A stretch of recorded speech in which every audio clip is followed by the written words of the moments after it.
This story is about a guy named Yin Wudao, and he is the scion of a super rich family. However, due to certain addictions, he was killed by Lung Wang. Nevertheless, after his death, he was chosen by the great villainous system and was reborn again, becoming the main antagonist. And since now he will have to become an antagonist, then he should become the highest and most outstanding among all antagonists. The action took place in the city of Jiang. The guy grabbed Yin by the neck and lifted him off the ground, asking if he knew who he was. The frightened Yin replied that he thought he was the worthless son-in-law of the Jiang family. Xiao Chen told him to gouge out his own eyes, because he is the lord of the Dragon King's palace, or rather the Dragon King Xiao Chen. Yin Wudao was very shocked to hear that he was the legendary Dragon King. Therefore, he looked at the guy in fright, holding his hand to loosen the grip. Xiao Chen, continuing to hold the guy by the neck, said that he went to China and wanted a peaceful life, but he tried to take over his woman, so he deserves to die. Yin tried to justify himself by saying that he had made a mistake and begged for mercy, but he replied that there was no such word as mercy in the Dragon King's dictionary. Therefore, he squeezed the guy's neck as hard as he could and took revenge for the fact that he tried to take possession of what belongs to him. After that, Xiao turned around and left the guy lying on the ground alone, and he went towards the company of guys. The spirit of Yin Wudao watched the guys from above and understood that he could not accept the fact that he could lose his precious life because of betrayal. After that, he saw a girl come up to him. After examining her, he felt great sympathy, because she was good. The girl was standing over the guy's body looking into the phone. The system discovered that a monstrous villain had just died, so she decided that he must be in front of her. After that, she decided to turn on the transmission of the supreme system of the great villain. Yin immediately woke up after that and opened his eyes with great surprise. The supreme system of the great villain began to fill the guy's body, appearing from above. Yin suddenly felt all the power and strength that he had just received and was full of anger. After he blinked, opening his eyes again, he saw in front of him the mother-in-law of the Dragon King, who shouted at Xiao, telling him to get out immediately. The guy told her that Ruozu was his wife, so he would settle the issues himself and there was no need to involve outsiders. Yin slowly came to his senses, not understanding what was happening and whether he was dead. And the mother-in-law continued to yell at Xiao for not being able to settle anything, because the family has a 10 billion debt. She called him trash who only knows how to wash and cook, and also said that Ruozu was very blind when she chose him. Soon Yin clutched his head in horror because he finally realized that he had been reborn. The guy looked at his watch on his hand, and as it turned out, he returned half an hour ago, before he was crushed by the Dragon King Xiao Chen. A moment later, a table appeared above his head. This was the supreme system of the great villain, which was activated and a system task was issued, which contained only one thing to survive. Yin initially did not understand what it was, but suddenly the table changed to another one, where a countdown of 30 minutes began. He looked in shock at the passing seconds and did not understand what it meant that he would die in half an hour. Jiang Ruozu, the Dragon King's wife, turned her attention to Yin and asked him what had happened to him. She put her hand on his forehead and looked at his face, asked why he was sweating so much, and also decided to find out how he was feeling, thinking that he was ill. Xiao saw this and was shocked. Xiao looked at how his wife was taking care of this guy and he was filled with anger, so he did not say a word, but only bared his teeth. Yin screamed sharply and told the girl not to snuggle up to him and sit away. After all, he thought that it looks like he's not going to die fast enough. After that, the mother-in-law took Yin by the arm and told him not to be angry, because that loser is not worth his anger at all. And then she looked at Xiao and with a dissatisfied expression on her face told him that Mr. Yin is a very good person, because he helped Jiang solve the problem with investments of 10 billion, and also informed that Ruozu decided to remarry Mr. Yin. Yin panicked, because he thought that after these words he would definitely not be able to live for a long time. Xiao replied to his mother-in-law that he had organized those investments in the amount of 10 billion, so the head of the dragon's head Xiao Dong is none other than himself. After these words, Ruo got angry and slapped Xiao on the cheek, telling him to shut up and said that he could not be related to the chairman just because his surname was the same as his. She also said that by arrogating other people's merits to himself, brazenly, he only makes her despise him even more. Yin stood in horror, thinking about the girl picking up expressions and not letting go of her hands, because it would reflect badly on him. Ruo then pointed her finger at the door and said that the Jiang family doesn't raise useless trash, so he should get out of the Jiang family. Yin finally decided that it was over and he was doomed because everything was going exactly the same as last time. Xiao looked at her and told them not to regret it later. Yin was even more terrified because Xiao was going to twist his mouth, and this was very bad and it was necessary to stop him. The mother-in-law looked at Yin and told him not to do anything stupid, because if he hit him, he would only get his hands dirty. Ruo also approached the guy and said that she has no feelings for Xiao, and she has a name and social position. Yin looked at them, turning his head, and realized that Xiao would not let him go. Xiao smiled, twisting his mouth, and said that there was no more pretense. The cards were on the table, because he was the Dragon King, when suddenly several men appeared bowing to the Dragon King. According to rumors, the Dragon King's palace is the #1 foreign underground organization with enormous power and respected status. The Dragon King has 3 precious workers under his command: Baezong, who is responsible for power; Keishan, who is responsible for wealth; and Yama, who is responsible for life. Keishan tore up the contract with his own hands, saying that no one would dare to disobey for the dragons, so this 10 billion contract will be immediately cancelled. Baezong picked up a mobile phone and said that just one phone call, and the Yin and Jiang families would disappear from Jiang City. Yama picked up 2 pistols, pointing them at the ceiling, and said that as soon as the Dragon King gave the order, he would kill everyone. Yin again clutched his head with his hands, because he understood that there was a dead end again and he could very well die again. He thought that the villain was not worthy of being just a springboard for the pretentious protagonist. He looked at what was happening in horror and realized that he would not be able to accept it again. Xiao looked at the guy and said that he would not accept his plea for mercy, but could give him a decent death. After these words, Yin replied that he had not planned to beg him for mercy at all. Xiao started talking about how even though the Yin family is powerful in China, it is as insignificant as a speck of dust in front of his Dragon King palace. Yin grinned and smiled, saying that if he made just one call, they would be wiped off the face of the earth. Xiao pointed his finger at the guy and said that it was very arrogant, and he would really like to see who is capable of such a thing. 15 minutes after Yin's call, the commander of the Red Shield Special Operations Group, Liu Man, entered the room with armed men and told them to arrest them all. After that, 3 precious employees of the Dragon King were arrested and pressed to the ground, ordered to hand over their weapons, and also told to lie still and motionless. Then Liu Man looked at Xiao Chen and told him that he was arrested, because he is the leader of an illegal foreign organization and has long been on the international red list with an arrest order. And she also said that generosity will be shown to those who admit their guilt, but those who do not admit it will answer with all severity. After these words, Xiao asked Yin Wudao where his decency was, and also if he was interested in military virtue, but he only apologized and smiled and said that he was a villain. Liu Man didn't like the fact that Xiao talks a lot, so she told him to calm down, because no matter who he is, the Dragon King or a Shura, it won't work on her. Then the girl looked at Yin and said that the reward for reporting information would soon be credited to his account, or rather $500,000 for one person without paying income tax. Yin smiled contentedly and said that mutually beneficial cooperation is a great honor for him. After that, a table appeared above his head again, where there was a congratulation of the owner on completing the task and successfully obtaining 1 point of the Pride of Heaven. It was clear to him that, having finished with the proud Son of Heaven, his pride points could be appropriated. Only he didn't realize that the Pride of Heaven could do it. The system received the golden finger of the Dragon King Xiao Chen, so Yin had to choose a further operation. He thought it was something like defeating a monster and dropping treasures. And since the word mercy was not in Xiao's vocabulary, Yin decided that he could only prevent bad consequences. Therefore, instead of copying the true Kai of the 9 dragons, he decided to separate it. Liu stood over Xiao lying on the floor and warned him not to do anything stupid, and the guy himself suddenly felt as if his body had been emptied. Yin laughed loudly, hugged Ruo and said that he would kindly accept everything that Xiao has. Ruo didn't resist and thought that even though Xiao is the famous Dragon King, he couldn't handle Yin Wudao. Yin received a message on his phone about replenishing his balance by 2 million yuan, and now he has 31,089,000,000 in his account. After the mother-in-law saw that the guy had more than 30 billion, she was delighted. After that, the mother-in-law said that Xiao Chen was now arrested and the investments would not be able to come from him now, and the Jiang family was still facing bankruptcy, so she asked Mr. Yin to fulfill his earlier promise. Ruo thought about the fact that since Xiao Chen came to them, they had never treated him badly, even though they were not married, and he never revealed his identity to her, so he turned out to be a liar of liars. Now, if she wants to save the Jiang family, the only way for her is to surrender to Yin Wudao.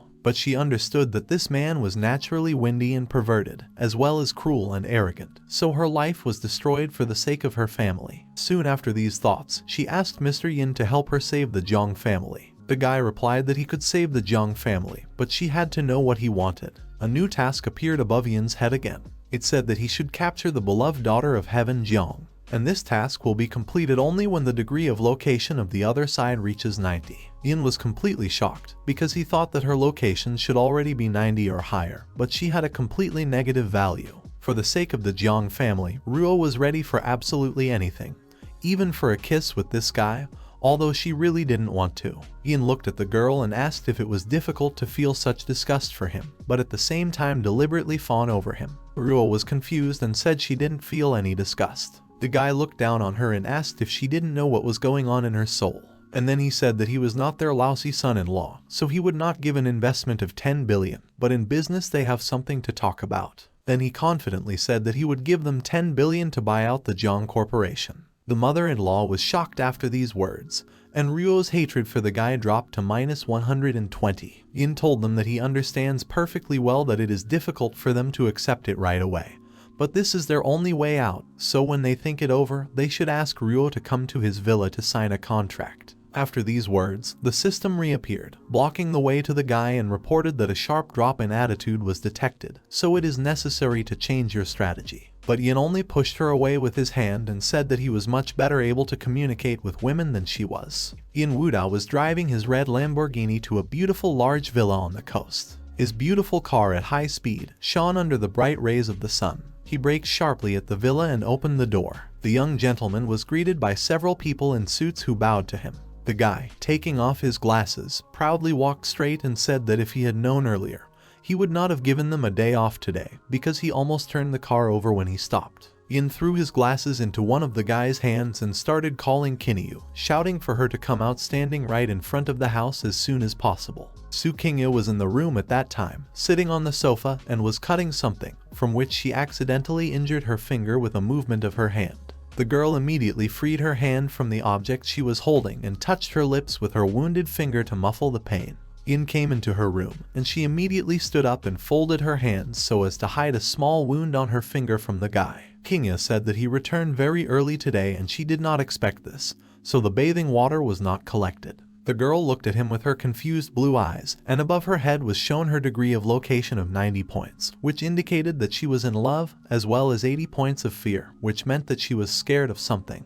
Yin looked at the girl in surprise, because he did not expect that she was really in love with him, but he also wondered what kind of fright it was. So after carefully examining the girl, he realized that something was wrong with the hand and decided to find out. Su Qingya immediately clenched her hand with a sore finger into a fist and turned away from the guy and said that everything was fine and he had nothing to worry about. After these words, Yin immediately remembered the situation when he wanted to use the girl for his own purposes, because he was not in the mood. So he decided that maybe that was the time he scared her, so now she feels scared at the sight of him. Having gained the experience of resurrection from the dead, Yin began to look back at what he had done before, and it really annoyed him, because it completely corresponds to his villain setting. After these thoughts, he put his hand on the girl's shoulder and said that he remembered that they had a meditation room at home, so he asked her to prepare it for him, because he wanted to use it. Qingya immediately went to fulfill the guy's request without any objections, and the guy at that moment was thinking that even though he received her as a repayment of a debt, he would still treat her well in the future for this love that she harbors for him.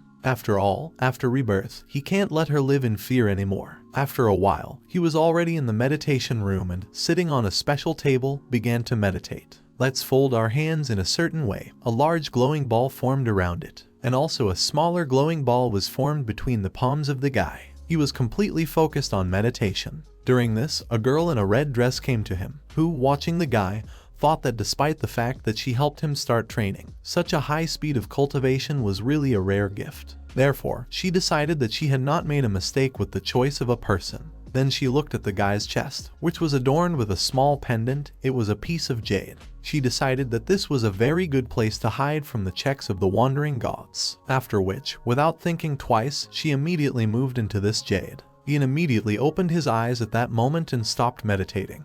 But still he didn't notice anything. Holding the book in his hands, he thought that this true Kai of the 9 dragons is really a good thing. because cleansing the bone marrow and tendons calms the body very much. And also, he was almost sure that these impurities were removed from his body exactly as it is written in the book. King Ye came into the meditation room holding a tray and told Wudao to eat ginseng soup. The guy looked at the girl, then stood up and clenched his fists, straining the muscles of his arms, looked at his beautiful body. At this moment, he was telling the girl that they were very good in front of her. That's why, perhaps, for the first time, she will be able to restrain herself for a couple of weeks. He was not sure that everything would be the same. Yin told her to come to him, because it seemed to him that she was delighted and excited at heart. The girl blushed and was confused, not knowing what to answer to this, but the guy said that he was just kidding, and after drinking the soup he said that it was very tasty today. King Ye decided to ask if he could let go of the girl he brought last night, because she had heard that her older brother was a soldier, so she was very afraid that he would take revenge on him. But Yin, closing his eyes and looking uninterested, said that he did not understand what kind of girl he was talking about, and saying that it was very strange. He reported that he was sweating, so he would take a shower. King Ye was slightly agitated and putting her palm to her chest. In her thoughts, she really hoped that he would no longer do evil. After a while, the guy got out of the shower and wiping his hair with a towel. He thought about which girl King Ye was talking about and why he didn't know about it. He started blow-drying his hair and suddenly turned his attention to the mirror. He immediately approached him and, standing in a stupor, did not understand what was the matter, because what he saw shocked him. Yin began to peer into the mirror to get a better look at what was taken away, and understand what it was. After that, he went to the bed, which was covered by a curtain, but someone's dark silhouette was visible through it. Yin was slightly scared, cold sweat began to flow from his face. But still, after standing a little in front of the curtain, he still decided to open it and saw a girl lying on the bed, who was sleeping sweetly, which shocked the guy even more. Covering his mouth with his palm, which had opened in shock, he recalled King Ye's words and realized that the girl must have been talking about her. Yin remembered this cute girl with a ponytail, whom he saw in the club on the dance floor at the time of the conversation with a friend. At that moment, he was talking to one of the 4 young gentlemen of Jiang City, Jian Renji, and he told him that at first glance, this girl is an innocent novice, so she definitely does not belong here. And that guy smiled and asked if he liked this type, said he would wrap her up for him with myself. Holding his head, Yin Wudao thought that he did not expect that this puppy Jiang Renji would really send a person to him. He decided that he had been careless with his friends and did not understand what sins he was being punished for. And then I thought that the word danger had something to do with the girl in bed. A system window appeared in front of him, where it was written that the approach of the Pride of Heaven was detected, so the system issued a new task: to survive. The guy got scared and thought it was the end. After that, he immediately ran to the monitor to look at the surveillance cameras that showed a live broadcast of the villa's territory. Yin saw that someone really invaded the territory and began to smash everything around, defeating all the guards who tried to hinder him and protect the possessions. The guy was even more scared, because the fighting qualities of the guy were just off the scale. No one could resist him, and one by one, the guards were defeated. That guy was holding one of the guards in his left hand and clenching his fist with his right hand glared at the entrance to the villa, waiting for the owner to come out. Wudao pulled away from the monitor with horror and realized that this was overwhelming aggression, so he was very afraid that this time did not bode well. The king of soldiers Lin Feng released the guard and, heading towards the entrance, shouted with great hatred at Yin to get out. The guy soon entered the house and saw Yin coming down the stairs. He asked who had the courage to break into his house. Lin introduced himself and pointing his finger at the guy said that he was here to find his sister Lin Yuru, and also began to threaten the guy if he suddenly touched at least one hair on the girl's head. Yin smiled and asked what kind of hairy man was standing in front of him, and also why he dared to shout at him. Lin Feng pushed off from the floor, jumped towards the guy, holding a clenched fist in front of him and shouted at him to call him handsome. Yin Wudao decided that this was just the time to test his true 9 Dragon Kai, so he clenched his fist and pointed it towards the guy. In an instant, their fists collided and a large bright glow appeared between them. Yin could barely stand at that moment because his legs moved slightly from the spot. They lowered their hands, continuing to keep them clenched into a fist. Yin thought that it was just incredible power, because if it was the former him, he would have been killed with one such blow. Immediately, Lin Feng took the guy by the neck with his left hand and clenched his right fist in preparation for a blow. He also said that he did not expect that he would be able to survive taking his blow, because, as it turned out, Yin is much stronger than other rich kids. But still, he shouldn't have touched his little sister. Therefore, Feng swung to strike, but they were interrupted. It was a frightened Lin Yuru who told her brother to stop, because he misunderstood Mr. Yin. Lin Feng, not expecting such a turn of events, continued to hold his fist in front of the guy's face, turned to his sister and asked what it all meant in the end. At that moment, the guy was clearly confused about everything. At that moment, an angry Yin waved the guy away, removing his hand from his face and called him a brute. Lin Yuru and Su Qingya sat down on the sofa and the guys came up to them. Yuru began to talk about how the bad guys didn't want to let her go last night, and Sister Qingya saved her, so Mr. Yin had nothing to do with it at all. Besides, she had just woken up in Sister Qingya's bed, safe and sound because no one had harmed her. But my brother said that this was impossible, because when normal people are faced with such things, they should be sent to the hospital, not brought home. To which Qingya, who was sitting next to Lin Yuru, replied that she was a doctor of medical sciences. Feng even opened his mouth in surprise, without saying a word about it. But then he said that there were no decent rich people, because he could not accept what he had heard. Because of these words, Yin got angry, saying that Lin Feng does not distinguish between good and evil. Wudao said that his great-grandfather is the honored founder of the country. His grandfather served on the border. His father worked hard to manage this province of the East China Sea, and his mother pays tens of billions in taxes annually. Therefore, he couldn't understand why on earth he dared to blacken the efforts of 3 generations of his family. Listening to these words, Lin Feng was only unbearably embarrassed, so he could not say anything more to the guy, and the girls were simply delighted with Yin's story. Lin Yuru approached her brother and told him to quickly apologize to Mr. Yin, because he is not a bad person. Lin Feng stood silently, looking at Yin, holding his hands clenched in his fists. After thinking a little, he looked at the floor in confusion and asked for forgiveness, saying that he was mistaken. This feeling was new to him. After all, he usually never made mistakes. Then he took his sister by the hand and with a great sense of shame said that in that case they would leave them alone and asked permission to take his leave. But Yin did not let him leave, ordering him to stand. Yin looked at the guy contemptuously and asked him who allowed them to leave now. Feng looked around and, with a misunderstanding, asked what else Tom needed. He was already on the verge of not falling off. Yin Wudao spread his hands, pointing at his bandaged bodyguards and asked if they seriously wanted to leave, regardless of nothing, because 4 of his people were wounded. Feng, a little scared, said that he had overlooked it and would definitely reimburse their medical expenses. Yin got angry, realizing that he would not be able to reimburse anything, so he asked what he was going to reimburse. Because his sister ran away to earn money by becoming a dancer, so almost certainly someone in his family definitely needs money. Lin Yuru looked at her brother and said that she was very sorry for this, because she saw how hard he worked to cover the costs of his mother's surgery, and wanted to help him lighten the burden. Lin Feng looked at the floor, gritted his teeth and clenched his fists harder, told them not to touch the poor young people. After this phrase, Yin said that then he would tell not to touch the middle-aged poor, not to touch the old poor, and finally come to the conclusion that the dead are the best. And also said that he has an offer. He can not only cancel his compensation fee, but also give him 1 million. And then he handed him his card, asking him to be his bodyguard, which shocked the guy. But Lin Feng was so angry that he caught fire with a fiery flame.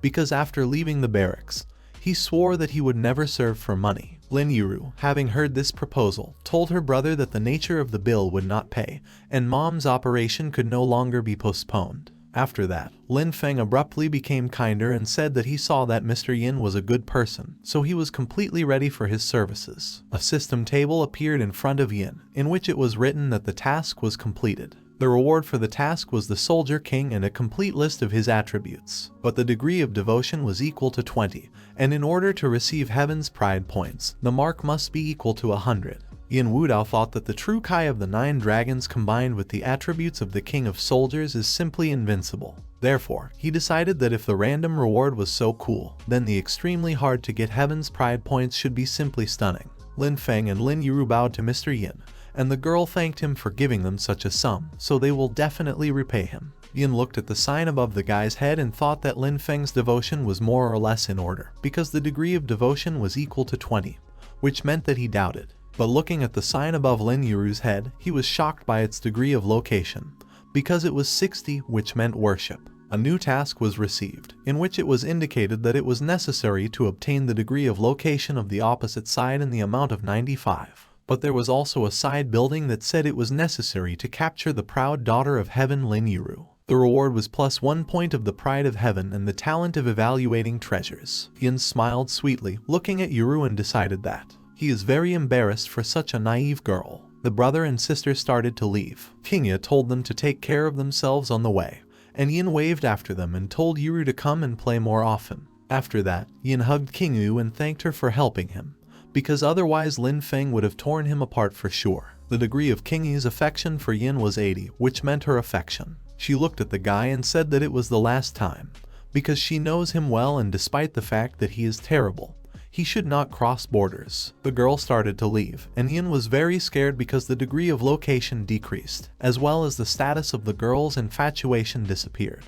and he stretched out his hand to stop her. He was depressed because he was thinking that today the girl really misunderstood him, and then he slowly lowered his raised hand. Some time later, Lin Yuru told her brother to speed up a little, because after he took his mother to the hospital, he should hurry to work with Mr. Yin and not be late on the first day. Lin Feng turned around and told his sister that she had been talking about Mr. Yin since she returned. Therefore, it seems to him that she is fascinated by this guy, so he told her not to approach him because he believes that he has a bad reputation. The girl stood next to Mother Lin and said that it was all rumors from the outside, and Yin is not bad at all. In an instant, a pile of stones fell in front of the guy, scattering in different directions.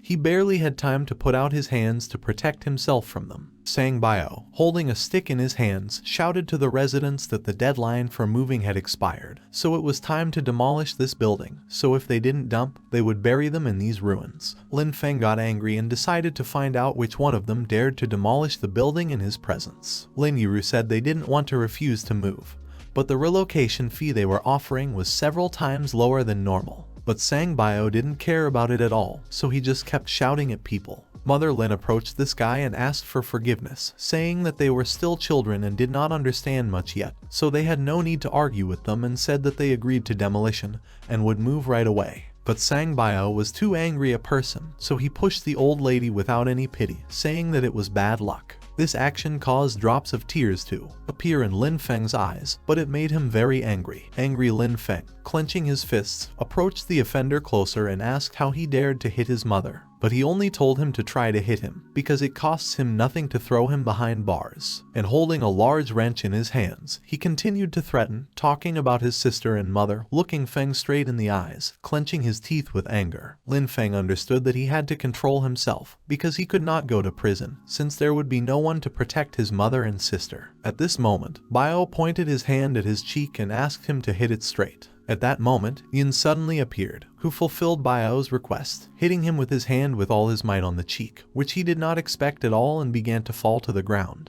Pleased with himself, Wudao straightened his hair with his hand and said that he could not just stand there and watch him suffer. Bio fell to the ground from the impact, and Yin stood smiling proudly right above him. Lin Yuru was very happy about the appearance of the gentleman, although she did not expect it. Lin Feng also stood in shock and asked what he was doing here. Yin replied that he was tired of waiting for him to come to work, so he decided to check on him at home. Bio abruptly stood up and started shouting at everyone, asking who dared to hit him. And then, seeing Mr. Yin in front of him, he was very scared and shocked, because he was not here. After that, Bio abruptly became kinder and asked the gentleman what happened and why he decided to come here. And also asking if he remembered him, started talking about him being Sang Bio, a member of the Jiang family who cleaned his shoes. When Lin Feng heard Bio's words, he got angry, thinking that the Jiang family was one of the 4 great families. Yin picked up a wrench from the ground and smiled, saying that he recognized him now, because he immediately saw a familiar face,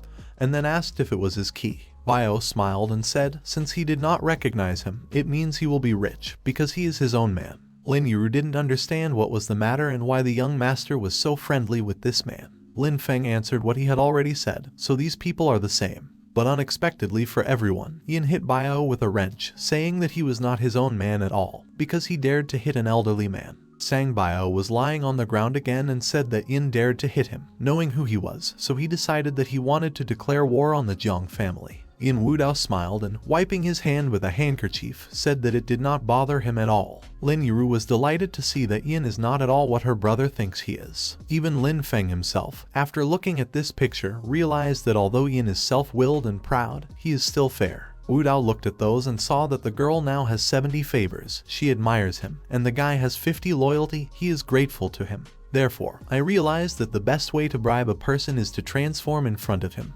Bio picked up his phone and said that since this was the young master's decision, he could only ask for help from the Jiang family. Lin Yuru was scared because she realized that this would bring a lot of problems to Mr. Yin. A car pulled up next to them and Luo Feng, an illegitimate child of the Jiang family, got out of it and asked young Mr. Yin if he was afraid of getting his hands dirty because he interfered in the affairs of the Jiang family. Yin smiled when he saw the guy and asked if there was no one else in their family, since they sent an illegitimate child to solve family problems. Luo Feng lashed out at Yin, calling him a bad person and asking how he dares to mock him. Yin did not expect this and thought it was very brave, since he was not afraid to bring trouble on the Jiang family. Wudao immediately dodged the guy's blow, and when he saw it, he thought that he was very fast, because he did not understand how he could dodge his attack. Luo Feng again pulled his hand towards Yin, but it was suddenly beaten off by Lin Feng's fist, who closed the gentleman's back, shouting that he would not let him touch his boss. Luo Feng got angry and asked if he wanted to start a fight with him, then clenched his fist and pointed it straight at the guy. But he beat him off with his fist, from which, colliding due to the great force of the blow, Luo Fei flew back. At the same time, Lin Feng also moved slightly and thought that this guy is quite strong, because he did not expect that there are good masters in the Jiang family. At that moment, Luo Feng thought that if he couldn't defeat him with his strength, then he would use his agility. After that, Forked ran towards the guy. Lin Feng saw this and thought that with the guy's ghostly technique, he wouldn't be able to tell where Luo Feng's real body was, so Feng just decided to close his eyes. That guy approached him and with great hatred and malice swung his fist and said that he had made a huge mistake, fighting off the rapid blows that fell on him like hail from the sky. The guy was amazed at the speed of Luo Feng's movements. After that, Lin Feng easily dodged the queue of blows and carried his huge blow to the guy, although Luo Feng was fast, but not fast enough for him. Yin looked at all this with surprise. The guy was amazed that these two fought on equal terms. Apparently, Luo Feng played an important role in his family, when suddenly an information board with a new task appeared in front of Yin. From the new information, he realized that Luo Feng is the killer of the main character, as well as his new assignment. It was to eliminate Luo Feng. Thinking about it, Yin realized that Feng could use a transparent technique in combination with a flying sword. He also had 36 swords, and will Lai Feng be able to stop them? In the next second, Yin's attention was attracted by quiet but sharp movements taking place behind his back. The guy felt that someone was rapidly approaching in their direction. Due to the fact that Yin transformed the day before, his 6 senses of perception were greatly enhanced, which allowed him to have time to feel the approaching danger. Moreover, it was a great opportunity to realize his terrible plan. After all, a member of the Jiang family had just been about to attack a girl, which was quite reckless on his part. Literally in a second, Yin managed to warn the girl about the approaching danger and saved her by protecting her with his body. This gesture surprised the young lady very much, because the guy put himself under attack for her. The girl's brother, noticing this, was very scared. Luo Feng warned the guy not to be distracted during the fight, and then she invited him to attack first to amuse him. Taking off his jacket and rolling up his sleeves, Yin said that now it was his turn to stretch his fists. It was clear from the guy's look that he was very determined. To which he was told by this immoral boy who mistreated girls that since young Master Luo Feng had already joined the fight, he simply had no other choice. But Yin wasn't going to listen to his excuse. Then he struck the guy a few savory blows to the face. As expected, despite the fact that his skill was insufficient, his combat power increased exponentially. After that, a worried girl ran up to Yin and asked if he was alright, if he was hurt. The guy thanked Ms. Lin for her concern and replied that he was absolutely fine. The girl told him that he could just call her Yuru. Yin smiled contentedly and thought that, of course, the hero who saved the beauty should get a little injury. It was the perfect strategy. After that, Yin said that even if it wasn't their family, he would never close his eyes to everything that was happening. He stated that the Jiang family, like a vampire, is sucking the blood out of this city. Therefore, he cannot sit idly by. Completely forgetting that her brother was fighting now, Yuru thought how handsome Yin was and could not believe that such a perfect man existed in the world. She looked at the guy with loving eyes and her favor at that moment increased to 80. Watching the battle out of the corner of his eye, Yin understood that they were both holding up well, but at this rate they could both suffer greatly. When suddenly an unfamiliar car arrived and a guy ran out of it. Standing in front of the whole incident, he shouted that Luo Feng did not slow down, because they were his own, and he had no reason to get excited. After that, they all sat down at the negotiating table. A member of the Jiang family asked Wudao if it was the same girl from the nightclub standing behind him. Sighing heavily, Yin told the guy to speak only on business. Then he laughed and said that there was a misunderstanding. People of lower status simply did not know about Yin's relationship with this family. After that, he handed over a check with 10 million, where there was half for the move, half for compensation. Yin then turned to the girl and said that since her mother and brother can't say anything right now, the choice is hers. She was very surprised, but the guy explained that only she could accept the offer or reject it now.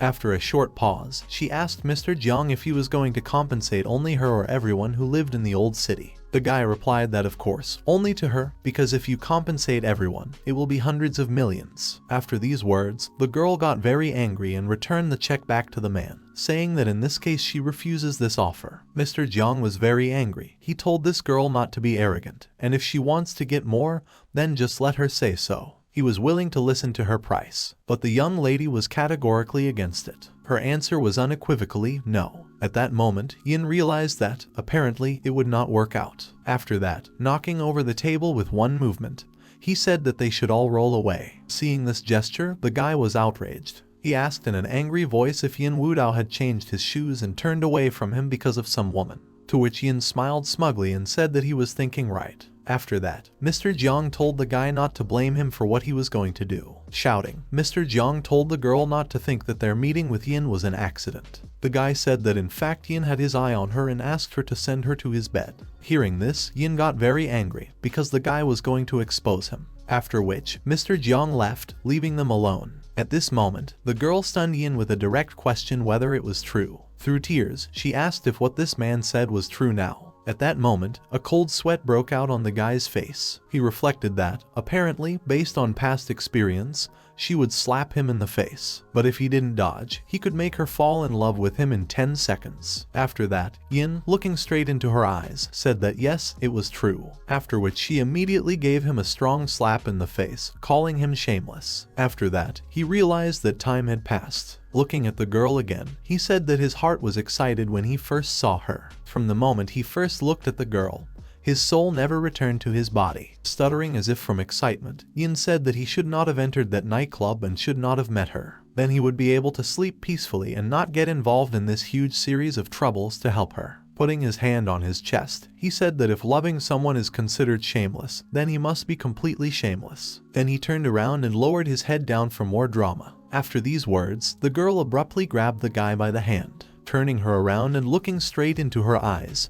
she apologized. Looking at her, Yin understood that the degree of her disposition had increased to 90 and the status had changed to falling in love. Seeing this, Yin was completely pleased with himself. But suddenly the girl's brother came out, asking if the Jiang family had already left. Seeing him, the girl immediately let go of Yin in embarrassment and took a step to the side. After that, she ran away from the guys, saying that she had a few more things to do at school, so she had to go. Seeing how his sister blushed like a boiling kettle, the guy was very angry. Yin asked with interest if Yuru was still at school. Lin Feng replied that she was studying for a specialty in the evaluation of cultural relics at the University of Jiang City. These days she should be busy on an internship. After that, Yin carefully asked if the aunt was well placed, to which Lin Feng told his boss that everything was fine and thanked him for it. Turning around, Yin asked the guy what he thought about what happened today. With a little apprehension, the guy said that he thought there was something unclean here, as if it all looked too suspicious. Yin thought about it,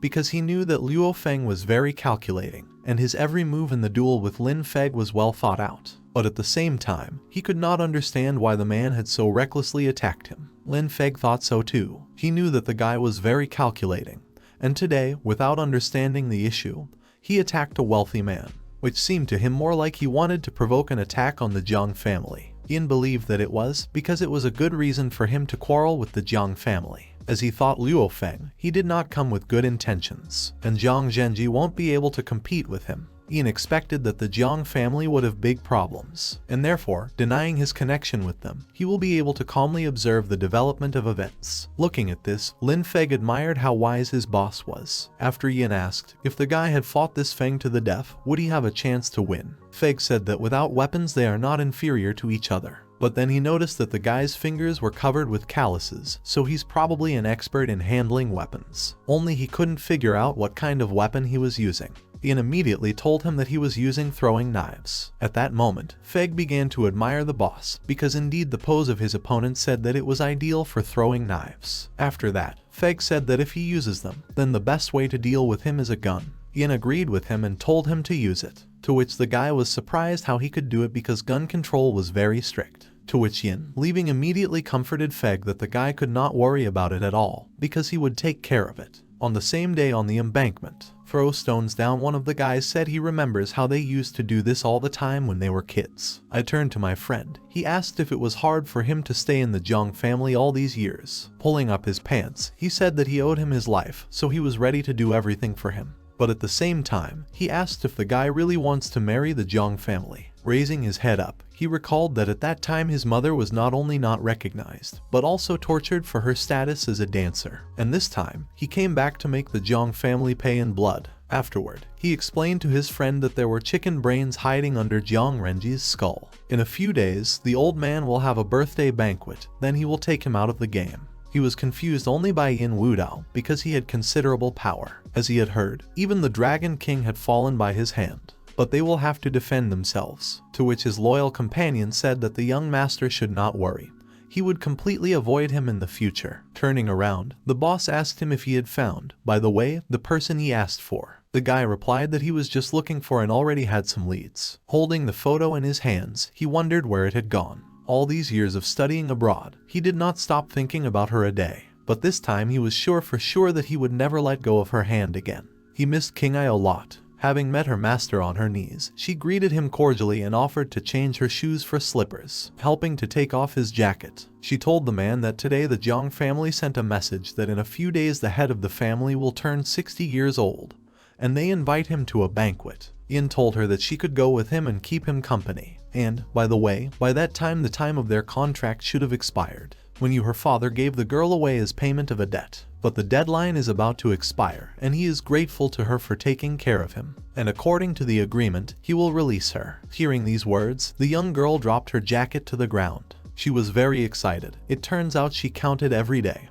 and knew that the contract would end in 14 days. 8 hours and 42 minutes. Yin was shocked by such precision. After a short time, they came to a solemn event dedicated to the birthday of a respected gentleman. Entering the beautifully decorated hall, Yin immediately greeted everyone and wished well-being to the gentleman. Together with the guy, the guests noticed a beautiful young girl. They were amazed that he brought a bride with him. Hearing the speeches of the people standing nearby, Qin became worried. She did not understand why people were saying anything, because she was not his fiancé. To which Yin asked if she didn't like this role. The girl said that she was satisfied with everything, but she herself thought that how could she like it if it would leave him very soon. Therefore, it was unpleasant for the girl to be called Young Lady Yin. Suddenly, the sound of heels was heard and someone's pompous voice was surprised that Mr. Yin had arrived. One of the Jiang family was walking towards him. The guy quipped, saying that he had heard that Yin warms his hands on someone else's trouble. The guy was talking at this moment about the Jiang family. After that, he declared that all Yin's intentions would soon come to an end. At today's banquet, he will officially inherit the Jiang family. From now on, he will become their protector. And if Yin dares to offend his family again, then let him not accuse him of rudeness. The guy's companion was an old acquaintance of Yin. The girl sarcastically remarked that even without him, her corporation is still able to raise its head again, and she promised that his insidious plans would never succeed. Yin only grinned at their statements and said that, in his opinion, it would not be long before they would kneel down and beg him. After hearing his statements, they were very offended, so they swore at Yin. A loud bang on the gong silenced everyone. It was a gesture that the event was officially launched. Sitting in front of everyone, the head of the Jiang family thanked them for coming to the banquet in honor of his birthday. He admitted that, being already at the age of his health is deteriorating every day. That's why he invited everyone here to witness how he decided to give up his position and hand it over to his son. At this moment, his sons were standing in front of him, the firstborn of the main wife and an illegitimate son. After a short pause, the head of the family announced, in front of everyone, that Luo Feng was taking his place. After hearing this statement, everyone was shocked. There was a commotion among the people. No one could understand how he could transfer the position of head of the family to an illegitimate son. Everyone believed that Jiang Renji should have been the successor by right of inheritance. But most of all, at this moment his legitimate son was worried. The guy shouted and swore at his father, calling him names in every possible way. He thought the old man was just out of his mind. But having no more desire to listen to this speech, Feng easily knocked his brother to the ground. Then I made a remark to him, because this holiday is in honor of their father's birthday, let the boy not get impudent. Looking at this picture, Yin was more than happy with everything that was happening. But suddenly he noticed that his girlfriend turned pale all over. She was surprised that Luo Feng had returned. Suddenly, the system notified him again that the task had been completed and his new mission was to conquer the beloved daughter of heaven Su Qingyu. It was at this moment that Yin realized that, most likely, it turns out that the goddess of Luo Feng's Shura is Qingya. At that moment, the two brothers were fighting and Aunt Zhu decided to intervene in their fight to protect her son. But Feng threw her aside with one movement and would have said she didn't get in the way. Notable people were shocked by the behavior of the illegitimate son. They couldn't understand how he dared to attack an elder. Wasn't that already too brazen? No one understood how Grandpa Jiang could allow such a rude man to become his heir. After that, Feng clapped his hands and told the man to be picked up. Yin realized that, as expected, Feng had someone to lean on. Jiang Rui, the butler, was brought to his knees in front of the man. After that, Feng said that the guests had not come in vain today. After all, there should now be such a representation that many do not even think of themselves. The guy said that he found out the cause of his mother's sudden death was her poisoning. Poisoned her in a brazen way, their butler. And the reason he did it turned out to be that his mother found out about his father's wife's affair with the butler. After these words, there was no face on these two. A grimace of horror froze in their faces. After Feng said that as for Jiang Renji, he was not the eldest son of the main wife of the Jiang family, but the illegitimate child of the family's mistress and butler. Listening to all this, Yin did not expect that there was such a drama in the Jiang family. But Renji did not agree with the accusations. He said that his brother was talking nonsense, and he is the eldest son of the Jiang family. After which, directly seeking his brother, Feng threw a paternity test in his face. It was written in black and white that the guy was not the son of the head of Jiang. Upon learning this, he was shocked. The guy didn't understand why all this was happening to him. Together with him, his mother and the butler were terrified now, and also the girl was terrified. It was all over for her, because the patron she had just found had failed. She wondered if Yin Wudao had foreseen all this. After hearing all this, the former head of the family said that from that day on, Renji loses the surname Jiang and is expelled from the family. Let him get out of here with nothing, since the man was going to divorce Chen Zhu. At that time, the guards had already grabbed his ex-wife and the butler. Renji was on his knees in front of his father and asked him not to do it. He kept saying that he had raised him, so let him at least stay. Coming closer and kneading Luo Feng's fists, asked the guy if he will really get out of here himself, or help him after all. Renji looked at her brother in horror and couldn't find any words. Realizing his impotence, he began to ask for help from a crowd of people. But everyone refused him, because no one wanted to get involved with such a powerful family. Everyone understood what consequences it could cost him. Suddenly, the views of Yin and Renji crossed and Yin thought that he was obviously unlucky today.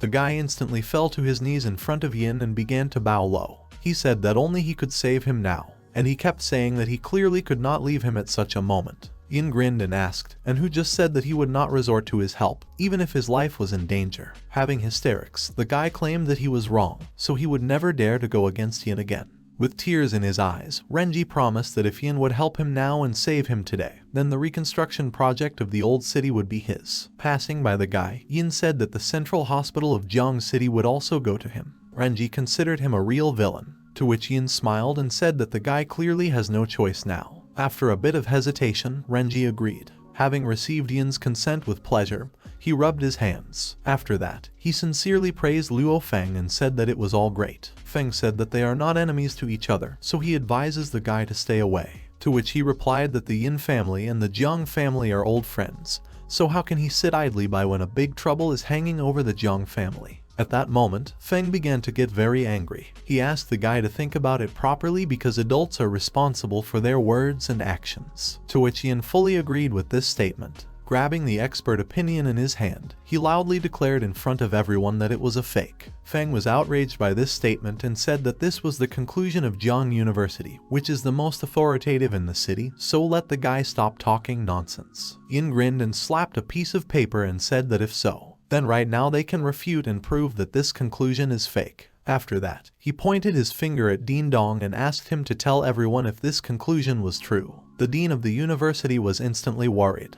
He didn't understand what this guy was up to now, but he understood only one thing, that Yin really caused one headache. After all, he always meddles in his own business. Yin came closer to the man and said that if he was not mistaken, Then his son works for his family in the Shangtang Corporation. Hearing this, the man was scared and asked what he wanted to say by this. Leaning closer, Yin told him in his ear that he would obviously take care of his son in case of anything. The dean immediately understood what was going on, so he immediately agreed and said that he would do everything as needed. After that, the dean of the university said that this examination was a fake, since they had never concluded such an examination at their university. Hearing this, the guests began to whisper again. After Feng said that although Yin refuted the examination, but the butler had told everything a long time ago, so it was rather more reliable than some kind of examination.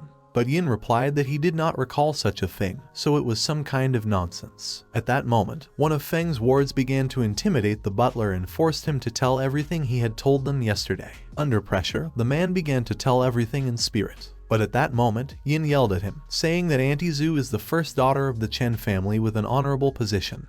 Would she stoop to contact someone like him? He began to shame the man, because he had been a servant of the family for many years, and now he dares to slander them without any hesitation, exposing the mistress to danger and causing trouble for the young master. After Yin said that the wounds on the body will pass with time, and a good reputation will remain in this world for a long time. This is exactly the act of a real man. Looking at him, the butler instantly realized what he was doing. After that, he declared in front of everyone that it was Luo Feng, forced him to frame the mistress and the young master, and he would never get so close to the hostess, and he had nothing to do with the young master at all, because he was devoted to the Jiang family. After that, he jumped to his feet and ran into the wall, saying that he was ready to give his life to prove his innocence. Looking at him, Feng realized that the person standing in front of him had just turned the situation around instantly. In an instant, he destroyed everything that Feng had been building for many years. This was clearly worthy of the man who destroyed the Dragon King.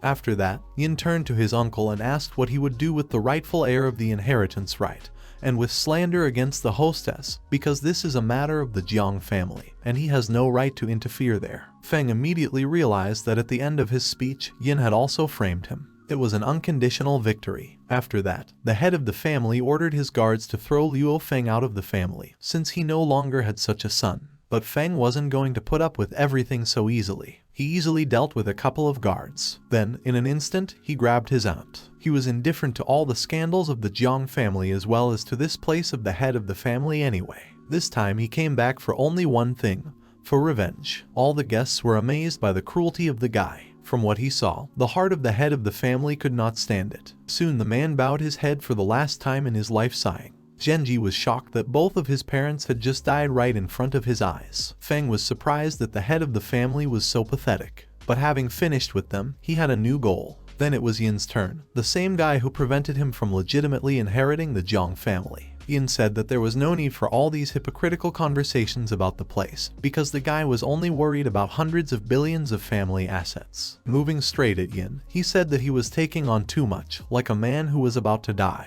The guy was just going to use his skill to send Yin to the next world. But suddenly there was a girl in front of him who declared that she would not allow her boyfriend to be ruined. Feng froze as if rooted to the spot. He could not believe that Yer was really standing in front of him. Suddenly Feng's assistant ran up and announced that Lu Man from the Red Shield Special Service had arrived. Realizing that his case was bad, he decided to get out quickly. Running out of the window, he promised Yin that he would find him again. Looking at his companion, Yin thought that, apparently, it's not about him at all. Sobbing, Renji ran after Feng to make a reckoning for his parents. But Yin stopped him, since Feng had already escaped long ago. Then the guy collapsed to the ground. He didn't know what to do next, because he was an orphan. Yin said that now was not the time to grieve at all.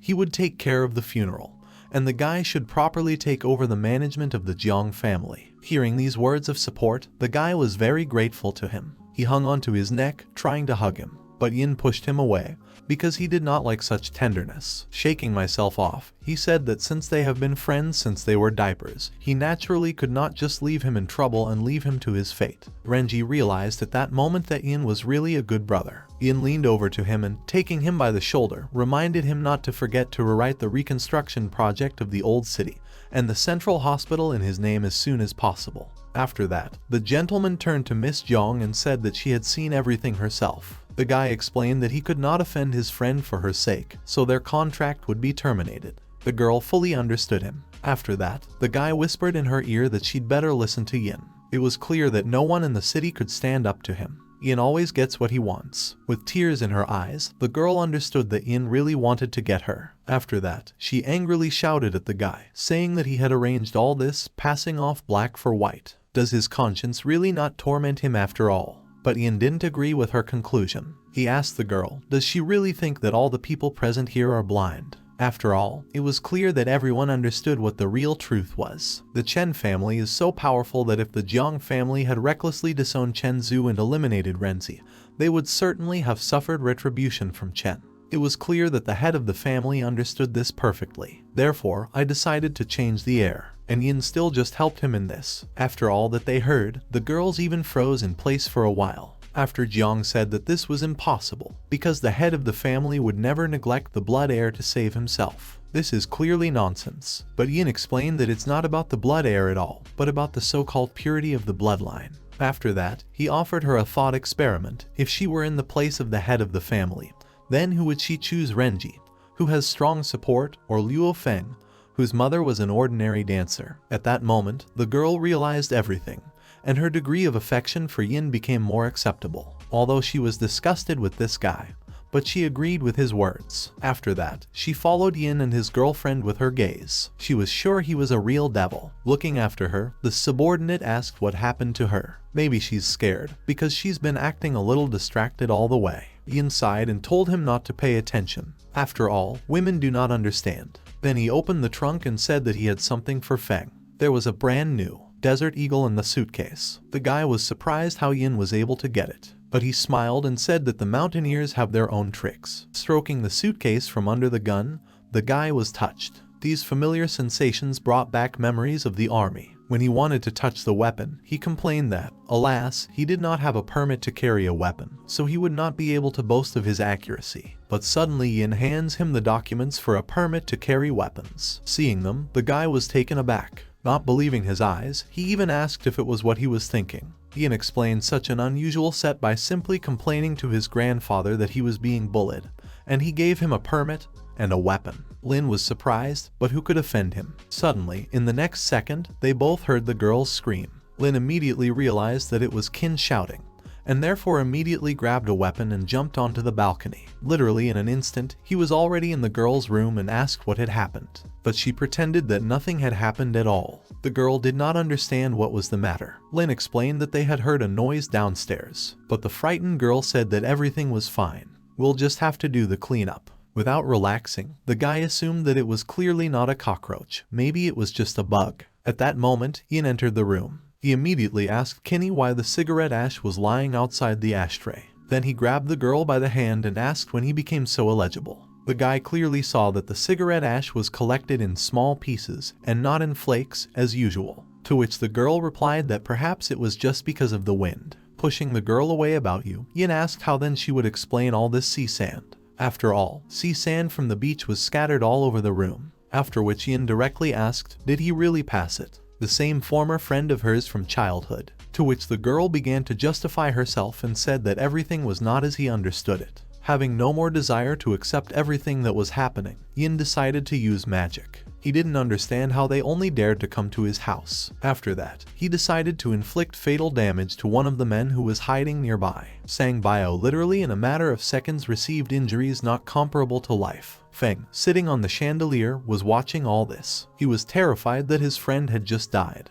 At that moment, Yin received a bunch of alerts that Asura was out of control, and he needed to escape as soon as possible. But, apparently, he wasn't even going to leave here. At that moment, Feng threw a bunch of daggers at him. He promised that Yin Wudao would pay with his life for this act. But Yin wasn't scared, it was just the anger of the pride of heaven. Just yesterday, he had already broken through to the second level of the true Kai of the 9 dragons. He was going to use body protection to take all 36 flying daggers. Feng was surprised that he survived after that. Jumping down, he suggested that the guy then try to defend himself from the next blow. After which, he mercilessly attacked Yin with all his might. But Yin was able to get to his feet and clearing his throat, said that, as expected, from the main character, he really has the blessed aura of the protagonist. It was noticeable that this blow caused him enough damage. But Feng was surprised that with his frail body, Yin was able to force him to use trumps. But Yin captured Kinyu and destroyed his brother, so he had to pay for his sins. After promising to pay back revenge cruelly, Feng was stopped. Qingya stood in front of him, covering Yin with her body and asking him not to kill him. Feng was surprised why this spoiled rich man kidnapped her, and yet this is the second time she has sacrificed herself for him. But the girl explained that she didn't hate him. If it wasn't for him, she wouldn't have lasted until today. He didn't capture her in any way. At that moment, Feng began to be filled with rage. He wondered if the girl was in love with Yin. After that, he claimed that she had cheated on him. The girl sobbed and explained that she did not know what exactly was happening to her right now. The only thing she understood was that she didn't want Yin to die. At this moment, the guy himself was surprised. Did his girlfriend have any unusual relationship with this illegitimate child? But the girl hastened to calm down and explained that she perceives Feng no more than a brother, and that's all. Hearing these words, the boy seemed to go mad. He accused Yin of stealing not only her body, but also her heart. At that moment, he hated him, because he stole his wife and ruined his brother. After Feng swore that Yin would certainly cease to exist today. Then he threw a dagger at him. Terrified, Yin yelled, "Where is Lin Feng now?" Suddenly, he appeared as if out of nowhere and shot straight at the blade of the dagger, thereby deflecting the blow. After that, he started firing a huge number of bullets directly at Feng. But he very cleverly dodged every bullet. He did not understand why the Soldier King was helping the villain to commit crimes. Has the guy sunk so low? Reloading a new clip, Lin explained that Yin was a noble man. Why does Feng consider him a villain? After all, it was Feng himself who framed his brother, ruthlessly dealt with his mother and brought his father to the line. When Feng realized that Lin would help his villain to the end, he decided that he would remove him too. Then he threw a huge number of daggers at him. But the guy explained that with weapons in his hands, the whole world is his, so his tiny metal knives can't do anything to him. After that, he easily fought off each of them. But Feng was counting on the fact that soon the guy would either make a mistake or run out of steam. Therefore, he was confident in advance of his victory. But to his surprise, every dagger was deflected by a bullet. He looked at this picture with amazement and horror. He understood that this was to be expected from the king of soldiers. He had divine marksmanship. Finally, Lin was able to point the muzzle of the gun directly at Feng's head. After that, he asked his boss what he should do with him. He replied that he could do as he wished. Realizing that Feng was in trouble, the girl asked her boyfriend not to kill him. Grabbing her, he approached and asked for at least one slightest reason to let her go. A little confused, the girl agreed to serve him for the rest of her life if he would let Feng go. But the guy pushed the girl away from him and said that it was not harmful to dream. And then he said that since she couldn't forget him, he would help her. He told her to clean up with him, but the girl was against it. At that moment, Feng picked up Qingyu and said that they were leaving. Taking the girl with him, he promised that Yin Wudao would regret his decision to let them go. Suddenly, Yin received a notification that the Kill the Phoenix task was completed by 90%, so only the skill reward was received. Before Yin, there was an option either to withdraw the ability of the fairy or to copy. But without thinking twice, he decided that new skills would not hurt him and withdrew Feng's ability to throw daggers. At that very moment, Feng felt as if he had suddenly forgotten something very important. The girl was standing a little away from the guy and didn't even pay attention to him. After that, without even turning to look at him, she told him to leave alone. Feng couldn't believe that the girl really fell in love with this villain. Through tears, Qingya explained that he was not a bad person. He had saved her at the most desperate moment of her life. At the very moment when her father had already given the girl to some people as a pledge. Yin appeared out of nowhere with a baseball bat and quickly eliminated everyone. He asked, "Aren't these big guys ashamed to offend a little girl?" Tearing herself away from her memories, she tearfully demanded to know where Feng was at that moment. Why didn't he help her then? But the guy was confused and did not know what to answer. He apologized to the girl for not being able to protect her. And then, leaving, he promised that he would definitely come back and honestly and fairly take her away. And he also promised that he would make up for what he owed her for all these years. The girl didn't even look after him. She was crying quietly and realized that it was simply impossible to catch up. Suddenly she felt that someone was standing behind her. Feeling the warmth of her body and the pace of her breathing, she immediately realized that it was Yin. Turning around, she was confused, trying to justify herself. But he interrupted her in the middle of a word and said that since she was not leaving, then let her follow him. Looking at the man, she understood that she had nothing to apologize to him for, but that he would not ask, she would agree to everything. When she entered the house, she was a little scared. The girl watched as he poured a certain bag into her mug. She didn't believe that he would actually do it right in front of her eyes. After that, Yin approached the girl with a mug and asked her to drink it. She was a little scared and didn't understand if this was his punishment. Drinking the contents of the cup, she didn't understand if he really had to do this to her. The girl understood that she should never let this work. She absolutely couldn't show her worst side. After the contents of the glass took effect, the degree of its location increased to 95, and the status changed to passion. At that moment, she was looking at the guy with loving eyes, but then she got dizzy, and she fell on the sofa. Yin looked at her and realized that a woman's heart was really a needle at the bottom of the sea. It's just a pity that he didn't have enough 3 points to complete the tasks. Hiding the girl, he thought that she absolutely did not need to know what was going on between them men. He wished her a sweet sleep, and when she wakes up, everything will be fine. After which, he called his bodyguard.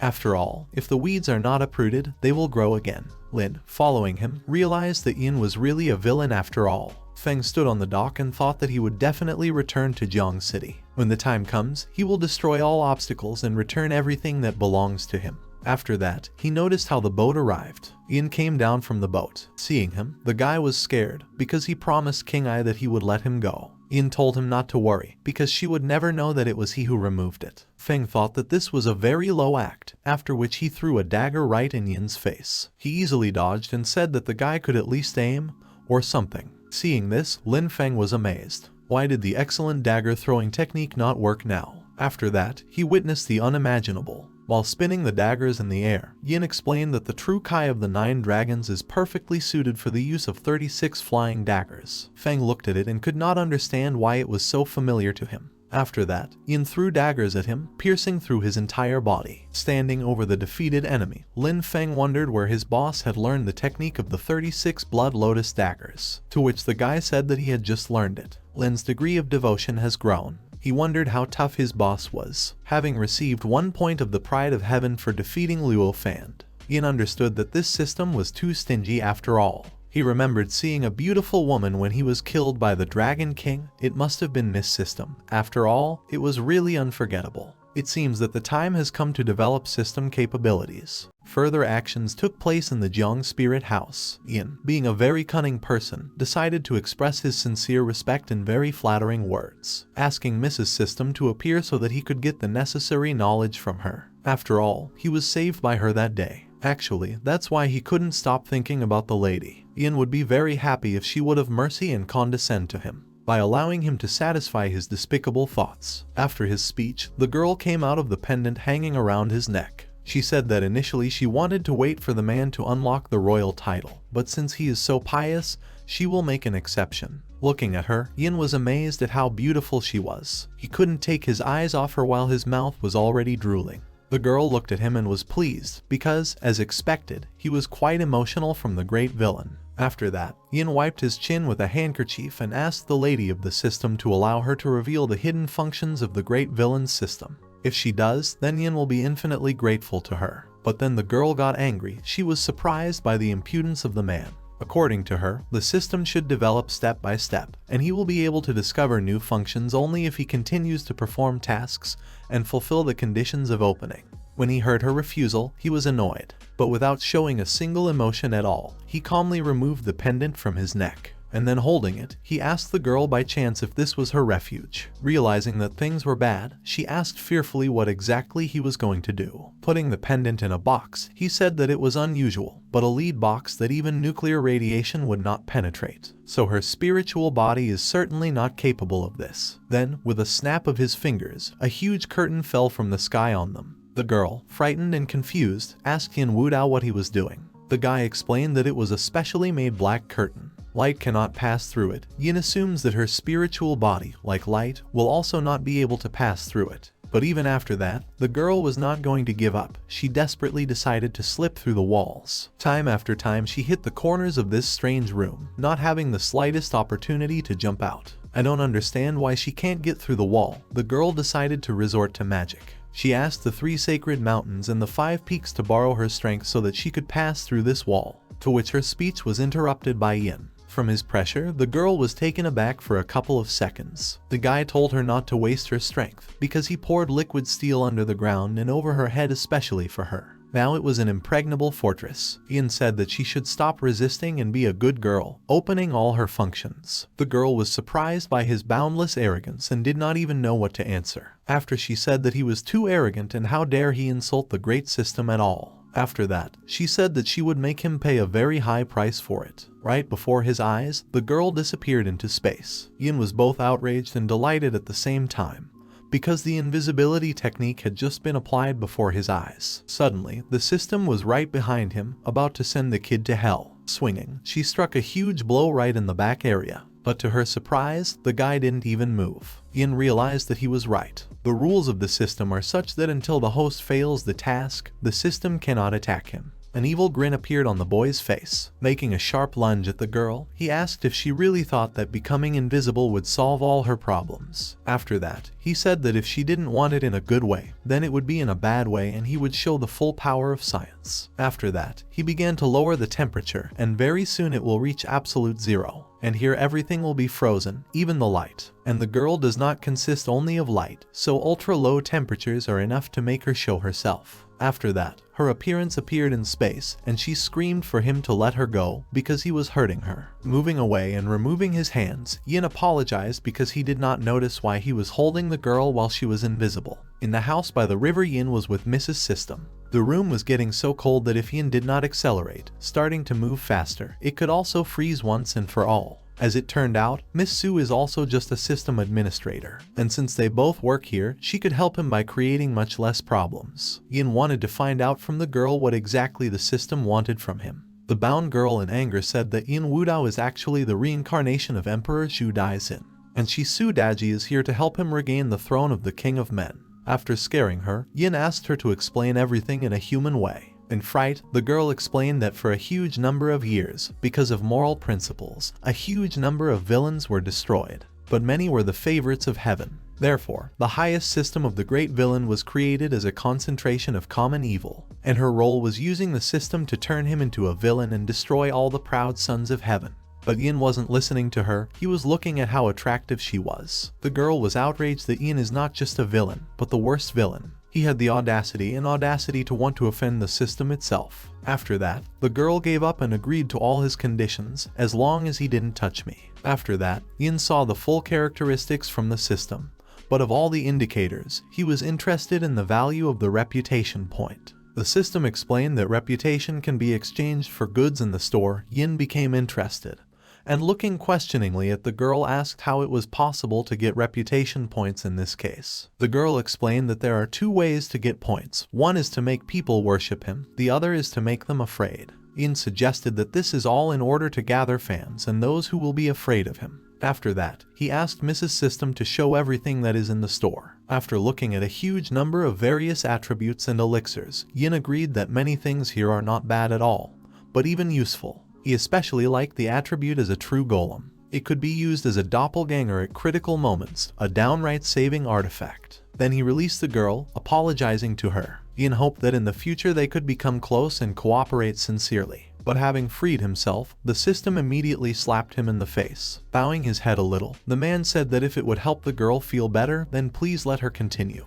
Looking at him, she felt both indignation and resentment, as well as shame with regret. Insulting the guy of the Lord, the system returned back to the pendant, saying that it never wants to know him again. Yin smiled and laughed at her. After a while, sitting in his mansion, Yin answered the phone. On the phone, the girl turned to him and said that she had broken an antique, and now she was being forced to pay for it. The girl didn't know what to do, but the guy advised her to just pay for it once it broke. But then he got scared when he heard familiar notes about the voice. He recognized Yuru and told her not to be afraid. He would come soon and sort everything out. At the same time, in an antique shop, the owner scolded the girl for being completely armless. Lai Bin claimed that the girl broke a glazed Ming Dynasty wine bowl and asked her if she could afford to pay for it. Sitting on the floor, the girl was sobbing. Looking at the owner of the shop, she claimed that she did not touch the wine cup because he let her go, after which she fell and broke. Hearing these words, Lai Bin decided to punish the girl, saying that she still dares to argue. But swinging, he did not have time to offend the girl, as someone grabbed his hand and stopped him.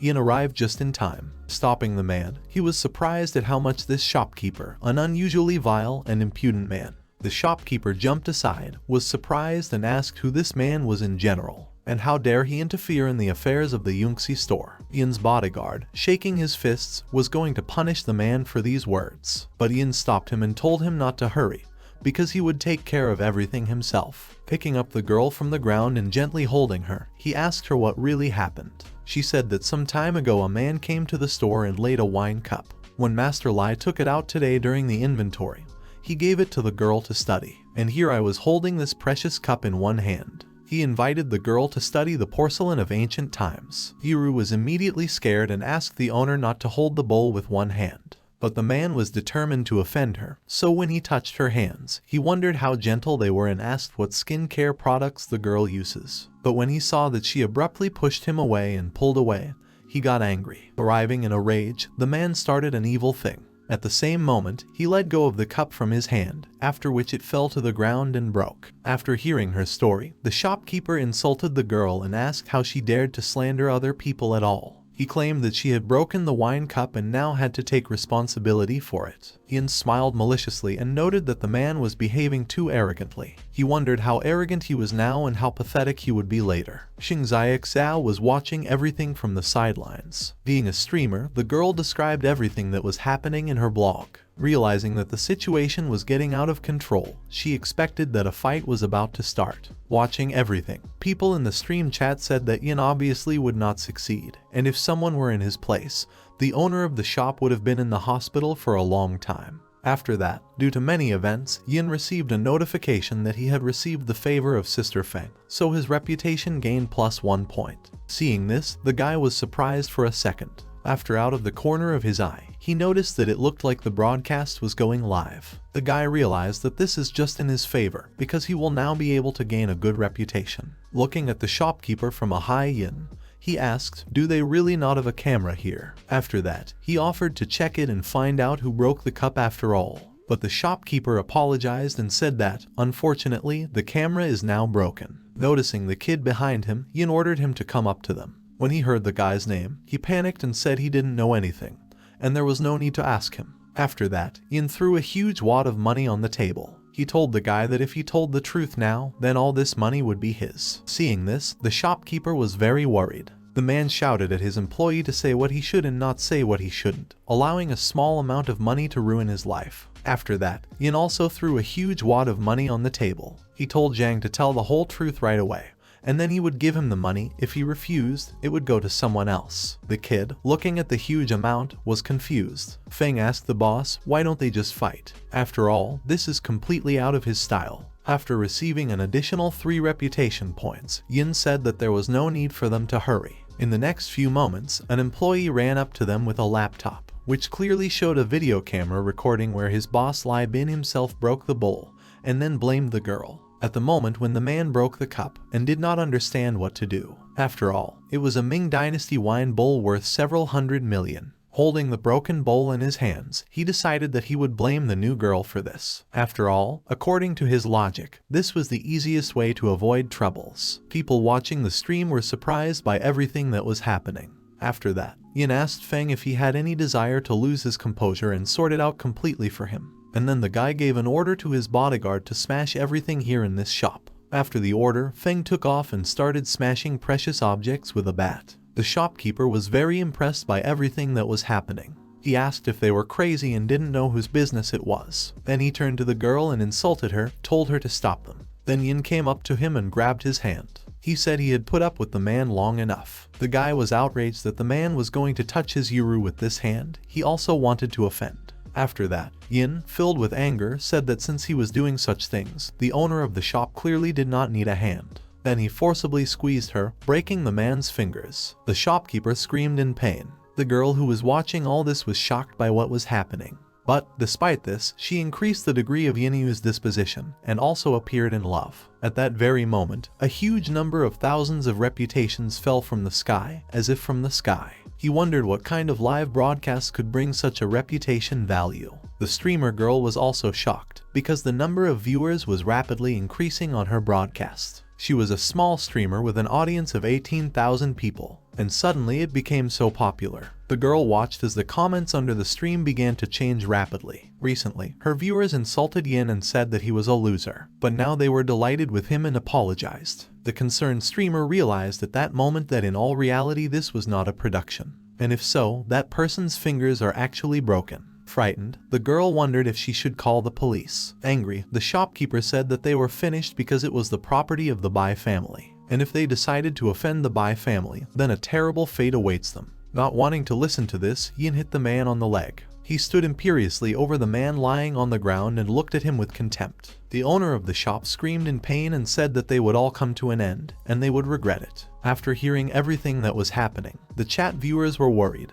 because they clearly knew that the Bai family in Zhang is one of the 4 great families, and the fact that if someone quarrels with them, he will sign a death sentence for himself. The next moment, a woman came into the room and asked who dared to make a mess in her store. Seeing her, the man began to bow to his mistress, shaking with fear. Suddenly, the girl grabbed Yin by the shoulder and told him to leave soon, because Chairman Bai has a huge influence, and she did not want to involve him in all these things. Hearing this, Yin smiled maliciously, and then turned to Bai Yunxi and asked if she had already become the chairman, while her old man was still alive. Seeing Yin, the girl was surprised that he was still alive. The heiress of the Bai family was outraged that this was completely unfair. After that, Yin ran up to the girl and, addressing her as an aunt, said that he missed her to death. She asked him to stop, saying that he was a spoiled youngster and could fool his girls, but not her. Seeing this, the store manager was worried. He was surprised that Mr. Yin knew Mrs. Bai. At that moment, he was sure that he was finished. The young lady was also surprised that they knew each other. Moreover, their relationship, as it seemed to her, was quite unusual. Then, before her eyes, the lady sat down in a chair. Yunxi bowed his head and, turning to Yin, asked him to tell everything about what happened here. After Yin told everything, he clarified that the recording from the cameras was proof of that. And in the end it turns out that his man was injured, so he demanded to understand this situation. Sighing, the lady said that she understood everything. Insert from your seat. The girl approached the seller Zhang.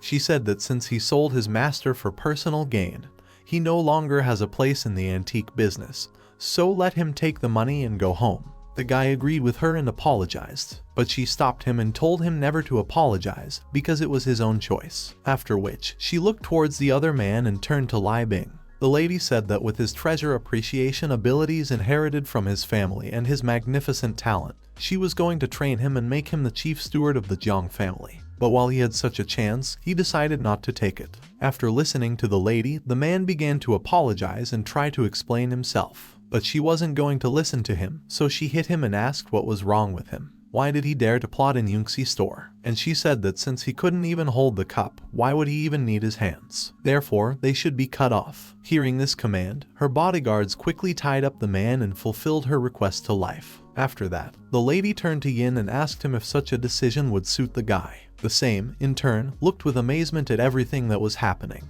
Instead of answering, Yin turned to Yuru and asked the girl if she was happy. The young lady was frightened by his question, not understanding why she should be pleased. At this time, in the chat, at the streamer, many viewers admired Yin and were surprised at how influential he was. Especially striking was the fact that even the Bai family respected him. The streamer was mesmerized by the growing audience, but at some point her live broadcast was blocked for prohibited content. She was outraged by this, but since she received more than 20,000 awards, she decided not to deal with the administrator for blocking. Soon, Yin noticed that the increase in reputation had stopped at some point. He was surprised by this, but soon realized that, most likely, the live broadcast was over. The rapid growth of the increase in reputation points was achieved by Ms. Systema. She was surprised. Why are they growing so fast? Is this a bug in the system? Yin smiled, realizing that the girl does not understand at all about gaining subscribers. Yin asked Mrs. Bai how much the expensive bowl was. She explained that she was sold at auction for 280 million 10 years ago, and now the girl needs to pay this amount in multiple amounts. After listening to her, the guy said that he might be able to help her. Hearing this, Mrs. Bai was very happy, like a little child. Emotionally, she said that if the guy could really help her, then she would give him this Yunxi store. When it was over, Feng asked why Yin was helping them again if they had just trashed their store and were on bad terms. To which the guy replied that after all, Auntie Yun did not blame them for the destruction of the store,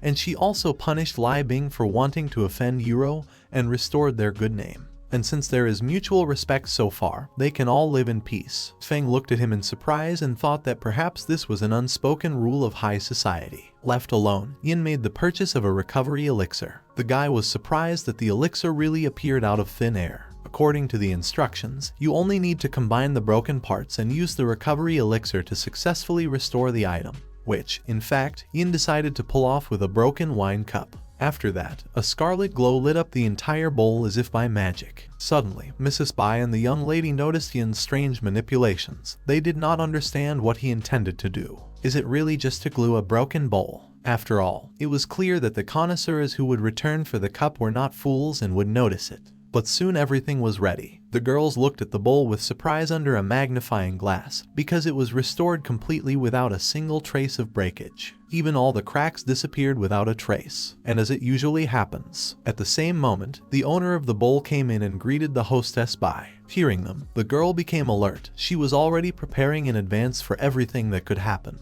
Entering the room, Qin Tian wondered who dared to offend the hostess, and why there was such a pogrom in the store. Looking around, the man and the girl noticed that all the antiques in the store were broken. The lady greeted them and thanked them for their concern, but said that all misunderstandings had already been resolved. Tian stopped the girl and said that she misunderstood him. He was not worried about her. The man was only worried about the Ming Dynasty wine bottle, which he put in her store. He was afraid that it was also broken, like all these porcelain products. In the next second, Qin Yin noticed an old acquaintance in the companion. He recognized her as the commander of the Red Shield Special Forces unit. The guy was surprised. Why is she here? Noticing his girlfriend, she was also very worried. She didn't understand why he was here, and she also hoped that he wouldn't reveal her identity. After that, Mrs. Yin presented their cup intact. She assured the guy that even if all the antiques here were broken, their bowl would be intact. Looking at it, Qin was surprised how it happened. He understood that it was really his thing. But how could it survive?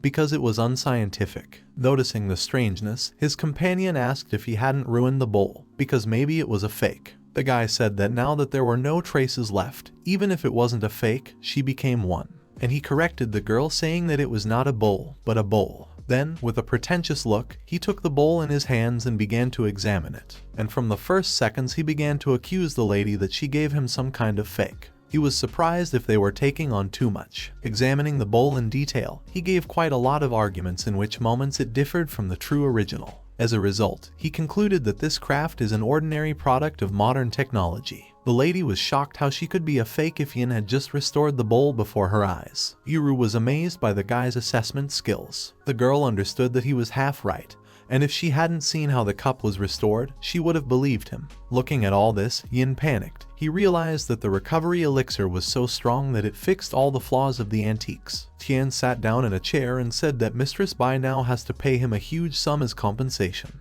But then he suggested that she just give up her store, and they would close this issue on that. Mistress Bai was surprised that he just wanted a store, especially now, when all the antiques of the store were destroyed. She did not understand these arguments at all, because it was not worth it.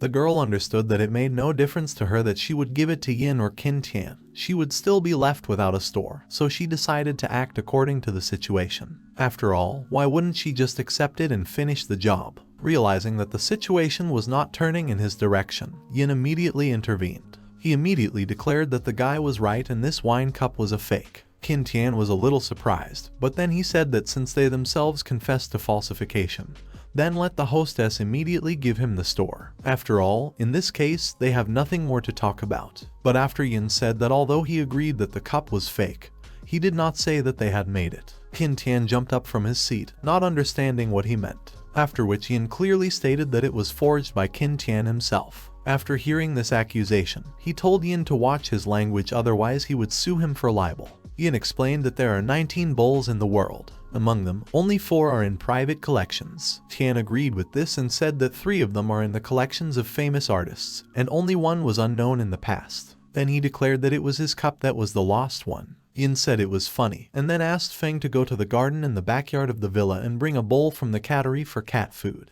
The guy bowed and said that he would move it now. Hearing this, Tian was outraged. He decided that the guy wanted to insult him in this way. After all, even if he has some money, he would never use a multi-million-dollar bowl to feed a cat. The streamer watched everything and clearly, step by step, announced to her viewers what was going on. While waiting for the cat bowl, she hoped that at least this time she would not be blocked. Soon Feng brought the bowl, wiping it from the dirt with a rag as he went. After that, he put it on the table, and Yin immediately said that this bowl had come to him from his old man. It looked good, so he decided to feed the cats from it. Actually, that's why there is dirt on it. Pinching her nose against the stench, the girl carefully examined the bowl. she saw that the glaze was covered with clouds, and the color was restrained like the original. Qin Tian pushed her away, saying that he wanted to look at the bowl himself. Carefully examining the antiques, he could not believe it, because it really was the same bowl. In that second, he realized that he was missing. Then he reached for the fake bowl, saying that it was a pawned object he was taking away.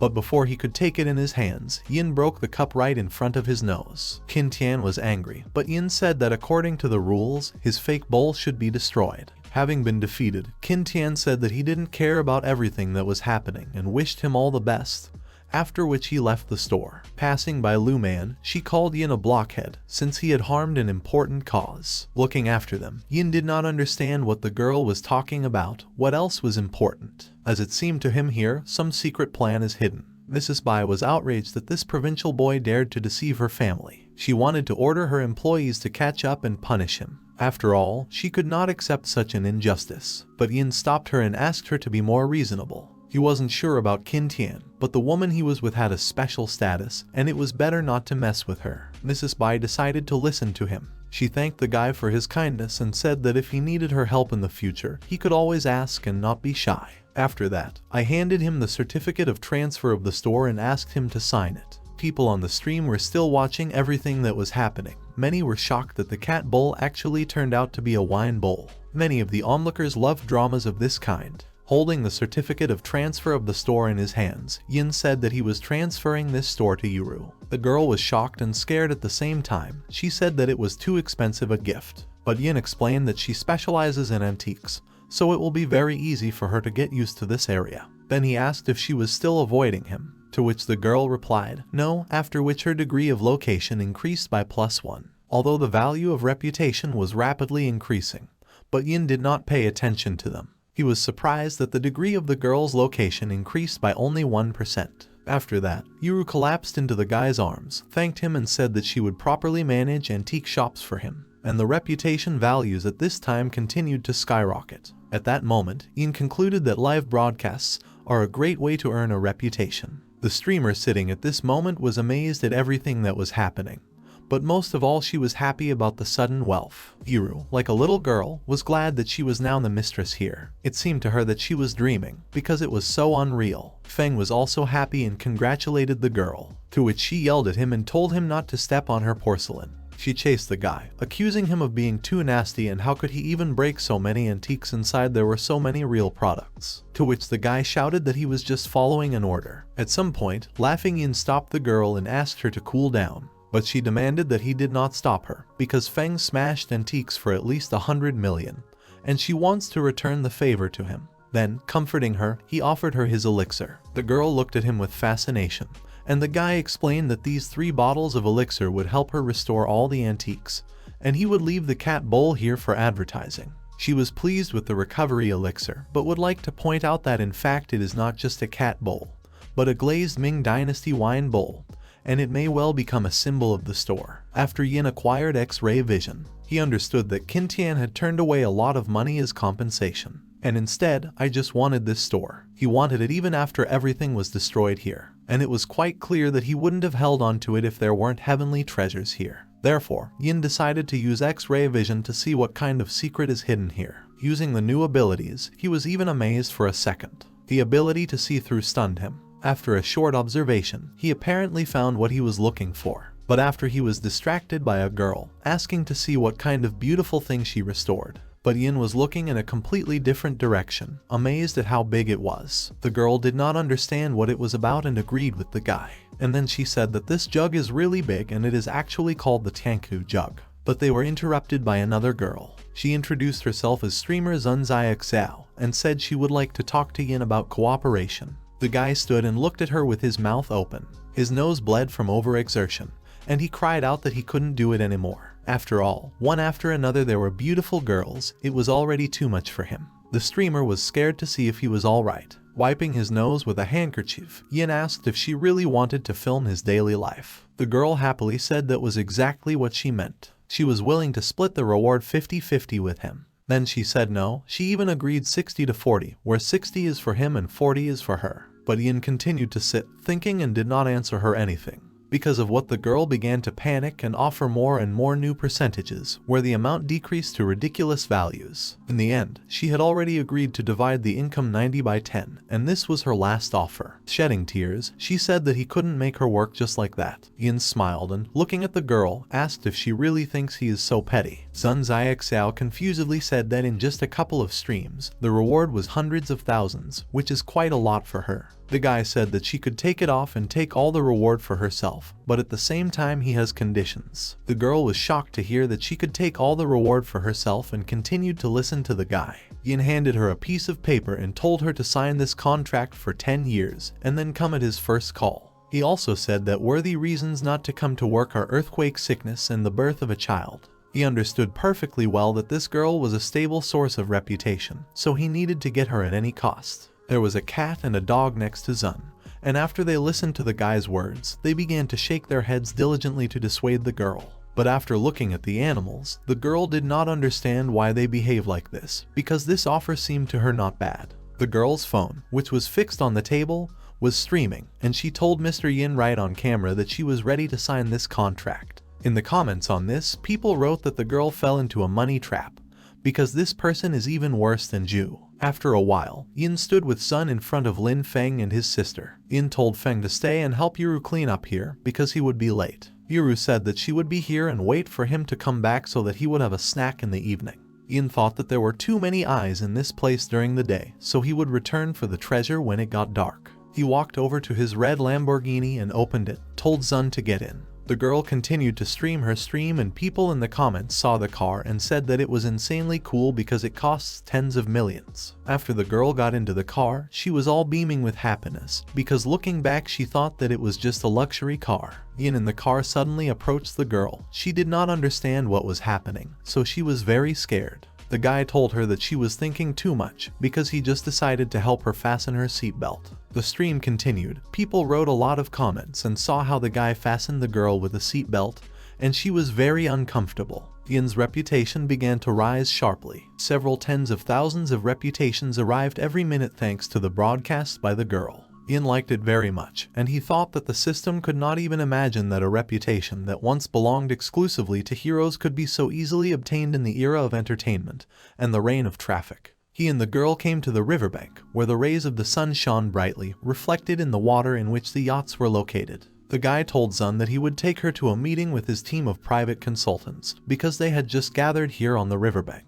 A few meters away from them there were girls on the stairs, one of whom noticed the boss and told the others to go and greet him as soon as possible. The girls surrounded the guy and, saying that they were bored, began to tell that they had lost about 100 million this month, so they asked to double their bonus at the end. Yin was very kind to the girls and said that it didn't matter to him how much they lost, because he would double everyone's bonus. Zun looked at her phone and read the comments that her subscribers wrote. They admired the girls and were very jealous of Yin, who was in their environment, considering him lucky. Zun was a little upset, because she understood that at the sight of such beautiful girls, people watching the stream became like wolves learning blood. After the girls left, Yin leaned against the fence and said that he was very tired of such attention, because it even became difficult for him to breathe.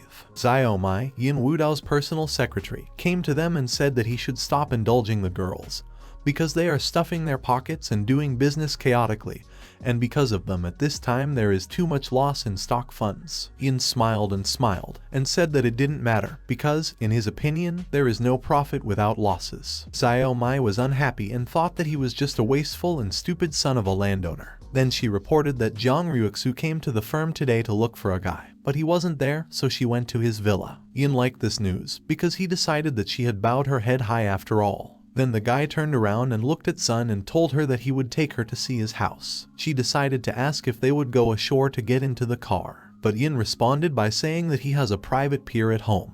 The girl was shocked and thought that this is the life of rich people. They sailed to Yin's villa, where a sad Ruixu was already waiting for the guy on the balcony. Yin came out to her on the balcony. The girl was leaning against the fence and looking into the distance. The guy asked why she was looking for him. She turned around and announced that he had won, because the family meeting unanimously agreed to his takeover offer for 10 billion. Yin waved his hand aside and said that he was sorry, because he had already changed his mind and no longer wanted it. Ruixu started shouting at the guy and asking what kind of tricks he was trying to pull off again, because her corporation was already being sold at a low price of 10 billion, and she didn't understand what else he wanted. He replied that she was the one who started cooperating with Jiang Renji halfway through and spoiled his mood. She had already started walking towards the exit, and at that moment he told her to think about her behavior. After these words, the girl blushed and slightly turned around, said that she agreed to become his. Yin looked at her carefully and told the girl to continue because he was interested in this. Sun was hiding in the room at the time and was broadcasting, watching them. At the same time, she was very afraid that her broadcast room would be demolished again for this picture. People in the comments were very jealous of Yin because each of them wanted to see it through the eyes of a guy.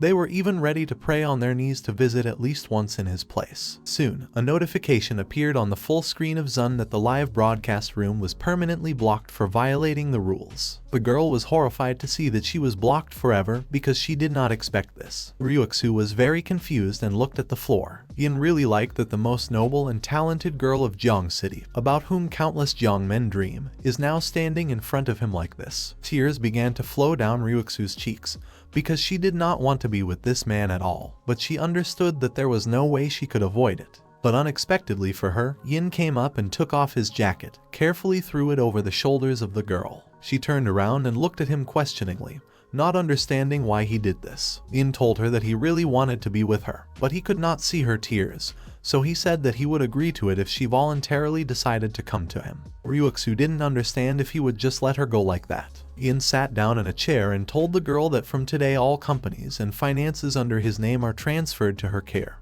including the reconstruction project of the old city and the Jiang group. The girl was very surprised and shocked because he gives her something worth 100 billion. Yin started talking about the fact that she went abroad at the age of 18 to study business and administration. And at the age of 21, she pulled the family out of bankruptcy to the top, so if it weren't for those people who protected her, the market value of the Jiang family would now be 100 billion. The guy considered her a brilliant business lady, so he trusted her. Ryuxu blushed and thought that in many years he was the first person who understood her, and the first person who understood her situation. After all, during all this time she saw him as bad weather, but he was the only one who was honest with her. She realized that he sincerely trusted her. The girl decided that even if the real villain is much better than this hypocrite Xiao Chen.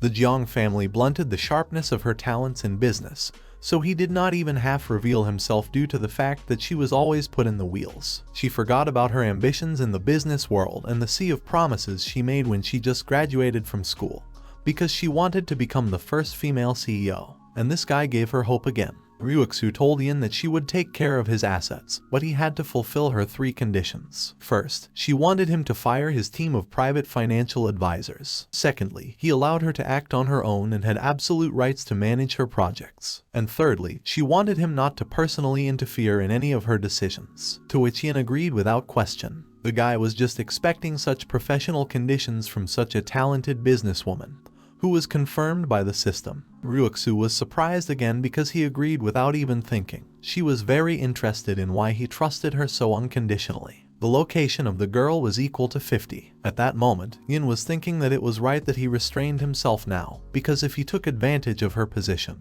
he would never be able to get her again. His talent for business was of little interest to him, but the glasses of heaven were very tempting. Ryuxu said that since there were no more cases, she would go. Yin smiled and asked not to touch the Xiaomi from the advisory group, and told him to do whatever he liked with the steel ones. The girl started to leave, and after these words she decided that he had finally put a spy on her, and she almost believed that he unconditionally trusted her. Zun sat down on the sofa and said that everything was down the drain, because the live broadcast room was blocked again. Yin looked at his reputation. There was a value of 720,000. He raised his reputation well by about 300,000 more. Zun, with tears in her eyes, said that they have a permanent ban. But it's not so easy to collect a large number on the air. They only gained 100,000 subscribers, and now the channel is banned forever. Yin smiled and said that since she was streaming to do Liu, he would put in a good word for her. The girl closed her eyes and told him not to brag, because the chief director is also a man with a fortune of 5 billion, so he will not listen to him. At that moment, Yin picked up the phone and called Edgar, asking him to unlock Zun's Xiao, and for this, he will invite him to wellness treatments. Zun called him a braggart again, but suddenly an incoming call appeared on her phone. It was Ko Guang. She answered the call and Guan began to apologize to her, saying that he would unblock her right away, after he said that the number had now been added to the whitelist and no one would ever be able to block her now, and then asked why she did not say that the great Buddha was behind her. Zun looked at Yin, not understanding what he was talking about. Wang said that even the boss himself came out and said that even he wouldn't dare to displease this great Buddha. Zun disconnected the call and started thanking the boss. Yin handed her his business card with a phone number and told her to call only when you need to take sick leave or maternity leave. And he also said that the taxi would not come here, so she needed to go to the garage, choose something for herself. After a while, the girl was in the garage. She did not understand what kind of authority she contacted, because even the chief director is afraid of him. The boss told her to choose a car. She decided that it was a simple courtesy, because she did not believe that she could take someone's luxury car, because any scooter for 100,000 would suit her. After she walked a little further and various cars began to show off in front of her, she saw Lada, Fengcheng, Weilong and 918 among them, and probably it was the cheapest of all that was inside. After Zun left, her husband came out from behind the tree. He did not understand how she could drive someone else's car and enter someone else's house without hesitation. Considering all this, he came to the conclusion that she had cheated on him and decided that they would end it today. Late at night, and some of the events are transferred to the youth apartment of the town. The streamer was finishing her blog and saying goodbye to her viewers. She informed them that they could go to other rooms for the broadcast while she was in the shower, so after saying goodbye, she said see you soon. About to go into the bathroom, the girl was worried for a second. Maybe that awful man who knocked on the door last time will come to her again. But then she calmed herself down, because Uncle Policeman said he would arrest him if he bothered her again, so he wouldn't dare to come here. She was worrying for nothing. And with a calm soul, she entered the bathroom. While the girl was doing all her bathroom procedures, she was sweetly humming various songs and having a good time. While the girl did not suspect anything at that moment, a crazy-looking man made his way into the house. He opened the door with a lockpick. His presence was immediately noticed by all subscribers sitting on the girl's stream. Watching him, they became worried what was going on. Soon everyone realized that the girl was in danger, and this man was up to something unkind. In the end, the girl came out of the bathroom and immediately froze as if rooted to the spot. There was fear on her face. She was very scared and didn't understand what he was doing here. Noticing her, the man said that really the girl had already finished washing. And then he added that he missed Zayuk Xiao and intended to stay with her forever. Looking at him, the girl asked in fright how he could get here. The frightened girl, in an attempt to defend herself, threw a wet towel right in the man's face, and she told him to get out of here immediately. Taking the towel off his face, he was very angry. The man shouted at the girl, saying that she was cheating on him because he saw her leaving a luxury villa and driving away in an expensive car. The girl was scared and shouted that she didn't even know him. The distraught man, setting fire to a bottle with a combustible substance, said that he wanted his wife to stay with him forever. Then he threw the bottle on the floor, saying that he wanted to stay forever. Instantly, a strong explosion occurred, setting everything on fire in its path. The flames quickly began to engulf everything that was nearby. The girl was in a panic. This monster, after all, completely flew off the rails and shouted that they would burn together because he wants to be with her forever. There were malicious lights in his eyes, and his laughter was terrifying.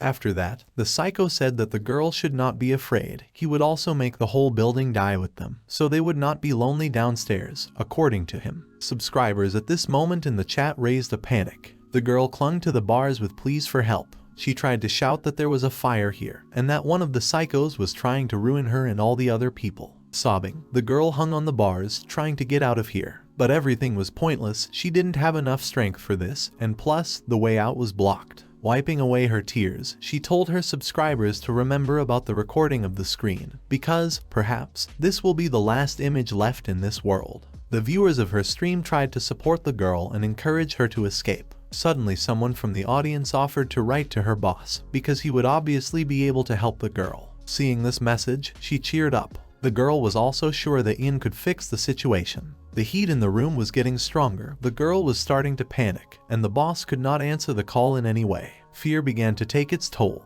and the girl recklessly fussed. After that, a female voice on the phone said that the number you dialed hung up. Hearing this, the girl seemed to have fallen through the ground. Many subscribers were surprised that Yin failed at such an important moment. Zun, covering her face with her hand, despaired. She did not expect any salvation, being in a cloud of smoke, and told all her subscribers that they would be able to see each other only in the next life. But suddenly, someone decided to open the door with his foot and hitting it with all his might, it opened. Sun continued to sit on the floor with hope and fear, looked towards the door, expecting that it was the police. But it wasn't the police. Yin entered the room, holding a fire extinguisher and first aid equipment for the girl so that she could breathe normally. Subscribers, continuing to watch what was happening, wrote that it was very touching, calling the guy a great hero. Yin sat down next to Sun and picked her up, and then put a special mask on her face so that she breathed clean air. The girl with tears in her eyes asked Yin where he was from, and he replied that he had just watched her stream and was already on his way, so he hung up.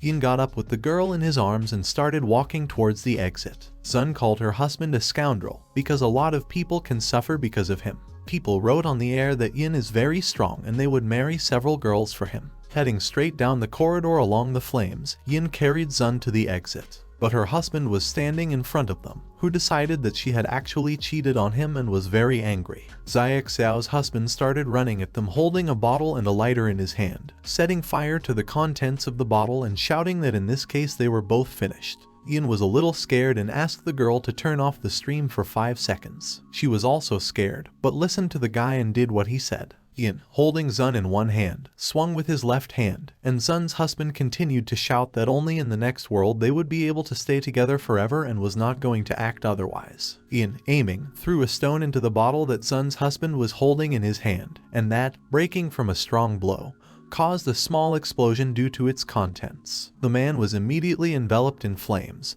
He began to scream in horror and try to extinguish the fire on himself. Yin began to leave and carry Sun out of the room, and her husband was still shouting that she was only his and no one else's. The stream was working again and people, not understanding what had happened, asked why the live broadcast was suddenly turned off, and recognizing the voice of that bastard who was screaming in the fire, said that he remains like this even when he burns. Yin carried the girl out of the building and put her on her feet. She was very glad that she was finally saved. She informed subscribers that the one who was on fire was a scoundrel and playing with fire. He blew up on his own mine and was to blame himself, and also said that she did not know how many people he would kill this time. Yin stood by and looked at the fact that he had received 1 million reputation, thought that this was a good opportunity to do a noble deed and stand up for justice, and decided that it was worth taking this opportunity to get more reputation. Immediately, he picked up a bucket standing nearby and told Xia Xiao that she was not in danger, so he should go and continue saving people. Sun looked at the guy in fright and started shouting that the fire had already broken out and it was very dangerous inside, so if he left, he might not come back, so he didn't have to play the hero. Yin lifted the bucket over himself and poured water on his head, saying that there are no heroes in the world. There are only people with hot blood. And looking back, and looking at the girl, he smiled and said that his blood was just boiling. After that, the reputation immediately began to grow in the amount of several 100,000. People wrote in the comments that they kneel before him, calling him a hero and a real man, as well as a lonely daredevil. Yin ran to the entrance of the blazing building, and the reputation also continued to grow and grow. After a while, people started running out of the doors of the building, and some jumped out of the windows of the first floor. Sun looked at this picture and was very happy to see how many people he had saved. Several people also stood near the building saying that that man had real valor, and that great man was still in the building.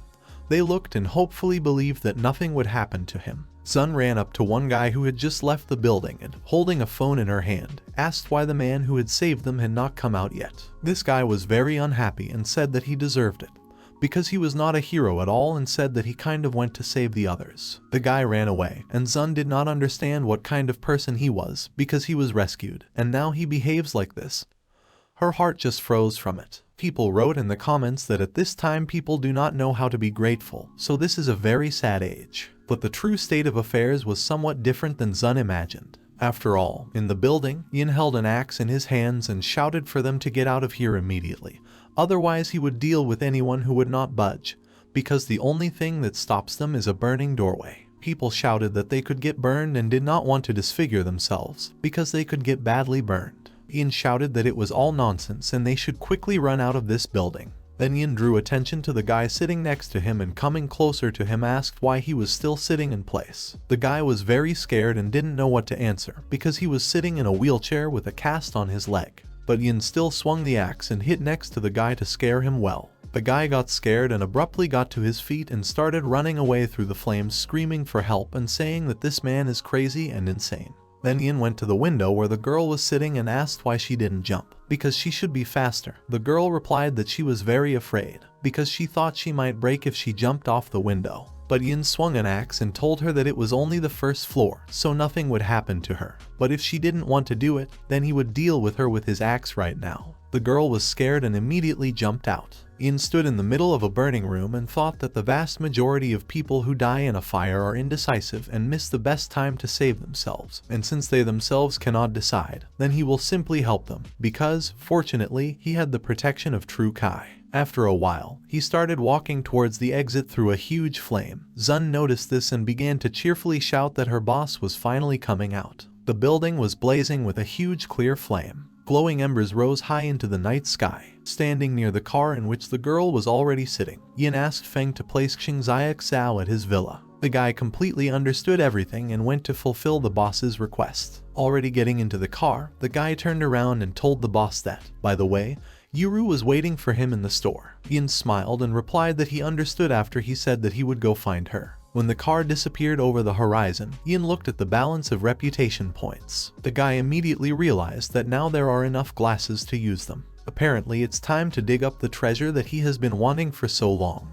Late at night, near the store, two people watched the movement inside. Lu Man was surprised. Why was the store still open? Qin said that there was only that pretty saleswoman in the store, so maybe they should just go in and deal with her. Suddenly, in the next second, both of them noticed Yin walking up to the store. Yuru was very happy about him. Lu didn't understand why he came here, and Qin assumed that the beauty was just waiting for a secret date with this incompetent. Lu asked her friend if they were not going to postpone things for later because of this, because the plans were quite urgent. Qin told her not to worry, because he promised to help her, which means that that thing does not escape them. After that, the guy thoughtfully reasoned that they should wait, because you can't act hastily. In this regard, he has always been quite careful. Inside, the table was already set. The aroma from the standing dishes spread everywhere, which could cause anyone to have a very strong appetite. Carrying another plate of food, the girl said that maybe there was nothing special or super tasty about it, but she had long wanted to feed him dinner. The girl was, in truth, very grateful to him for everything he does. Ian was glad of this turn of events, as he was very hungry. Putting another portion into the plate, the girl offered to try the meat that her relatives had sent. It had to be very tender.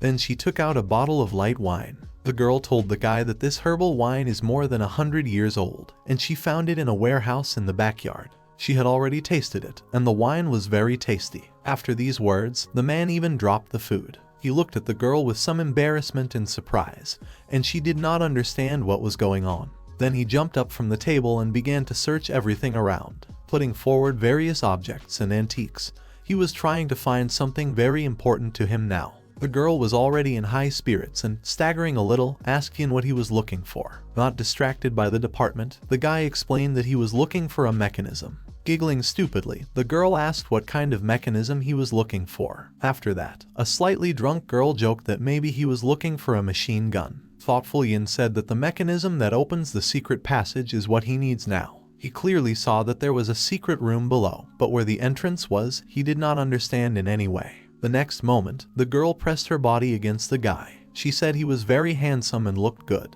The guy was surprised, because the girl was so pure and innocent, but how could alcohol change her behavior so much? Yin grabbed the girl by the wrist, pushed her away from him, saying that she needed to sober up. But she couldn't figure out what he was saying. The guy was in shock, because how can such a fragile girl be such a hooligan? After which he accidentally brushed one of the switches with his shoulder. The light went out in the room, and the girl continued to say that she loved the guy, pestering him. He asked her to stop climbing on him, because he was a little uncomfortable. Suddenly one of the windows opened and Man and Qin Tian climbed in. Qin was glad that the two finally left, because he almost fell asleep waiting. For him, every minute then dragged on like an eternity. Yin, who was lying on the floor, was shocked at what was going on here. Then he realized that, apparently, they decided that there was no one in the store. And did they really decide to get in here and rob him because of this? Lu said that she had already examined this store in the afternoon and had not found any hidden mechanisms. Does he know how to get this treasure? The guy replied that it was easy. He explained to the girl that he would use his eyes of red gold and immediately find him.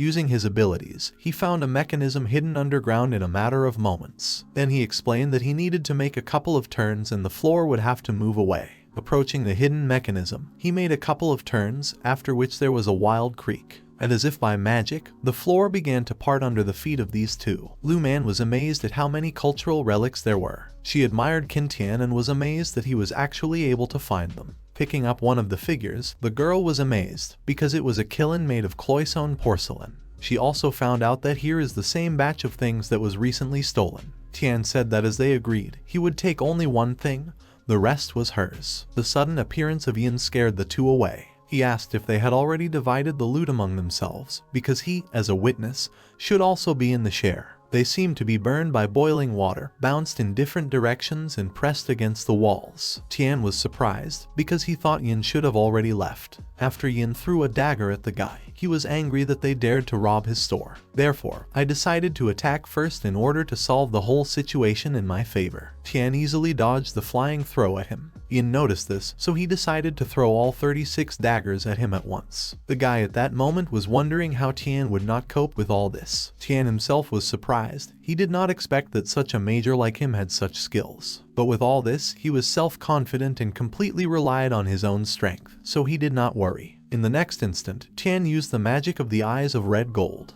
Easily dodging daggers, he listed a huge variety of his regalia and merits. After that, turning to the young gentleman, he explained that his actions are absolutely always accurate and do not allow mistakes. Therefore, literally in the next few seconds, he rushed straight to Yin with great speed and tried to plunge a dagger into his body. For a second, one would think that he was able to win, but Yin said that even though his dagger was not bad, but he still underestimated him. After that, he used great powers of magic. A huge flaming fireball formed around Yin. Tian was thrown aside by the blast wave. After that, Yin invited the guy to try out his true Kai of the 9 dragons. Swinging, he struck him a huge blow. At great speed, the guy flew straight into the wall of an antique store. After which, it immediately became clear that he clearly wouldn't be able to fight anymore. Picking up the dagger, Yin was pleased with himself. Thanks to the system, he gained strength and could fight even without Feng's protection. Thanks to his new abilities, he was able to defeat a strong enemy alone. But at the same time, Yin was sorry that Qin Tian was not a proud son of heaven, and he would not be able to collect his glasses,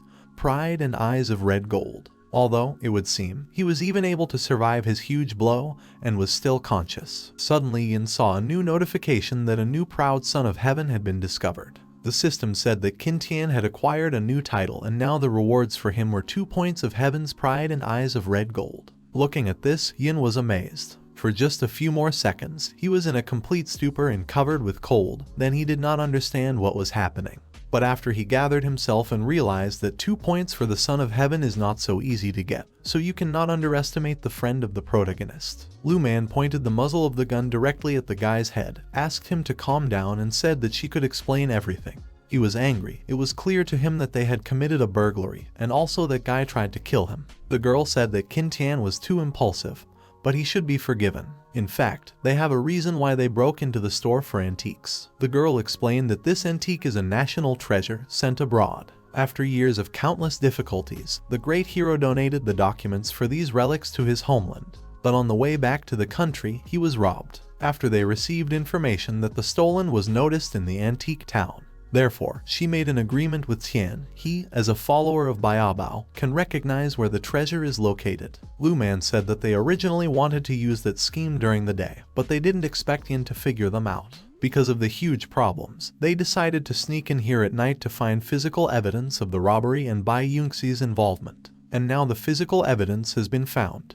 But the moment is such that Yin himself became the new owner of the store, so all suspicions fall on him. Dropping the dagger on the floor, the guy raised his hands and said that it was a misunderstanding.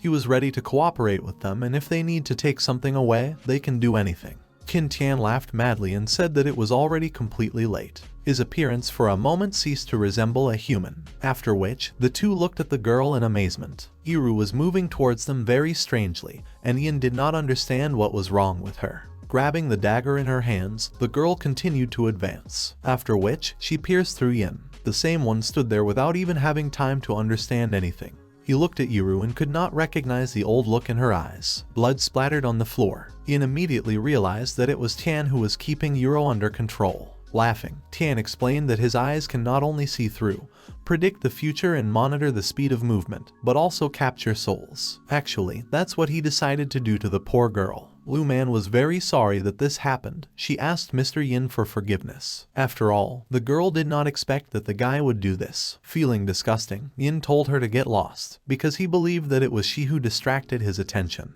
which Tian took advantage of and took control of Yuro. But the girl sincerely did not want this. She yelled at Qin Tian and asked why he did it, because the guy let go of the dagger. But he replied in a rage that majors like him are always vindictive. In his opinion, because they had a skirmish, he agreed to a truce with him. But Tian understood that he should deal with this problem. Lu Man was not easily angry at the guy at that moment. She was outraged by his complete behavior and hated him with all her heart. But he said to all her words that his actions were just ordinary prudence. Tian stated that Yin's strength should not be underestimated and at the same time his identity should not be revealed. That is why he had to nip such a possibility in the bud, which is why he decided to remove the witness. Then he ordered the girl to sort herself out. That submissive took a dagger and a sharp blade, solved all his problems once and for all. The girl's lifeless body fell to the ground right in front of Yin's eyes. He looked at this picture with horror and could not believe that this had happened. Clenching his fists, he was determined to take revenge. He promised that Qin Tian wouldn't be able to live after that. Tian said that the blade of Mrs. Zhu's dagger is extremely poisonous, so if he wants to pay him off, then let him wait for his next life. Lu Man was constantly asking her to excuse her when he left. She was very sorry and really worried. Sitting right in front of the body and feeling hellish pain,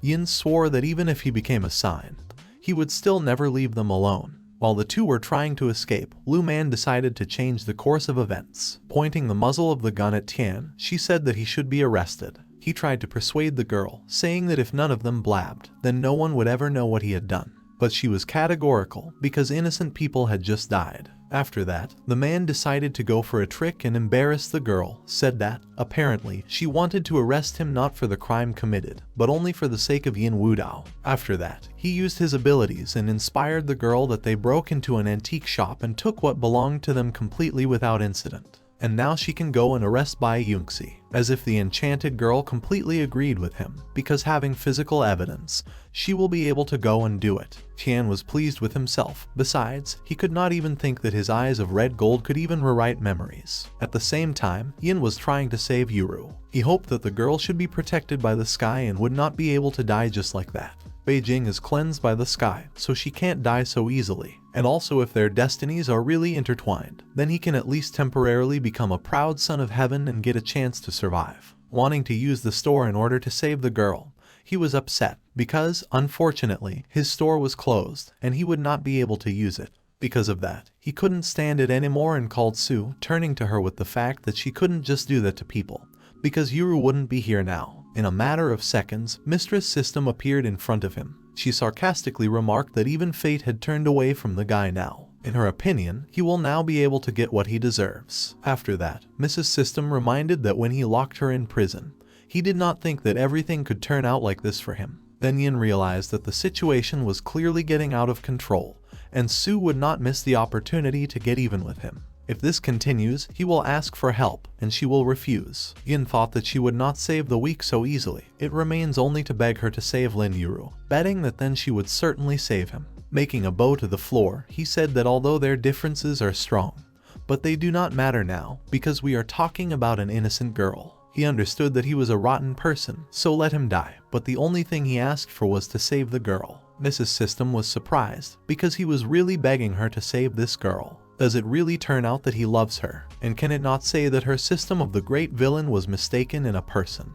Yin understood that although Sue was the administrator of the great villain system, she still couldn't resist the natural laws. And yet it must be admitted that he bet that by saving the girl, his chances of survival increased many times. At that moment, he was able to buy an antidote pill, spending a huge amount of reputation. But thanks to this, he was able to prevent the effects of the poison and save his life. The next morning, in the main polyclinic of the city, these two were in the ward. The girl was under IVs and was about to come to her senses. She woke up from a terrible nightmare in which she tried to protect Yin. Jumping out of bed, tears involuntarily flowed from his eyes. But Yin is alive and unharmed, standing right in front of her, trying to calm the girl down and explain that everything is already fine, and everything is over long ago. The girl looked at him in fright and could not believe her eyes. Then she jumped into his arms, apologizing. The girl explained that she really did not want to hurt him, but her body did not obey at all, and at the moment when the dagger pierced his body, her heart seemed to break. They stared into each other's eyes. There was a slight tension between them, and Yin tried to calm the girl down and explain to her that there was no need to worry, everything was already fine.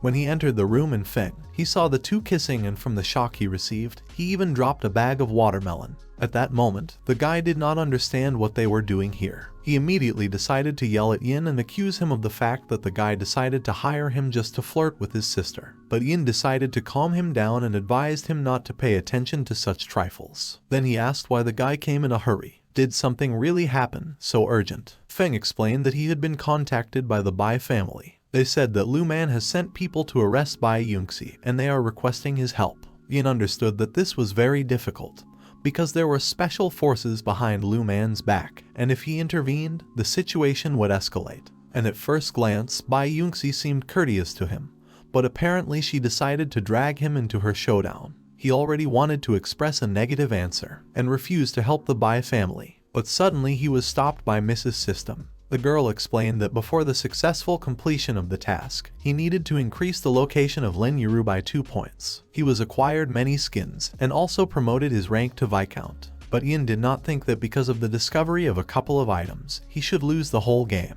After that, Mrs. Systema suggested that he just look at the details of the transition to the next ranks. And when Yin looked at them, he was amazed, because many of his already existing skills would increase, and therefore, the chances of defeating Qin Tian would increase. Therefore, in the next moment, he grinned maliciously, and then he proudly declared that he was going to avenge Yuru. The girl was scared and asked him to stop, because she was scared of this Qin Tian. Yin gently stroked the girl and told her not to be afraid. He explained that if he didn't take revenge on Qin Tian, who almost ruined the two of them, then how could he be called a man after that? After his words, the girl's disposition increased, and the status changed to madly in love. She admired the guy at that moment and said that he cares about her very much, so she is happy. After that, due to the fact that Lin Yuru's location reached 95, the task was completed, and he received 1 point of the Pride of Heaven, as well as the gift of valuing antiques. He was also promoted to the rank of Viscount. After that, the body was strengthened and all its skills improved. As he gained new abilities, he realized that all these big names, such as Proud, Sons of Heaven and Child of Fortune, were just dog nonsense. Yin didn't understand who gave them the right to recklessly kill people with such arrogance. The guy was amazed that they had penetrated into someone else's store, and they killed people there, after which they left with the loot. Is this really what is called the justice of the main character? Because of this injustice, Yin decided to take revenge on them.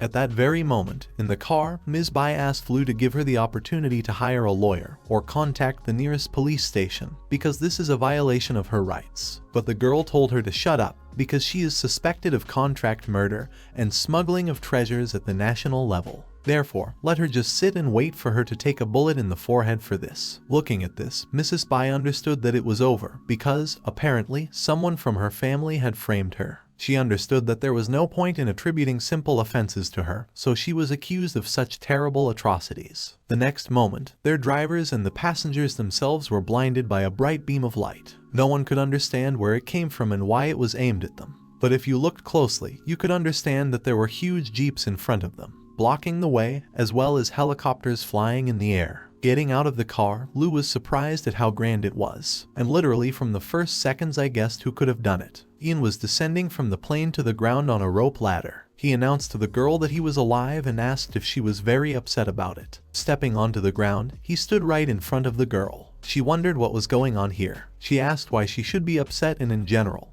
why she was somehow involved in this. Yin sarcastically asked if the girl decided to pretend to be innocent after what happened. But Lu genuinely didn't understand what he was talking about. In that second, Yin realized what was going on. The girl really didn't act out the performance, which means that this is all the work of Qin Tian. Apparently, he used his eye of red gold charms on her, but Yin continued to bend his line. He told the girl to stop talking nonsense and give him that person. Lu didn't expect him to bring armed forces with him. She wasn't going to stop them, but she would report everything honestly. Yin understood that he had used the old man's powers with great difficulty, and now there was definitely no escaping complete chaos. After undoing the handcuffs, Lu gave him the one he asked for. Mrs. Bai was very grateful to Yin and said that it was incredible. She appreciates people like him, and she will be in debt to him all her life. Looking at Man Yin, he asked where Qin Tian was now. The girl said that he was not part of the Red Shield Special Service, so after completing the task, he left them. Mrs. Bai looked at the man with loving eyes. She asked if Yin had entered into this conflict because he had fallen in love with her. Hearing her words, the guy was very surprised. But then he realized and decided to take advantage of the situation. Since Qin Tian is not here, the girl can enjoy her love alone. After showing his acting skills, he claimed that Qin Tian was one of those who brought trouble on Auntie Yun. Therefore, he promised that he would not only save Auntie Yun, but also make him pay. The girl cried touchingly and said that only Yin really cared about her, so how could she be grateful to him? After a short pause, she said that from now on, all the connections and riches of the Bai family are his connections and riches. After that, the man grabbed the girl by the hand and told Auntie Yun that although they have different positions in childbirth, they are almost the same age, and he remembers perfectly well how in elementary school, when he was bullied, she stood up for him constantly. So now that he has grown up, he will protect her. And after his words, the girl's disposition towards the guy increased significantly. She looked at him, and it was clear that the girl was grateful to him. After that, she rushed into his arms, saying that she already had a feeling that she was driven into a dead end and her life was over. Therefore, the girl was very grateful to him for his help. Suddenly, Man, who had already got into the car, called the guy and said that the situation in the Bai family is not as simple as it might seem, so she advises him not to get into muddy water. The guy looked at the girl contemptuously and said that his affairs did not concern her, and also let her tell Qin Tian that he could expect a day of reckoning. Suddenly, Mrs. Bai called out to the guy and said that the girl was really right. Things in the Bai family are really muddy, so she thanked him for saving her and said that she would sort everything out on her own. The girl's disposition had already increased to 50%, but Yin could not raise one in any way. He understood that, based on past experience, Ms. Bai was supposed to be Tian's heroine. He wondered if they could be the same couples that I love and hate, changing every second. According to his thoughts, Qin Tian is helping Bai Yunxi to become the head of the family. If so, then this sick guy almost killed her once. Suddenly, a new task arrived, in which he needs to win over the daughter of heaven Bai Yunxi. The reward for completing this task will be 2 points of heaven's pride, as well as a talent for insight. Seeing this, Yin became interested. Having looked at her, the guy said that a lot had already happened to her, so the rest were outlined for any place of the head. Did she really think they would leave her alone? And then he clarified whether she could really cope alone. The girl could not find the words to answer him, after which he offered to give her a ride home. After all, once he undertook to help, he will do it to the end. Looking after him, the lady was genuinely surprised. After all, when she was at the bottom now, only Yin extended a helping hand. Moreover, he didn't hesitate to use the power of the family. The girl could not even imagine how she should repay him. At that moment, Yin texted his streamer to pass quickly, marking the geolocation point at the Bai residence. The girl, after reading his message, said that she would be there soon. At dawn, arriving at the Bai residence, they were met by a security guard who told the senior lady that according to the rules of the family, women are not allowed to enter the meeting room, only men of the Bai family can be allowed. She was outraged because yesterday she could have entered as the head of the family, but today she is no longer. It's a kid, he couldn't explain it. But he said that the second gentleman ordered from now on not to let women from the family. Unable to stand his speech, the girl hit the guy, calling him names and telling him to go away from here. Then she unceremoniously opened the gates of the hall and went inside. When they entered the meeting room, they saw a picture that the entire top of the family was assembled. The second gentleman was sitting in Mrs. Bai's place. He was surprised that she was able to return. Standing in front of him, the girl smiled and asked why he was annoyed that she was able to return. But after the frightened man said that the girl was engaged in smuggling, thereby violating the rules of the family. Therefore, he called a family meeting to remove her from the post of acting head. Now he has become the head of the family. After his words, people began to whisper around. Everyone was surprised how a woman could be the head of the family, because it was in vain undermining the family reputation. So also smuggling has always been a taboo for the family. Men reasoned that a woman is the head, it's just ridiculous. And now that the second gentleman has taken over the family, everything has fallen into place. Angry, the lady said that she had not asked these old people at all, so she was not interested in their opinion. and she asked where Grandpa was now. Smiling maliciously, the second gentleman said that the old man died yesterday because of anger towards her. Hearing these words, tears immediately appeared in the girl's eyes. She couldn't believe it. The last hope left was to find out where her brother was now, because he would never have allowed her to do this to her. Suddenly her brother came out of the crowd, said that the second uncle was telling the truth. The adopted son of the Bai family looked at his sister and declared that grandfather died because of her, so let her leave the family. Having burst into tears, the girl did not understand why her brother was for one with them. But after a short pause, it seemed to hit her and she understood everything. Barely holding back tears, the girl yelled at her brother and said that he had betrayed her. He laughed in her face and said that she realized it too late. And then he asked Bai Yunxi if she expected to fall from the top in just one day. The guy promised that he would take revenge on her for the humiliation he experienced when she publicly refused to marry him. Hearing his words, the girl was even scared for a second. But then, through tears, she gathered herself and said that if he wanted to break her, it would not be so easy. Spreading her arms, she addressed everyone who was in the room at that moment and said that she had always treated them well. If now they help her to regain her position, then she will be grateful to them. Several of the guards reasoned that the girl had always treated them well, so they could not stand aside. And they understood that even though Bai Yulong was strong, they would still fight for the head. After that, all three of them rushed at her brother, ordering him to surrender immediately. The guy didn't even get scared. For him, this little mountain guards were just nonsense. Using the magic of the dragon fist, he easily scattered the guys. He easily struck, scattering all enemies. They were like rag dolls flying away, unable to fight back. In a matter of seconds, he dealt with everyone. After that, he pulled his vile hands towards the girl, saying that it was Bai Yunxi's turn. At that moment, the girl was very scared, but he did not have time to touch the girl, as his hand was beaten off by Yin. Yulong was surprised that he was able to push him away with his inner strength. As it turns out, he also has hidden techniques. Seeing his intervention, many of the Bai family members were outraged. No one could understand how he dared to spread his hands in the meeting room of the Bai family. For many, this was considered a desecration of a holy place. The second head of the family was outraged by the guy's act and said that their families never meddled in each other's affairs. And then he asked if his interference in the internal affairs of the Bai family meant a declaration of war. Hearing his words, Yin smiled in surprise, and then, raising his head high, he said that, in his opinion, it was a good offer. The guy now agreed to a war between families. The head of the family was angry. He said that others might be afraid of his family, but their Bai family is completely different. And after the guy's phrase of consent about the war, he gave his consent. After that, hiding behind his throne, he encouraged his relative. It was clear that this cowardly person was not going to dirty his hands. Yulong and Yin bumped their fists as a sign of the approaching fight and stood in a stance. After that, Yin began to use his inner strength against the guy, dealing him a huge and countless number of blows. Resisting, the guy was amazed at what kind of internal force of enormous power was inside Yin.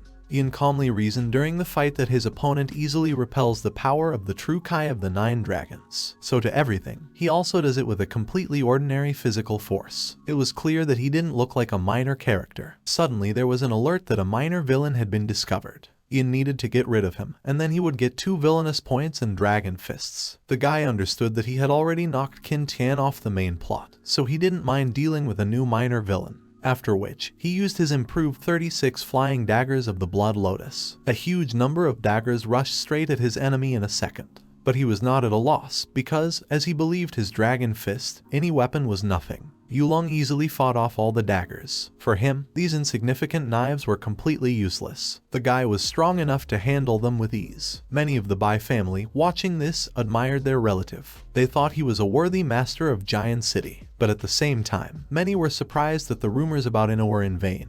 He is not a dissolute kid at all, and a capable enough guy. Taking out the same dagger soaked in poison from his bosom, Yin agreed that this dragon fist was not bad, and he must get it by all means. After which, he easily threw the dagger straight towards the enemy. It flew by with the speed of a bullet and plunged right into his chest. Yulong didn't even have time to do anything out of surprise. Falling to the ground, he held onto his chest. The man at that moment was outraged by this sudden attack. He thought it was very mean. The members of the Bai families were shocked how their relative could lose. Having dealt with a minor villain, Yin received his reward. After that, Yin immediately asked Su what the villainous glasses were and how to use them. The girl said that 1 villainous point can be exchanged for half a point of Heaven's Pride and also 100 reputation points. After learning this, Yin reasoned that a minor villain is really worse than Qin Tian, because points, reputations are generally meaningless. He will be able to collect much more without doing anything on the broadcast. After that, he made an exchange and received +1 new point of Heaven's Pride. He was now only 9 points away from being promoted to Count. Suddenly, Mrs. Bai distracted the guy from his thoughts. Mrs. Bai was delighted with her savior. Immediately after his act, the location increased to 60%. The girl seemed to worship him, being delighted with his martial arts. She realized that he was only pretending to be a major for his own safety. But the men of the Bai family were outraged that a family member had just been killed in front of their eyes. They said they had already reported everything to the police, so Yin would have a hard time, and no connections can help him avoid responsibility. Yin calculated their threats as an extra noise, so he pushed their second head right into the stomach. Curled up in pain, the man fell to the ground. After looking at all this crowd and in particular at the girl standing in front of him, he said that there were witnesses present, and there was also physical evidence, so it was worth arresting them. The girl was indignant. She asked if he really believes that a member of the Bai family who had just died got rid of the guards and stole the relics. Yin said that was true, because their fingerprints were left on the antiques. The terrified second head of the family blurted out that he was framed, and he did not touch the relics at all, because it was all the work of Bai Yulong. But after he shouted it out, the man realized that he had blurted out too much. In a panic, he began to deny everything and say that he had no idea what they were talking about at all, and the theft of relics has nothing to do with him at all. Ian looked at him sternly and asked if he didn't recognize the murder of his father either. Well, the man said that it was all slander, and he is a respectful son of his father. Heaven is a witness to that, and if there is untruth in his words, then let his father take him with him. After these words, the coffin lid moved. People who were nearby panicked at not understanding what was happening now. As if by magic, the head of the Bai Keon family began to fly into the air from the coffin, which just threw everyone in the meeting room into shock, mixed with horror. Stepping on the ground right in front of his son, he said that he had poisoned his father, and when he saw that he was still alive, he strangled him with a pillow. The deceased man could not understand how he could raise such a cruel son. Seeing the whole picture, the man began to choke in his own tears. He was scared to such an extent that he began to lose his mind and control over his body. After a short torment, the soul came out of him. It was clear that he was scared to death, and because it was influenced by Yin, he got 2 villainous points. The guy was surprised that even so it is possible to get these villainous points. Lu Man cautiously approached the esteemed Mr. Bai and asked, was there really an attempt on his life? He sighed heavily and said that he clearly had a misfortune in his family. After all, the girl came up and worshipped Yin. She said that the case of the theft of the relic is closed, and the guy was really falsely accused, so she apologized. After that, the girl left, telling all her employees to get ready. Mrs. Bai shouted after her for a long time that she would file a complaint. Yin, on the other hand, was watching her closely. After that, the former head of the family said that from that day on, he was transferring the powers of the head of the family to Bai Yunxi, and no one should have any objections. After that, everyone unanimously agreed. Turning to Mrs. Bai, he told her to continue to maintain good relations between Bai and Yin, not forgetting about today's kindness. The girl looked at her grandfather with surprise and completely agreed with him. After that, he expressed a desire that they change his nameplate and photo to the name and photo of the second son.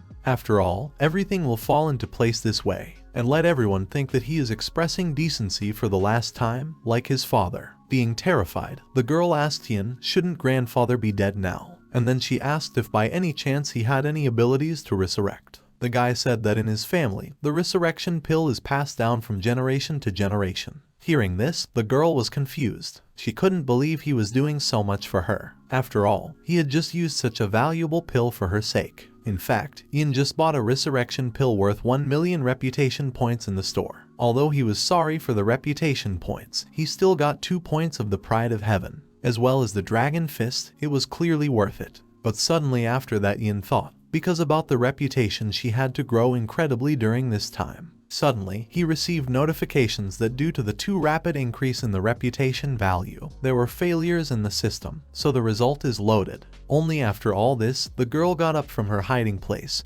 finishing the main part of the broadcast. Many of her viewers were delighted with what was happening today. It was as if they didn't believe in everything that was happening, as if they were just watching some TV series. Yin was delighted that he had increased the number of reputation points by 2 and 7 million. It turns out that he did not go to a loss, but even to a profit. But from these thoughts, he was distracted by Mrs. Bai, who offered to look at some precious thing in her room. Then she took his hand and told him to follow her. The guy turned to Auntie Yun, saying that this was her private quarters, and it seemed to him a bit like an inappropriate place. And in general, does he dare to have the courage to enter? The girl looked at the guy sweetly and was surprised that he was shy after everything. She thought he was a man, but it turns out that everything is not as it might seem to her. These words hurt the guy, so the next second he picked her up in his arms and said he would go and see how expensive her treasure was. From such pressure, the girl was even confused. After that, the two disappeared behind a closed door. The streamer was shocked by what was happening, and the viewers in the chat were also surprised, and everyone expressed an opinion about this situation in their own way. The next day, standing under the rays of the blazing sun, the girl looked into the distance from her balcony. He silently mused about his admiring the scenery. When the guy came up, the girl told him that there would be an auction of magic stones today. A batch of high-quality raw stones came from Leilunchen, and after a short pause, she asked if he wanted to accompany her. Yin reflected a little that now that he had talent, grades and insight, he was going to try them out in action. Therefore, looking at the girl, he said that he agreed, but he would take a couple more people. Arriving at the place on Yuru Street, I was already completely delighted with everything that was happening. She was like a little child looking at everything around with interest. Bai said that in previous years, because of the war, stones were not brought. This is the first auction after the end of the war, so there are many good copies here. Yuru added that the first-class royal stone deserves attention most of all this year. Then she ran up to one of the boulders and said, "Here he is, the very first-class royal stone." Looking at the tablet, Yin saw the huge value of this stone, as well as contact information. The owners of this stone was Qin Tian. Seeing this one, the guy was surprised. After all, it doesn't take any effort to even find it. But it was not for nothing, because he was the main character, so even the royal stone was able to get. Suddenly, Feng turned to the boss and said that he found Qin Tian at the entrance, and because of the lack of an invitation, he was stopped by the guards. Hearing this, Yin choked and noted that this situation was an old-fashioned cliché.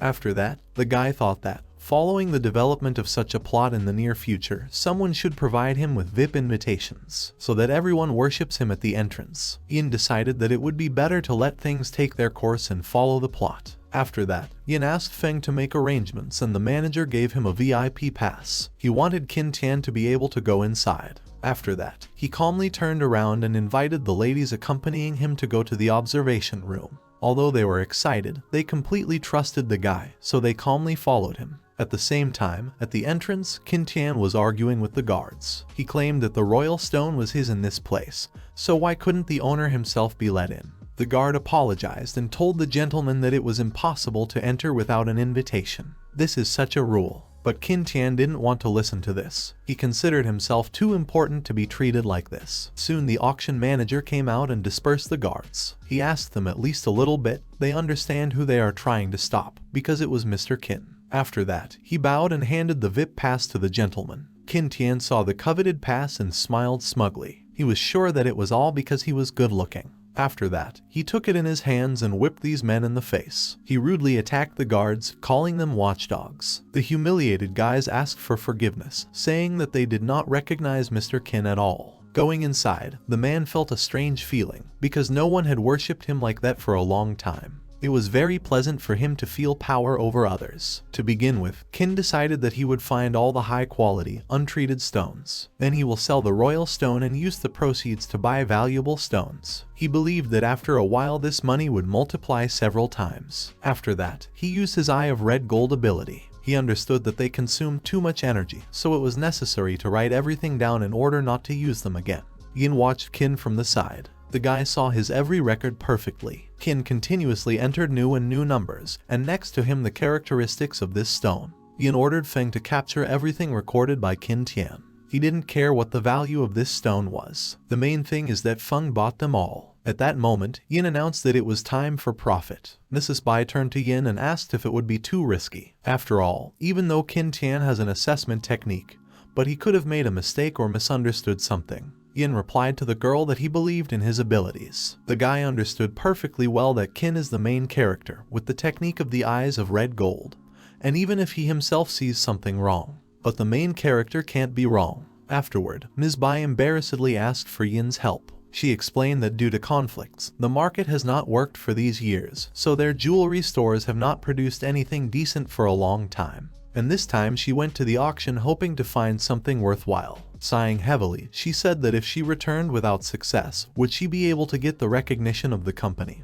not to mention the recognition of relatives. After that, Yin easily poked at some stone and said that if the girl gets it, then everyone will be impressed. Pointing straight to the royal stone, he said that he would not redeem it and would let the girl do it. The girl noted with fright that the starting price of this stone is 500 million and perhaps the final one will soar for 1 billion. If in reality it is not a royal stone, but a dummy, it will be a complete failure. To which Yin replied that just the girl believed him. The guy understood that Qin Tian could not put the stone at a loss. After a little thought, the girl agreed, after which she loudly declared that she would buy back this royal stone. Yin was her first man, and she believed him. But she would also like him to believe in her insight, and if it is a failure, then it will be a failure of her insight. After that, the host announced that the bidding for the royal stone was starting, and the starting price was 500 million. After that, many people immediately started talking about their prices. Yin understood that the competition for this stone was fierce. Someone from the crowd said that he had heard that representatives of the 4 great families were participating in the bidding, so a battle for the stone was inevitable. This time, the young Major Yin acted as a representative of the family. Bai Yunxi was the heir of the Bai family, and Jai Wuji the eldest young master, and at the head of the Jiang family was the newly appointed head Jiang Renji.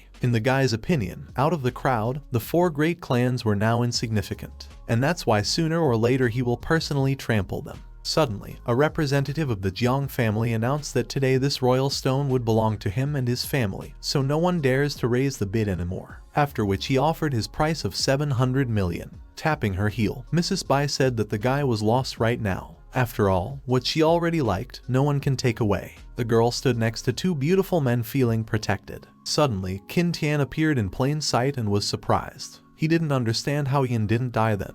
After all, the dagger was definitely supposed to poison him, so how could he survive? Is he really seeing a ghost in reality now? Feng was angry because it was unthinkable that Qin Tian still dared to show himself. He was determined to deal with him now, but Yin stopped him and told them where to hurry, because the game had just begun. Angrily, looking at him, Yin said that he and Qin Tian would still have time to play. Seeing that bloodthirsty look, Qin was scared for a second. Picking up her number, Mrs. Bai said that she was ready to give 750 million for the royal stone. After that, a voice behind him said that he was raising up to 800 million. Jai said he understands the Bai family needs the royal stone, but his grandfather left him a will, after which the guy sarcastically apologized. The girl said that this time the will of his grandfather was not destined to come true and raised the bid to 850 million. Jai replied that in this case the strongest would win and raised the bet to 900 million. Qin Tian watched everything and was pleased with what was happening. After all, as long as these dogs are biting,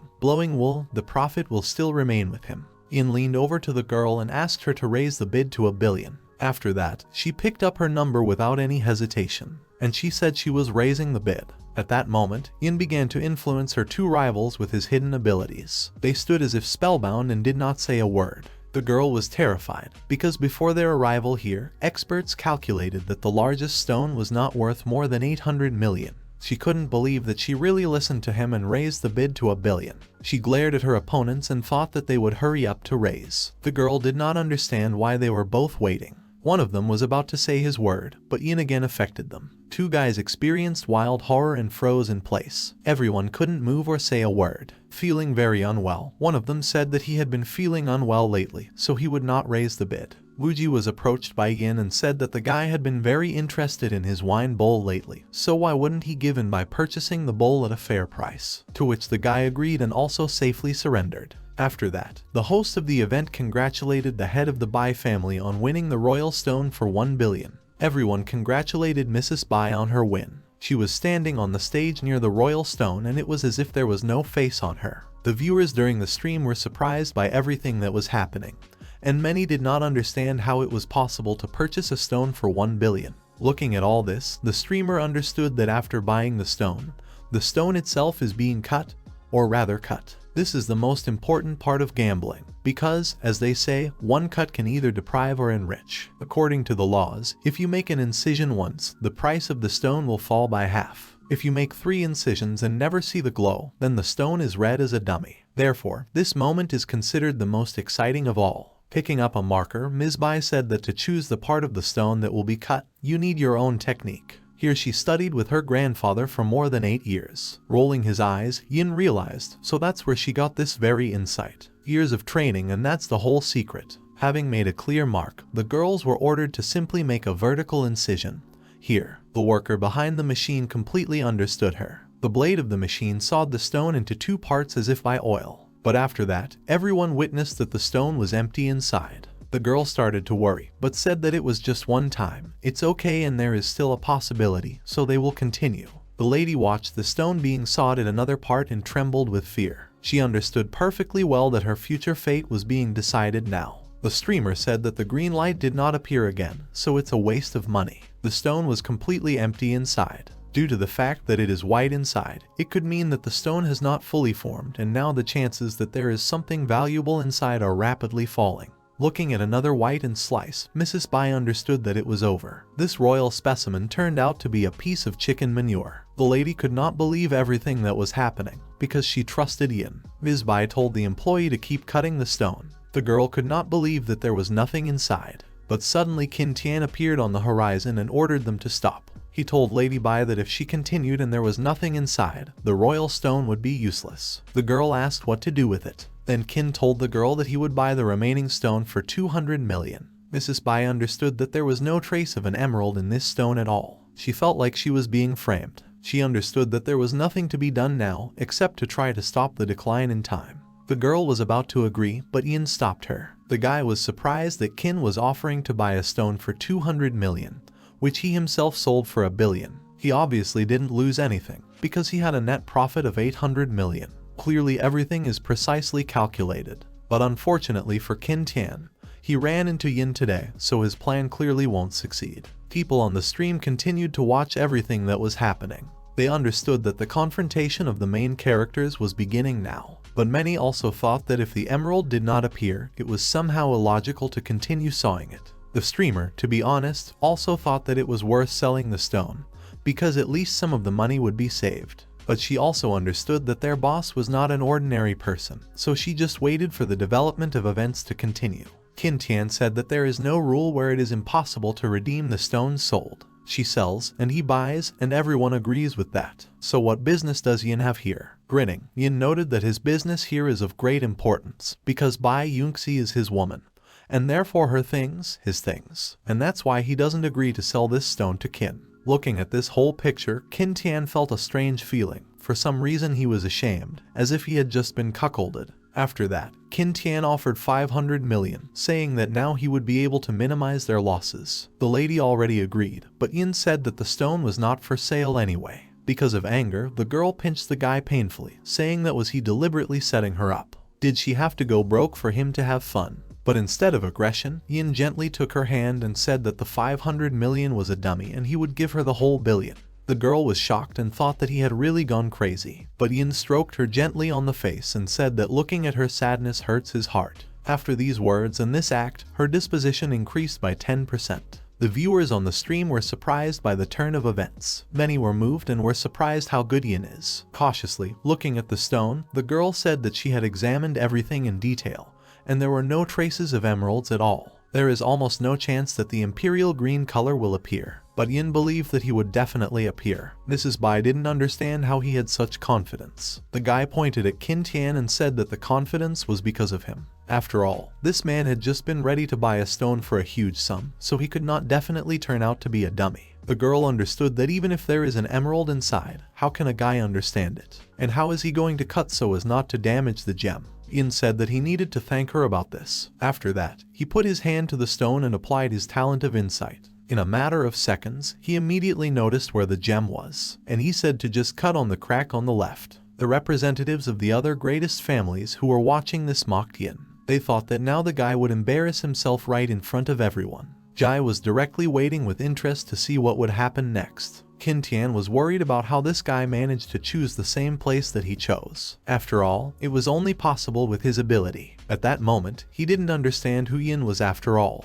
Making a small incision soon in reality, a green glow appeared, and a real miracle opened before the eyes of all. In that second, everyone realized that Yin had become really damn rich. After all, such a large piece of the Imperial Stone has not been seen in the last 100 years. At that moment, this guy was considered a real lucky guy. Qin couldn't stand it and shouted that it wasn't an Imperial Emerald at all. Mrs. Bai also noticed that this emerald glow is 1,000 times rarer than the usual Imperial Stone. There were rumors that at night the entire royal palace was illuminated by the green light of a lantern made of Kailu stone, and this instance was very much like him. The lady understood that if a palace lantern was cut out of this large stone, it would become one of the rarest treasures. The remains can be processed for inlaid jewelry and, in principle, everything that comes out of them will amaze the whole world. The initial price of this already priceless treasure will start from tens of billions. From the realization of everything, Mrs. Bai even broke out into a cold sweat. She clutched her head and screamed that she really didn't know anything. After all, if it wasn't for Yin, the treasure would have slipped right out from under her nose. The girl felt like a real loser, but only Qin Tian felt like a real loser here. Although he knew about the presence of the emerald inside, he did not expect that it would turn out to be a Kailu stone. If he had known earlier, he would not have sold it under the threat of execution. Looking directly at Yin from below, he did not understand where he got the feeling that he was destined to live his whole life in his shadow. Approaching Yin, Mrs. Bai asked if she could take the remains of the Kailu stone. If he would let her, then she would be grateful to him for the rest of her life. Lifting her head by the chin and looking into her eyes, Yin asked how she was going to thank him. For a moment, the girl was even speechless. After that, she bowed her head in embarrassment and said that she would obey him. After these words, he hugged the girl and said that the whole emerald was hers. Mrs. Bai couldn't even believe that he was actually giving it to her completely. Jian couldn't understand why Yin would so recklessly give away the stone to hook up with a girl. Jai laughed and said that the major from the Yin family was increasing his strength. Looking tenderly into the girl's eyes, Yin said that he was ready to give the country for such a beauty. After all, as long as the beauty is happy, he will be a prince for her. After such actions, Mrs. Bai's disposition towards Yin completely changed, and she acquired the status of being in love. Hugging the girl, Yin thought, is she not afraid of gossip, because they are now hugging in public? The guys looking after everything were surprised, because it could have been calculated as a public statement about the union of the Yin and Bai families. Qin Tian didn't understand why his heart was hurting so much. They definitely had nothing to do with Bai Yongxi, but for some reason he had a feeling as if he had been cheated on. At that moment, Yuru returned. The girl said that all the stones that the guy chose turned out to be emeralds of the highest quality, and the total cost exceeds 1 billion. But after she saw a picture of him hugging another and out of surprise even dropped all the precious stones. The three of them were standing not far from each other, and tension was clearly building between them. After that, the girl burst into tears and declared that Yin was a traitor. Running away in tears, she declared that she no longer wanted to have anything to do with him. Yin was surprised that the girl was offended. Mrs. Bai laughed maliciously and asked why he didn't follow his girlfriend. To which Yin replied that although he likes this singer, but if he follows her now, then in the future she will be able to turn it against him. If he gets under the heel once, in the end he will be left with nothing there. Standing on the balcony, Feng asked the boss, maybe it's time to deal with Qin Tian now. The two of them watched at that moment as everyone slowly left the hall. Yin said that, according to the cliched plot of the main character, it is impossible to kill halfway. If the villain decides to do it, it will end up losing anyway, so this is a stupid suggestion. And then Yin added that he didn't need to do anything this time. He'll take care of everything himself. Feng didn't understand anything, but in his opinion, it sounded cool. Leaving the auction, one of the passengers of the gray car said that Yin had changed a lot and did not even know what to expect from him or not to expect.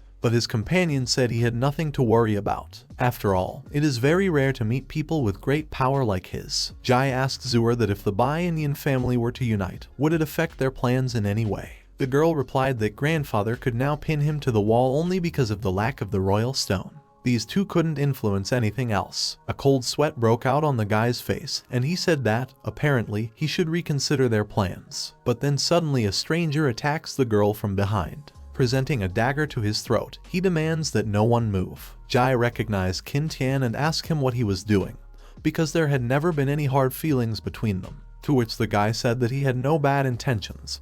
He just needed them to take him out of the city because the enemy was chasing him. The girl told him that if he was hiding from Yin, he could put away his knife. Qin was surprised and asked if she was also his enemy, to which the girl replied that he was not her enemy.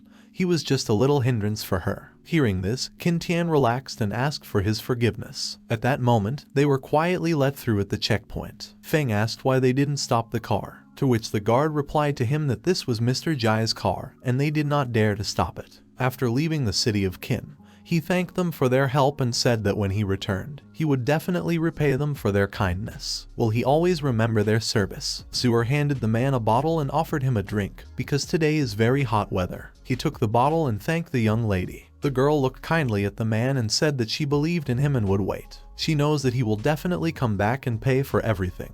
After her words, he applied the eyes of red gold. Although he was handsome, and the girls he met were appropriate, but he could not lose his vigilance, so he needed to consider their intentions. After that, he easily read Jai's thoughts. If the girl hadn't been taken hostage, he wouldn't have wanted to cross Yin's path because of Qin. But he couldn't read the girl's thoughts. Qin reasoned that this beauty was so kind that he couldn't read her mind. It means that her heart is as pure as a sheet of white paper. After that, with a calm soul, I drank the water that the girl gave me. After a couple of sips, Qin Tian dropped the bottle to the ground and fell. Jai asked the girl, frightened, what had she done. Zhu'er said that Qin Tian acted exactly as Yin said. After that, the girl said that, fortunately, she used lenses that hide the pupil. These lenses were prepared by Yin, otherwise everything could have ended badly. Jai asked when she managed to conspire with Yin behind his back, and he warned her that he wasn't the nicest person, so she should stay away from him. Coming closer, Yin asked Jai Jr. not to continue because he would not like to hear how he did not like him. And then he told me that Zhu'er did it all for him. After that, Yin held out his hand to her, saying that they worked well together. But she didn't reciprocate and said she had done her part of the deal. So let him do what he promised her now. After that, the girl began to leave. Jai ran after her and tried to find out what they had agreed on. He was interested in finding out about everything, but the girl told him that it was a secret deal. Yin smiled in detail, looking after her, and thought that this girl was very interesting. After that, the guy stepped on Qin Tian's head. He promised the unconscious body that he would make sure that it died in agony because that was the only way he could calm his anger. Further events are postponed into the late night. The case took place on the closed territory of one of the construction sites. Feng informed his boss that on his orders, he fed Qin Tian mushrooms from this basket and no longer fit in it. Yin said he did a great job. Yin said that these variegated mushrooms were carefully selected by him and have a strong hallucinogenic effect. He heard that after eating them, you can even see dancing little men.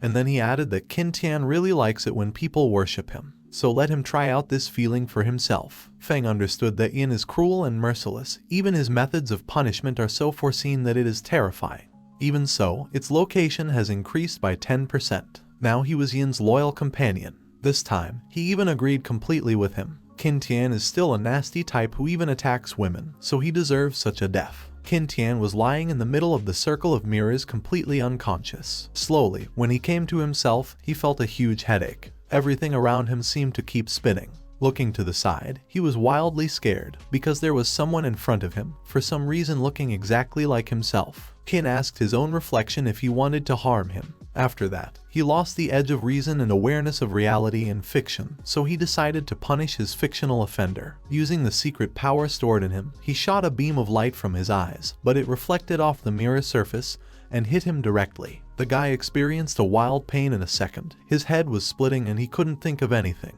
Qin Tian stood surrounded by many mirrors that reflected himself. He looked around and did not understand what was happening and why they were all looking at him and what they wanted from him. He clutched his head with his hands in horror and closed his eyes, shouting that no one should approach him. Then he abruptly opened his eyes, which glowed with white light, and shouted full activation of the eyes of red gold, and also said that he would destroy everyone. But before he could do anything, he was immobilized and his body gradually began to disappear. Yin and Feng stood side by side in front of the mirrors and watched the guy disappear. Several windows of the system appeared in front of Yin, which congratulated him on the successful completion of the task and awarded him 2 points of the Pride of Heaven. She also reported receiving Qin Tian's Eye of Red Gold ability. Yin decided that he was done with Qin Tian and said that he did not expect it to take so long, but he still took it seriously enough. After that, opening one of the windows of the system, he decided to extract the eyes of red gold to see what they represent themselves. Suddenly, Tian appeared in the same place,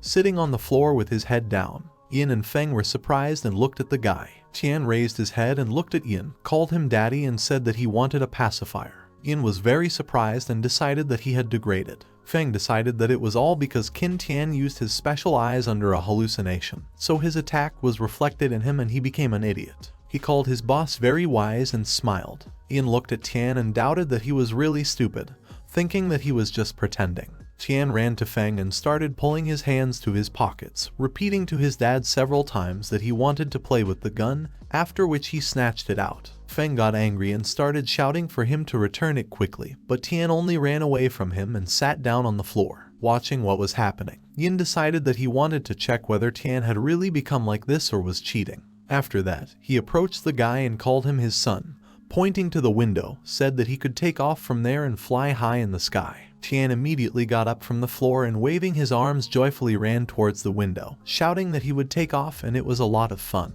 But when he came to the very edge, he stopped abruptly and stood up straight and stopped having fun, looking ahead. Yin smiled and asked why he doesn't take off, because he can jump down and take off, and it's a lot of fun. Tian turned around and looked at Yin, asked if he really understood everything after all. After that, he abruptly stretched out his hand pointing the gun at him, which he took from Feng. He told Yin that he really underestimated him. Yin replied that he should thank him for his eyes of red gold, because mind reading works perfectly. Tian said that he did not understand what kind of eyes of red gold he was talking about, because in any case, he could handle it now. When Feng heard about this, he immediately ran towards Yin and closed him with his back and told him to take care. Tian pulled the trigger, but the gun did not fire, because there were no bullets in it. Yin put his hand on Feng's shoulder and told him that his loyalty was confirmed. Then he said that from now on he was not just his bodyguard, but also his brother. Feng smiled and said, although brothers are brothers, but the salary should be paid to the bodyguard. Yin also smiled and said that from this month he would receive 100-fold salary. Tian started shouting, asking why the gun wasn't loaded. Yin looked at the guy and said that a person would not step on the same rake twice, only if he was not short-sighted. After all, he had already suffered from his ability in the Yunxi store. Therefore, even before Lin Feng's arrival, he secretly discharged his pistol. The reckoning concerns him, because his success is the eyes of red gold, and will become his defeat. After all, he intended to kill him that day. Yin used his ability towards Tian and said that now he would repay him 100-fold. Yellow rays began to appear around the guy at the moment, enveloping him completely. And at the same moment, under the pressure of this force, he stumbled and began to fall down from the building. Yin was holding the blade he had just used in his hand, watching the guy fall. A new system window appeared in front of him, which said that for the excellent performance of the task, he receives an additional reward, or rather 2 pills of Tiger Agility and Dragon Ferocity. Tiger Agility and Dragon Ferocity pills are made from the essence of aged dragon and tiger blood, steel bones and skin, gives great strength and has high efficiency. Yin took one of the pills and handed it to Feng, saying that it was a candy. Feng picked it up and sniffed it, put it in his mouth, and then asked what kind of sweets smell like that. Yin smiled and replied that only steel. Immediately after Feng ate the pill, his body cramped, and he started shouting to Wudao that this was too much, because he might get sick. Yin was delighted, because he understood that the pill was working. Feng tore his t-shirt on his chest with his hands, shouting that he felt inflamed and felt an incredible power that he really wanted to try out. Feng said he couldn't help himself and leaned his hands on the floor. After that, he began to do push-ups quickly and diligently, spilling out all the energy that was accumulating in him with great speed. Yin was surprised because he did not expect this. Wudao scratched his head and said as he left that it was unfortunate to be a bachelor, because there was nowhere to throw out even energy, and this was a waste, and then told him not to forget to take 1 billion from Qin Tian. Feng continued to do push-ups and said that he understood everything.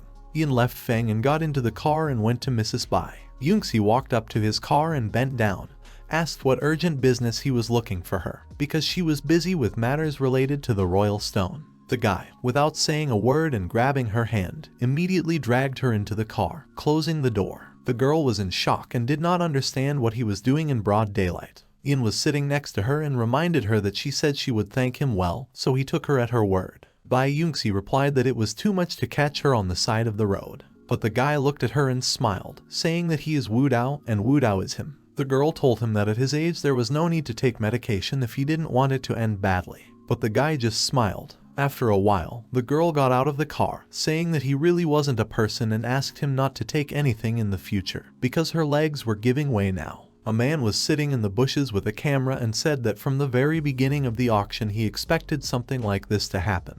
And it was not for nothing that he was squatting here all this time. After all, he saw that two heirs of great families had a date in the car. In his opinion, this would be the loudest news of the year. But unexpectedly for him, Kingya came up from behind and told him to delete all the photos, because for this she would give him 100,000. The man smiled and said that he recognized her, because she was Yin Wudao's girlfriend. He also said that he could delete the photo, but noted that Yin did not care about her at all and suggested that she let this Mr. love her well. But the girl hit the man and took the camera, after which she extracted photos from it. The man was lying on the ground writhing in pain, and the girl, standing next to him, said that if he dared to secretly capture Wudao again, she would find the right people who would bury him alive. The man said that he was wrong and promised that it would not happen again. Kingya looked towards the car and thought that she could not forbid Yin to walk and drink, but he should return home. She noticed that he never came home last night, so she decided that the girl was so good. After a while, she was already at the villa on the coast and noticed Wudao's car next to it, after which she thought that he must have stopped by for lunch. She knew that Yin liked the patient and the girls, so she understood that she could not show her dissatisfaction and needed to remain calm. She opened the door and entered the building. After walking a little, she saw Wudao at the table with Zia Xiao, who were having a nice lunch and smiling, which upset her. Yin looked at Kinyu and said in a dissatisfied commanding tone that the food was already cold, so she should reheat it. The girl sat down at the table with them and said that there was nothing wrong with that, because she could eat cold food. Yin looked at Zia Xiao and told her to sit on his lap and feed him. Zun started waving her arms and said that she was selling entertainment, not the body, so he should not go out of bounds. The guy got angry and asked how it was possible to be so ungrateful, because had she already forgotten the case of the fire. After these words, the girl stopped resisting and did what the guy wanted. Yin was very pleased and smiling, handed her food, saying that he wanted to feed her, but she turned away and said that she would not eat. Wudao looked at Kinyu and informed her that she was moving into the guest bedroom today, and she would give her last bedroom to Zia Xiao. After all, this way she will be closer to him, and he will be able to observe her work. These words hit the girl's feelings even more, and she, almost crying, looked at the guy. Sun was embarrassed and said that the guest bedroom was also good, so she didn't need another one. And Sister King-ai shouldn't move out either. Kingya loudly put the plate on the table and started shouting at Yin, asking what he was finally trying to achieve. Because she never wanted to run away with anyone and never wanted to betray him. She always served him sincerely and did not understand why he was doing this to her. Zia Xiao sensed the tense situation and decided that the best action would be to just leave. Wudao was angry and did not understand why the girl had flared up, thinking that she was going against him. Kingya continued to speak on emotion and did not understand why he was not looking at her. Yin slammed his hand on the table and said that was enough, because he didn't want to continue listening to all this. After that, pointing to the door, Tom said that she didn't want to work here, so she could roll out of here, getting a job at the central hospital. And after she realizes that she made a mistake, she can come back. Kingya did not expect this from the guy. Tears appeared in her eyes and covering her face with her hand, she ran towards the exit.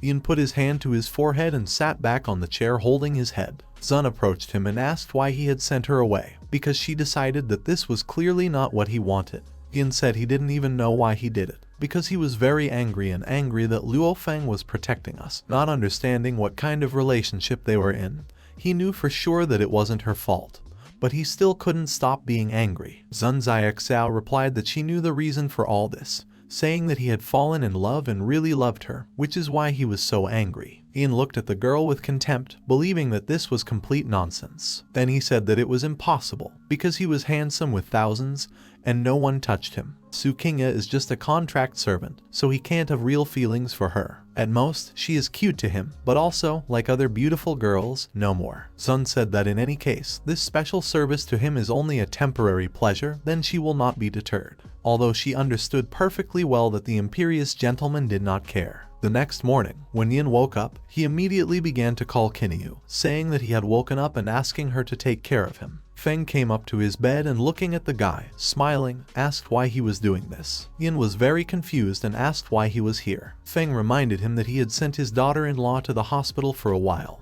and if the boss can't do without her, then he can go and get the girl back. Yin looked at the guy with a displeased expression and asked if Qingya was ready to admit her mistake. Feng replied that she refused, but at the same time she became the chief doctor of the central hospital, and at the moment clearly and harmoniously manages the hospital and even says that she fell in love with a young doctor. Yin was shocked by the news he heard, and looking at Feng, he asked fearfully if it was true. Feng smiled and said that he was joking, but at the same time noticed that Yin was very nervous, although he still said that Qingya was indifferent to him. Then he said that the girl, in truth, is close to her senior colleague and it is worth noting that she will definitely move up the career ladder. Yin didn't like it, and he decided that he thought he should go to this hospital. After a while, they were already at the Jiang City Central Hospital. Yuru saw her brother and asked why he only came now, because the doctor who will operate on their mother has already arrived and is waiting for his signature. Feng smilingly said that everything was fine and added that he had just met Wudao. Yin also smiled and told Yuru that they hadn't seen each other for a long time.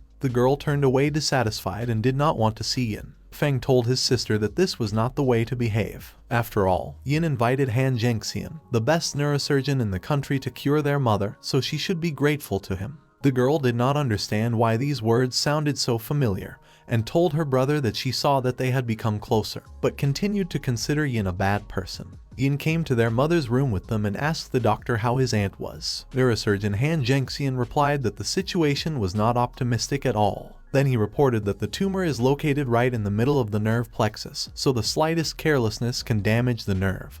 Even he himself cannot be sure of his actions. Qingya came to the ward and said that she had already informed her senior colleague Yang Fan about this, because his acupuncture technique is excellent and perhaps they will be able to carry out treatment with the help of Chinese traditional medicine. Yin looked at Kinyu and said that it doesn't matter Western medicine or traditional medicine, because only a good specialist can cure this disease. He did not expect that Qingya would look so beautiful in a uniform, and if he had known, he would have looked at her in it long ago. Neurosurgeon Han was outraged because he did not perceive traditional medicine, because recovery occurs at the expense of the immune system of the human body, so all this traditional medicine is just quackery. Qingya looked at Dr. Han and said that the central hospital combines Western and traditional medicine, as well as the fact that the effectiveness of traditional medicine is undeniable, so she decided that Dr. Han must not have understood enough about it. The neurosurgeon told her that if it wasn't for Junior Yin, he wouldn't have come to this unfinished hospital. Yin asked Dr. Han if he doesn't drink hot water to normalize Kai on the hottest days. The doctor was scared after these words and decided that he had said too much. And after that, Han said that the younger Yin was right, and he hurried with his statements, because traditional medicine has many good techniques, but the techniques are inherited from the past, and everything is limited to the old practice,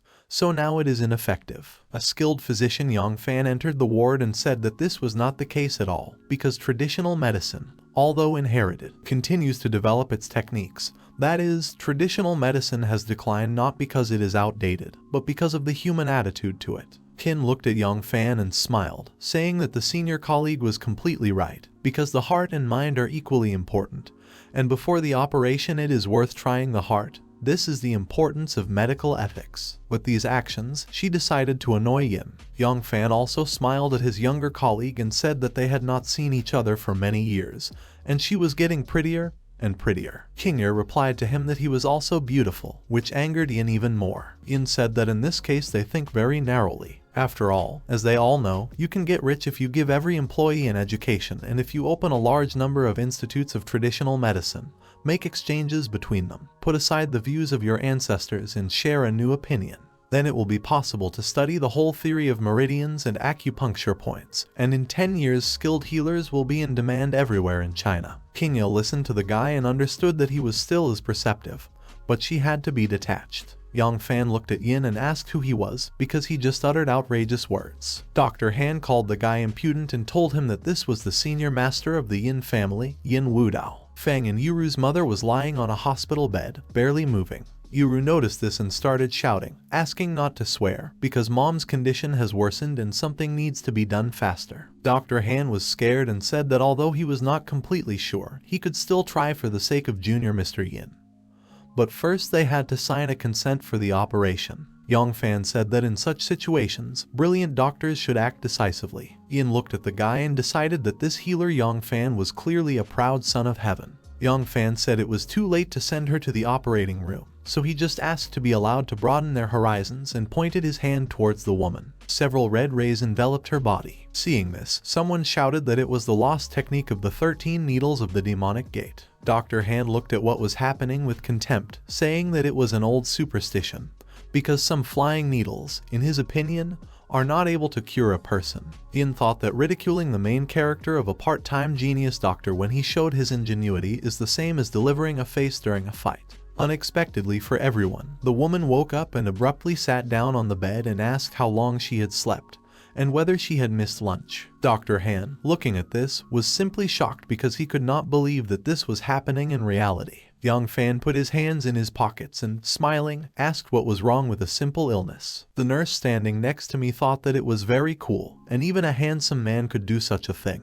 In front of Yin, there was a system window again, where there was detailed information about this guy, as well as a task that said to ruin Yang Fan's reputation, and as a reward he would receive 3 points, pride in heaven, and the ancient medical talent of the 13 demonic gates. Yin looked at the task and thought that he knew how to pull it off, even though it would be a little immoral. Yuru saw how Yin started taking her mother away in a wheelchair, and asked where he was taking her. Yin smiled and said that even though she woke up, they still probably don't know if she still has a brain tumor or not. Therefore, he will take her to a CT scan for confirmation. Feng approached his sister and smiled, saying that his boss was very attentive. The girl was also very happy about it. Yin took the woman to the tomography room and handed her over to the nurse, telling her to calmly do a CT scan and not worry, because he would wait for her here. She thanked the guy for everything and went for the nurse. After the door closed, Wudao decided that all that was left was to buy a doppelganger doll to carry out his plan. Just as she sang to think about it, a double appeared on the stroller in a system window, which said that he had successfully purchased a double doll. The guy looked at her and was horrified, because she really looked like a real one, which was very frightening. Approaching the double, he told her to close her eyes and not be nervous, because she was just a doll, not a real person, so she shouldn't breathe for a while and pretend to be dead. The doppelganger doll immediately executed the order given to her by Yin. The guy took the wheelchair and ran to the ward where the others were. Having opened the door to the ward and rolled the aunt's double there, he began to shout that she had suddenly died. Kingya, looking at her aunt, did not understand how it happened, because everything was fine just now. Yuru was the most scared of all, not believing that this had happened. Yin, looking at Kinyu, pointed his finger at Yang Fan and shouted at her to ask her senior colleague about it, because he is the attending physician. Dr. Han looked at Yang Fan and also shouted that he said that he was a charlatan and still seemed right. Kingya asked her senior colleague if his 13 demon gate needles could have gotten into the wrong place. Yang Fan was absolutely calm and said that it was just a feint, or rather a normal suspended animation. Therefore, he will use a simple technique and she will come back to life. But after he used his technique, nothing happened, and the woman continued to sit motionless on the wheelchair. Yang Fan was horrified, because he understood that it did not work and did not believe that she really died. After all, his 13 demon gate needles were definitely applied correctly. They removed the stagnation of blood and restored Yang. Feng was very angry at Yang Fan and calling the doctor a charlatan ran at him with his fists, because he saw that he really killed his mother. Yang Fan looked at the younger colleague and said that she should believe him, because it was definitely not his mistake. After that, he pointed his finger at Yin and said that he was the last person in contact with the patient, and it was definitely his doing. But Kingya didn't want to listen to him and told him to close his mouth. And then she said that she had greatly overestimated him and she was very sorry for Aunt Lin, so he should wait for punishment for such a huge medical negligence. On her knees, Yuru sobbed and said she was wrong. She will never show her character again, but only let Yin save her mother. Feng asked for the sake of their brotherhood to help their mother. When he went down to these two, he told them to get up right away and it didn't matter at all whether they asked for help or not. He would have done his best anyway. However, he would like Yuru to keep her promise after all. The girl said that she completely agreed. She would not be jealous of him from now on. Young Fanya laughed and asked how there could be a medicine in the world that resurrects people. After all, even the nature-defying elixir of the small return of the sun at sunset can only slightly prolong the energy of life. Hearing about the elixir, Yin smiled. He declared that he had a family heirloom in his hands, the elixir of the great rebirth of the sun at sunset.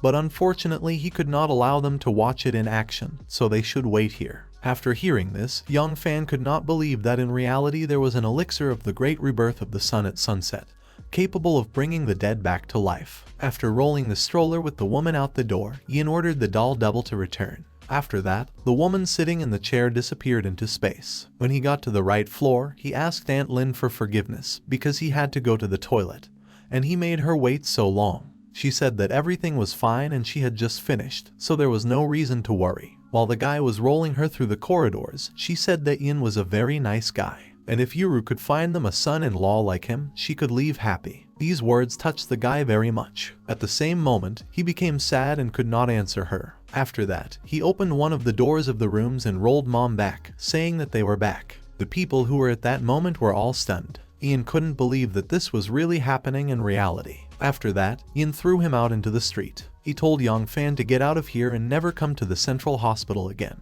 And if they try to come here again, they'll break his leg.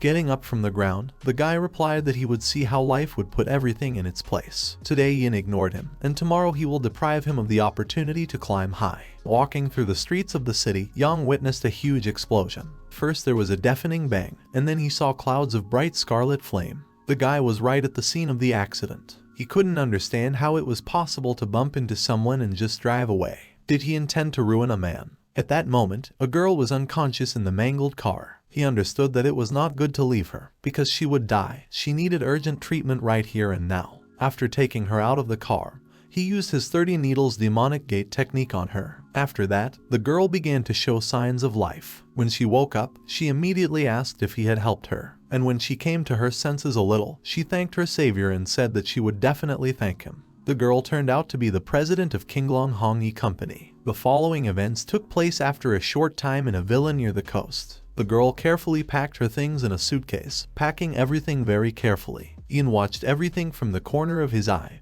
and then asked her to pour him a glass of water. The girl replied that Lexing Zia Xiao pour him water. Today is the last day of their contractual relationship, and it expires in 10 minutes. She will never return to this house again, and let him take care of himself. From now on, she will not wish him good morning, day or night. At this phrase, Yin came up and grabbed the girl by the hand. Intercepting and taking her by the shoulders, he turned to her and said that if she was trying to annoy him or attract his attention, then she had clearly succeeded. Although the girl was afraid of him, she spoke out and told him that he was infantile and not independent. Not wanting to listen to these speeches, he got angry and threw her on the bed. Yin rudely shouted at the girl, demanding that she look at him. Yin approached her very close, taking her chin. After that, he said that even though she was getting impudent, but he was ready to forgive her if she admitted she was wrong. The terrified girl found the strength to push the guy away from her. After that, she stood up, but she absolutely could not understand why she should admit that she was wrong if she was not wrong anywhere. With tears in her eyes, the girl said that she had never betrayed him. So what could she be to blame for? Yin was very surprised by this behavior. He asked how she dared not obey him at all, and in general, no one had dared to yell at him since childhood.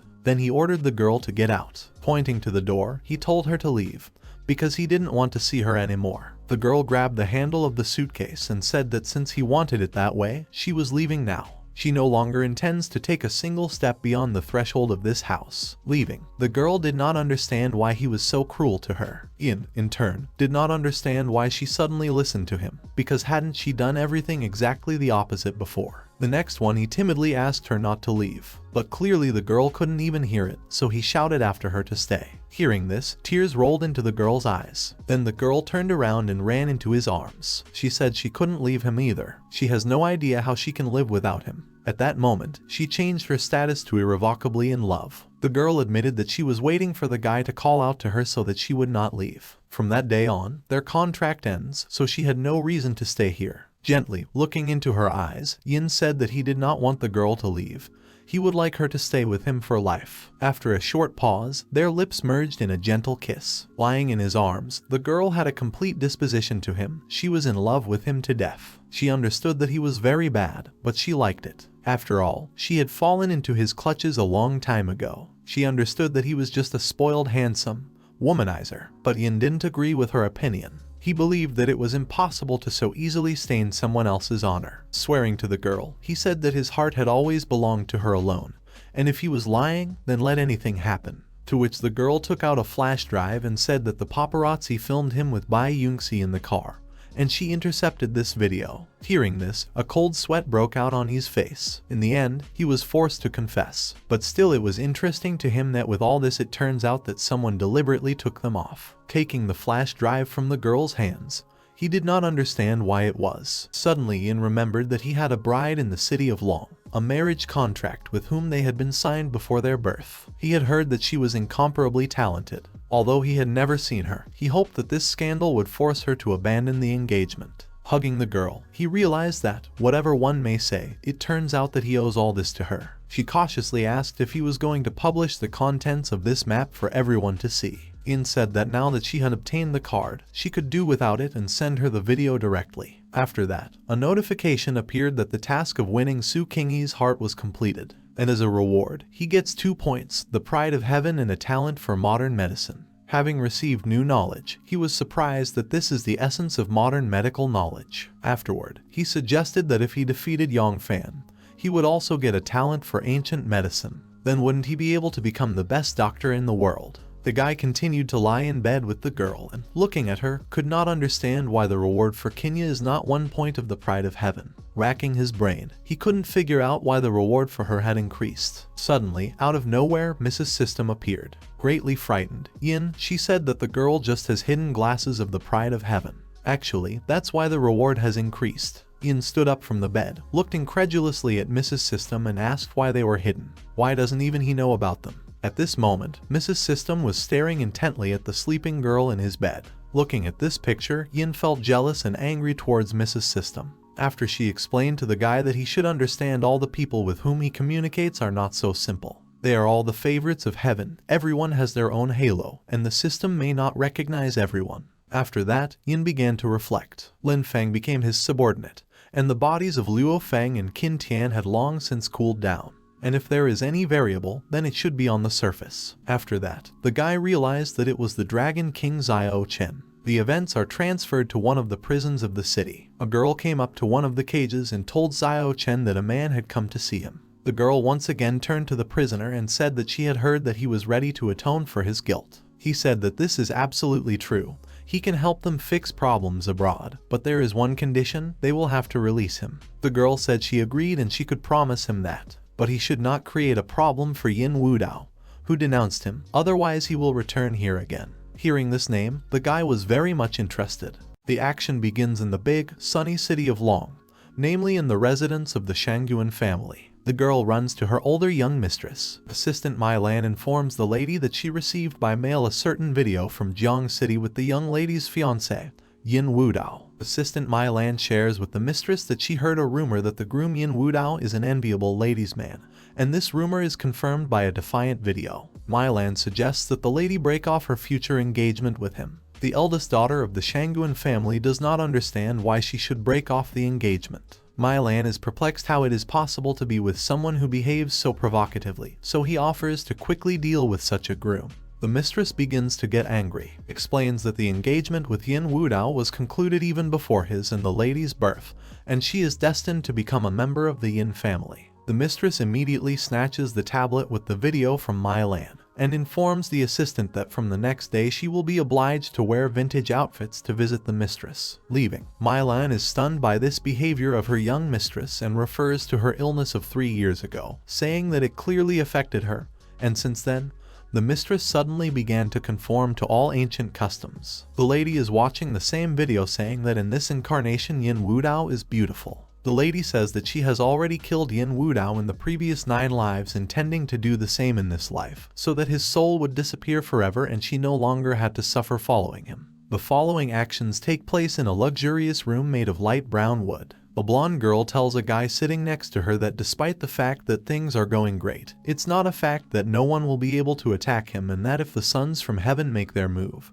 he will not be able to use any help. The guy asks about pills that bring back to life, but the girl replies that, despite the fact that a young man easily earns reputation points, these pills are not a panacea, and if the soul has dissipated after death, or the body has been fatally damaged, then this pill is useless. So she advises him to quickly raise his level and gain points of the Pride of Heaven, because only with them, you can resist the proud sons of heaven. But the girl, moving closer to him, says that heaven really can't do anything against him. The girl with pink hair shouts to Yin Wudao to get up, and says that a certain Mr. Jai is seriously ill, so he called all the famous doctors of the city, and the girl also needs to go there, warning that she will not be able to accompany the guy. The guy asks if Mr. Jai is so seriously ill. The girl replies that it is and shares that she has heard about the strangeness of this disease. The guy comes closer to the pink-haired girl from behind and asks if her senior colleague, a certain young fan, will also go to Mr. Jai. The girl responds with an obvious flirtation and says that young fan showed himself well and interested the Jai family. Yin Wudao, bending down to the girl's neck, expresses a desire to go with her, saying that he may be able to help in some way, to which the girl agrees. Mr. Jai's son says he will reward the person who can cure his father's unknown ailment.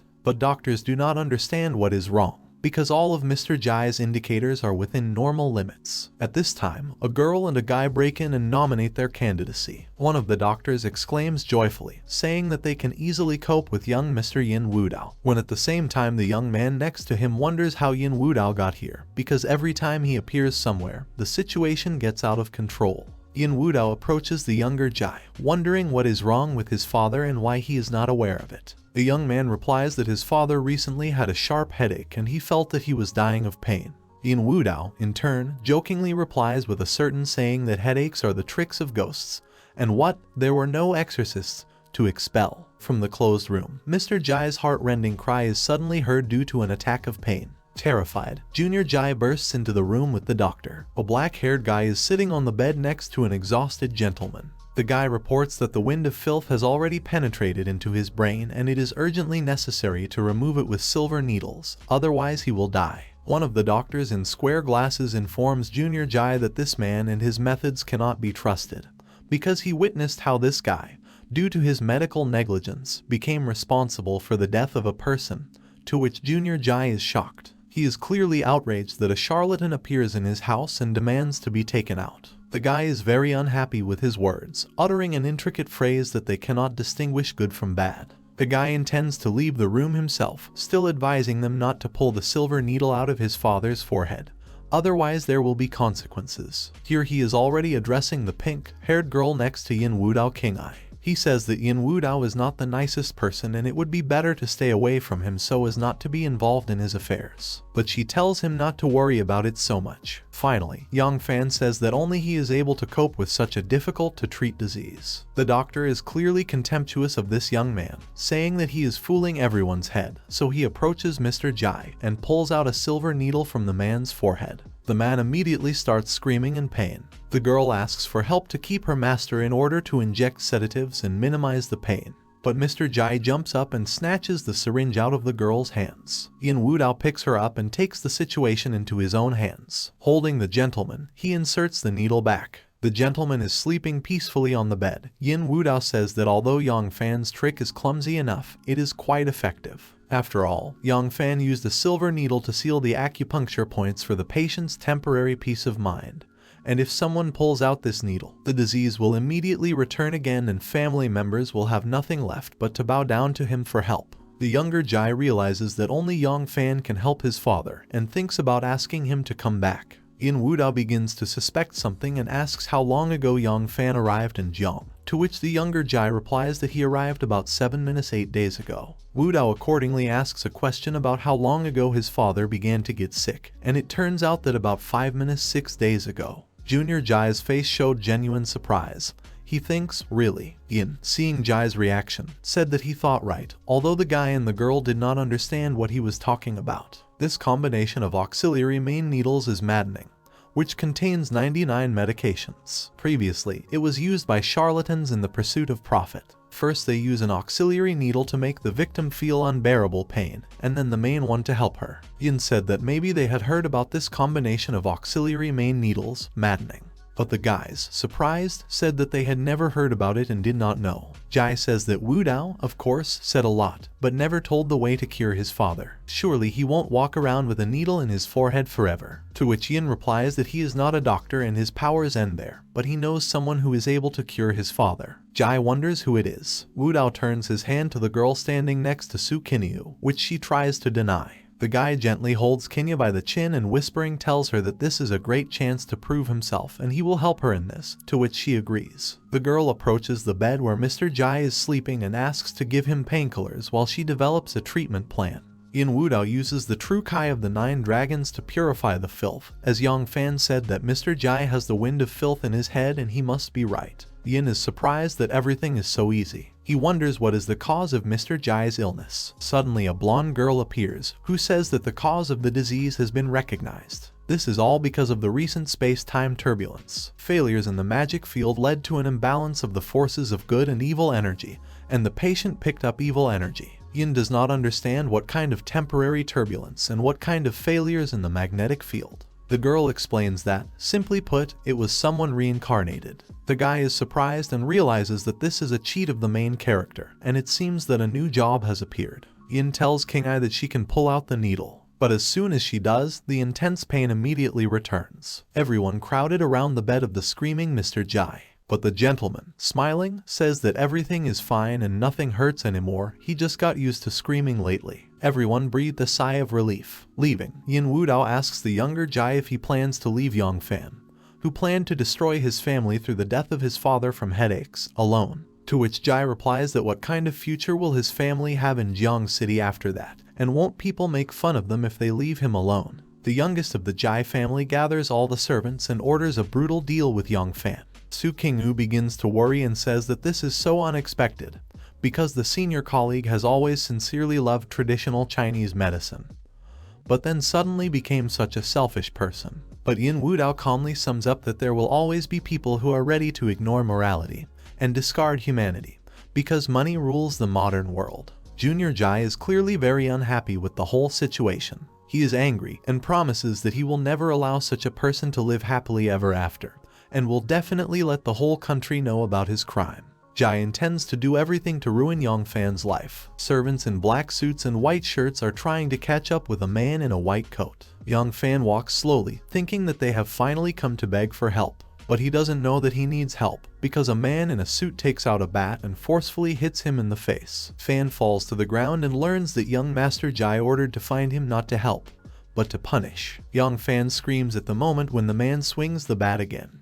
But then the servant Jai himself gets slapped in the face by a blonde girl from the Qinglong group. A girl in a long white dress appears, asks Hong Ai why is such an influential person opposing the Jai family. Hong Ai mockingly wonders since when Yiseu has been running the Jai family. The daughter-in-law of the Jai family is clearly unhappy with such a comment. The younger Mr. Jai stands up for her. Hong Ai asks to let Yang Fan go at her personal request, but he himself exclaims that there is no need to ask them for anything, because he sincerely wanted to help their father, for which he was not even thanked. Junior Master Jai screams furiously and rushes at Yang Fan with the intention of hitting him. Hong Ai, of course, stands up for Fan and puts a blade to Jai's throat. Junior Jai is clearly scared. He thought that after reincarnation he would be able to avoid the destruction of his family, but he thinks that this is impossible. In the previous life, Yizu's personality attracted Hong Ai, and in the end she exterminated everyone. In this life Jai tried his best to hide Yizu's identity, but everything went according to the same scenario. Immediately, the sword slips out of Hong Ai's hands. The girl is at a loss, who has such an inner strength capable of knocking out a sword with some kind of leaf. She does not know Yin Wudao and does not understand how he dares to interfere in the affairs of the group. Yang Fan accuses Wudao of discrediting his reputation, along the way mentioning the aunt whose death he was accused of, saying that with his skills, he simply could not kill someone. Yin Wudao, in turn, says that everyone already knows that Yang Fan killed a man in the process of treatment, and that he is already doomed to the reputation of a charlatan. No matter how much Fan screams, the established fact cannot be changed. Wudao accuses him of incompetence, to which Fan angrily calls Wudao a liar. A fight ensues between Yin Wudao and Yang Fan, and Fan demonstrates his power of the 13 needles of the demonic gate. But Wudao easily fights off Yang Fan's technique. He wonders who he is. Then Fan uses another technique, storm of pear petal needles during flowering. The technique is called this way because the needles, when fired, look like pear petals. By doing this, he challenges the opponent. Yin Wudao accepts the challenge by applying the disappearing technique, and Yang Fan immediately appears from behind with a weapon. The scoreboard says about the exchange of 1 million reputation points for teleportation. It was successful, and 2.8 million reputation points remained. Yin Wudao doesn't understand, because last time he didn't have 2.7 million reputation points left. It turns out that the girl filmed the entire fight of Wudao with Fan, thereby adding reputation points. Hongai runs, swinging his blade at Yin Wudao, thereby protecting Yang Fan. The system has not yet notified about the completion of the task, which means that Yang Fan still has some kind of reputation, and there is no time to kill him. The girl runs again, trying to attack Yin Wudao. The guy just as easily shrugs off, saying clearly flirting. Hongai stealthily pulls out a knife from behind his back, again trying to swing at Wudao. The latter, although he appreciated this technique, also dodged. In his turn, Yin uses the 36 flying daggers of the Blood Lotus technique. The girl calls him a born master, of course, but with a lack of fuse, while Wudao uses the same trick with teleportation, imperceptibly turns out to be behind Hongai, bringing a knife to her neck. The girl is scared and accepts her defeat, lowering her sword. Yin is surprised by the good disposition and obedience, because it is better than respect, so he suddenly falls to Hongai with a kiss. The girl is stunned and absolutely does not understand why he did it, to which he smirks smugly, because he does what he pleases. Hongai is still not happy that Yin kissed her, thereby humiliating her, and does not swing her hand at him much, while Wudao laughs and teases. Kinyu next realizes that, judging by her experience, there is no getting rid of Wudao. Hongai's disposition only increases while they have a small argument and a comic fight, over which Yin laughs gaily. Yang Fan is not particularly happy with the circumstances, but of course, he will forgive Hongai. And yet the girl says that she must take Yang Fan with her, otherwise she will fight to the last, because he saved her life. Wudao agrees. Dr. Yang certainly did not expect that he would rely on a woman for his salvation. Yang Fan notices a girl, Iseu, who was standing at a distance, and grabs her hand with his thread. Junior Jai and the girl understand that her identity has been revealed and nothing, of course, can change. She's the one Hong had to find. Taking out the blade, Hongai says that she did not expect to see the cause of all the troubles right here. Brandishing the blade, Hongai calls Zhu a curse on the existence of others and wishes her not to be reborn in the Yi family anymore. Zhu calls Yin Wudao, and he immediately gets between the two girls. From the memoirs, we learn that on the day of the stone auction, Zhu approached Yin Wudao with an offer to help expose Qin Tian, but on the condition that one day Wudao would save the Jai family. But after all, there was no hint that Jai would have problems before, and this is clearly contrary to common sense, unless she or Jai Wuji are the same reincarnated ones who violated the passage of time. Hongai is angry and doesn't understand what Wudao cares about Zhu. She has to deal with her, but Yin does not allow it, pushing Hong away. The girl will not leave it just like that and orders the whole group to help her. Jai understands that the Qinglong group consists of outstanding fighters and they cannot be stopped, and they are afraid that alone, Yin may suffer. Zhu says that she asked Wudao to save only the Jai family, not her, and if she is destined to die, then so be it. But Wudao stands his ground and wants to try. Why does she think he will lose right away? The girl does not understand why he wants to try so hard for her. To which Wudao replies in his usual manner that just getting rid of such a beautiful girl would be a waste. The group was already preparing to fly into battle when suddenly the head of the Chinese underground appears, bending the entire group in front of him. The head of the underground shouts at Yu Hongai, but she does not understand, so she rejoices at the appearance of the named father and thinks that he will help deal with Wudao. But the head of Long Wuzheng is angry, saying that they have completely dissolved, and then Hong thinks where she made a mistake. She was fulfilling her mission, and the head promised her not to interfere. The head of the Lon replies that he, of course, promised not to interfere, but did not tell her to kill his grandson. Hong wonders how it's a grandson. It turns out that the grandson of the head is Yin Wudao. The two exchange pleasantries while Hongai and Yang Fan are in deep shock. Hong falls to her knees, deeply remorseful, and apologizing to the head, saying that this is a complete misunderstanding, because she had no idea that Yin was her grandson. Although Hong is a descendant of the Yi family from Long City, she swore allegiance to the head, where they have their own law, 3 knives and 6 holes, expulsion from the Jelao society. Juk takes the punishment for trying to get rid of the grandson of the head, and swings at himself with a weapon. But Yin Wudao intercepts the knife with his hand, while severely injuring his palm, but stops Hongai from such punishment. He explains to his grandfather, despite his obviously severe wound, that he and Hong were just joking, and he got too excited. Grandpa doesn't believe Wudao's words, but he, in turn, says that this is definitely a joke, because they just kissed. But Grandpa also doesn't really believe them and asks them to kiss again so that he personally sees it. Yin reaches for Hong Ai's face, repeatedly kissing her, and the younger Jai is clearly amused by this picture. The task is to raise the location level of the beloved daughter of heaven Yi Hong to 98, for which 5 heaven points and the ability to wield 18 types of weapons are required.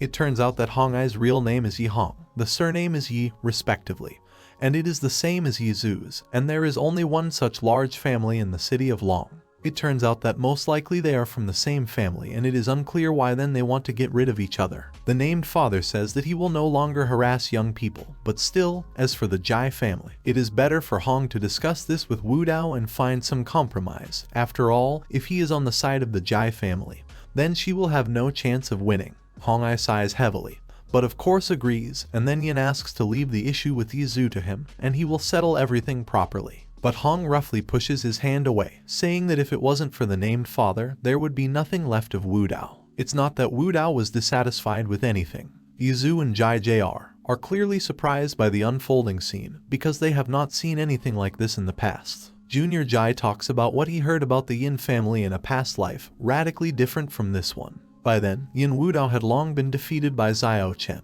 and the Dragon King's palace had started a full-scale war with the Yin family. In the next few days, Yin Wudao's mother, Long Xiaolan, was attacked and killed during an inspection abroad. Long Wuzheng was then caught with a plan of revenge for his daughter and grandson, and later, in order not to interfere with the Yin family, he ended his life. But Xiao Chen didn't leave the Yin family alone.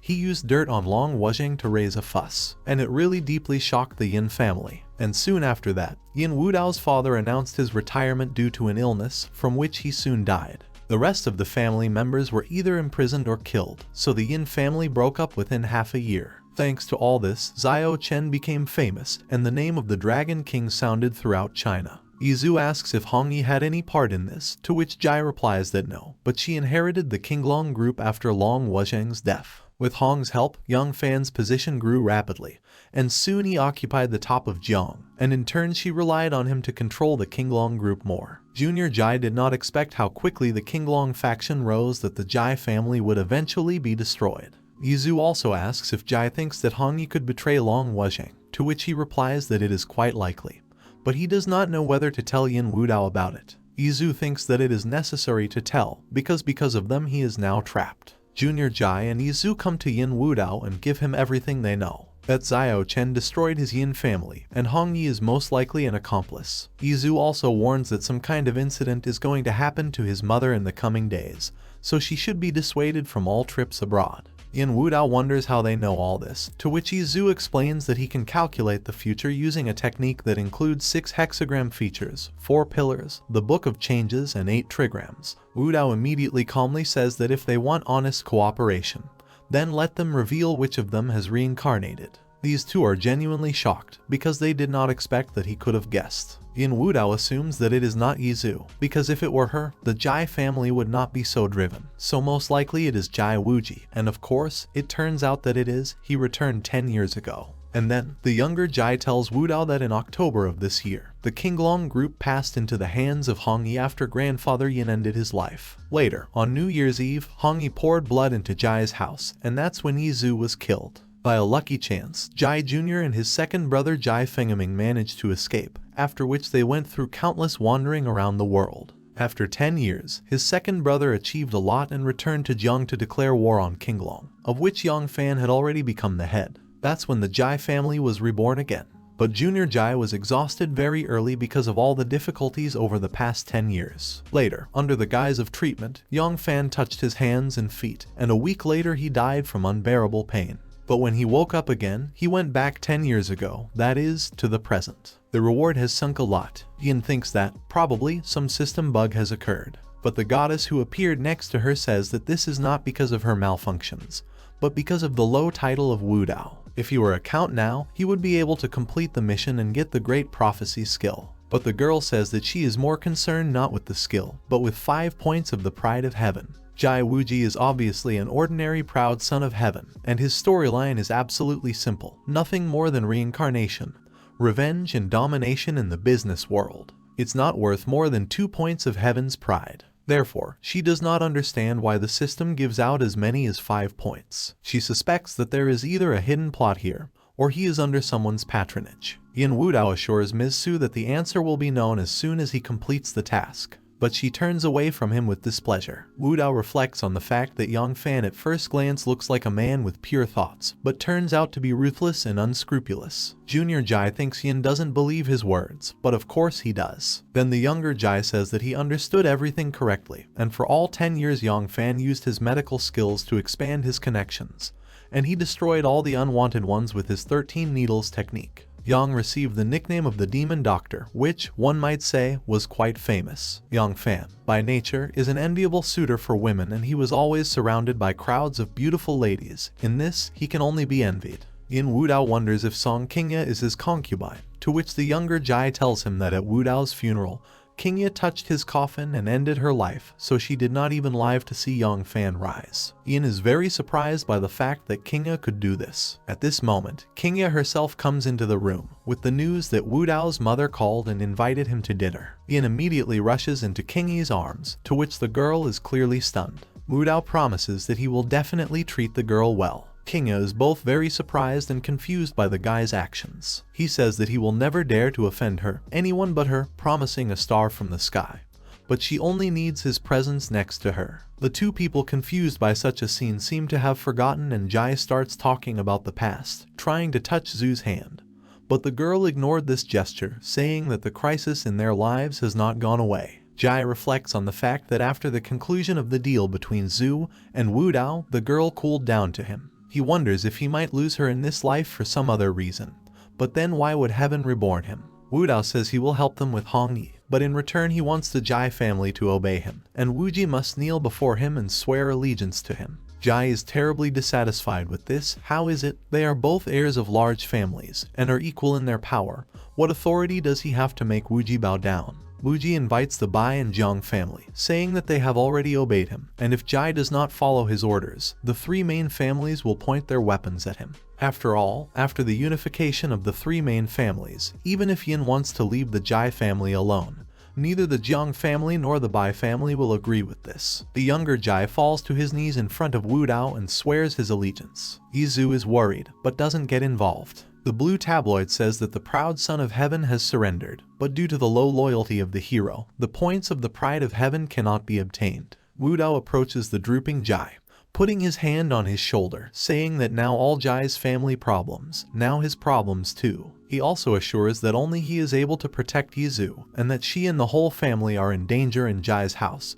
so he invites Zhu to his home. Jai is angry and perplexed, because Zhu grew up with him in the family. How can she go with Wudao? But Zhu immediately agrees, as if there is nothing wrong with it. Embracing Jai, Yin assures that he will take care of Hong Yi and cover the whole Jai family, and in the future Jai himself will only need to predict the future and be his prophet. Jai, of course, has no choice. Wudao is in his repertoire, asking his true prophet for the correct numbers of lottery tickets. He also loves horse racing, and Jai shares that the very next day after his rebirth, he bought a horse that was supposed to win and made a big bet on it. But as a result, the horse was stuffed with medicine and she died right on the field. The lady says that all gambling is subject to outside interference, and especially when you make big bets. And even with the technique of foresight, you are more likely to lose, because you should predict industries that will flourish in the future, then you can calculate in advance where to invest. Jai understands that Yin Wudao most likely did not tell them about his rebirth, in order to avoid unnecessary trouble. Mr. Jai reports that in the next few years, the branches of medicine, electronics, and alternative energy will develop best. Medical care captured most of the capital, and the leading electronics companies were monopolized. The situation is more optimistic with the production of cars with batteries on new energy. If you get closer to the point, then a foundry mine would be a good business option.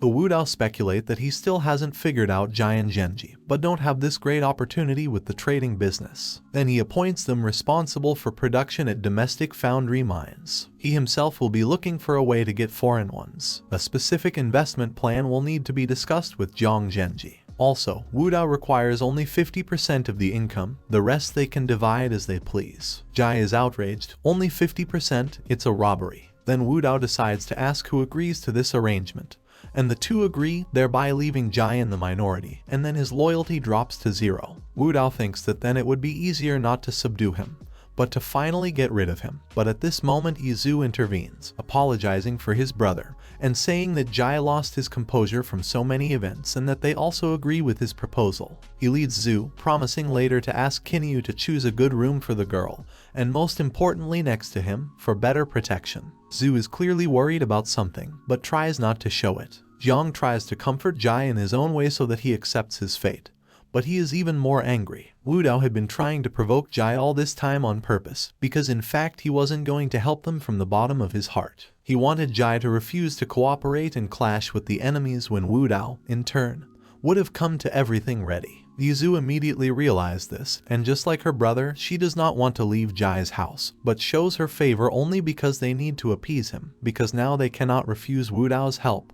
They must get his protection. At the moment when they leave the house, the boy shoots Yin Wudao in the back of the head with a slingshot. He shouts angrily and demands to bring the kid. Jai Fengming is grabbed by his jacket and brought to Wudao. Fengming only wanted to intercede and avenge Zu's brother and sister, but today Yin Wudao gives the boy a chance to leave. The lady who appeared demands to deal with him, because when he first appeared, the system stopped working and she has a very bad feeling about him. The system failed due to too high a rank. The girl explains that the system will strengthen as it progresses, and only after strengthening it will be able to detect more advanced proud sons of heaven. Then after their defeat it will be possible to take away their heaven pride points and skills. Wudao asks if she suspects this boy of being a high-ranking proud son of heaven, and then realizes that he is, because his brother said that in 10 years he will become very strong.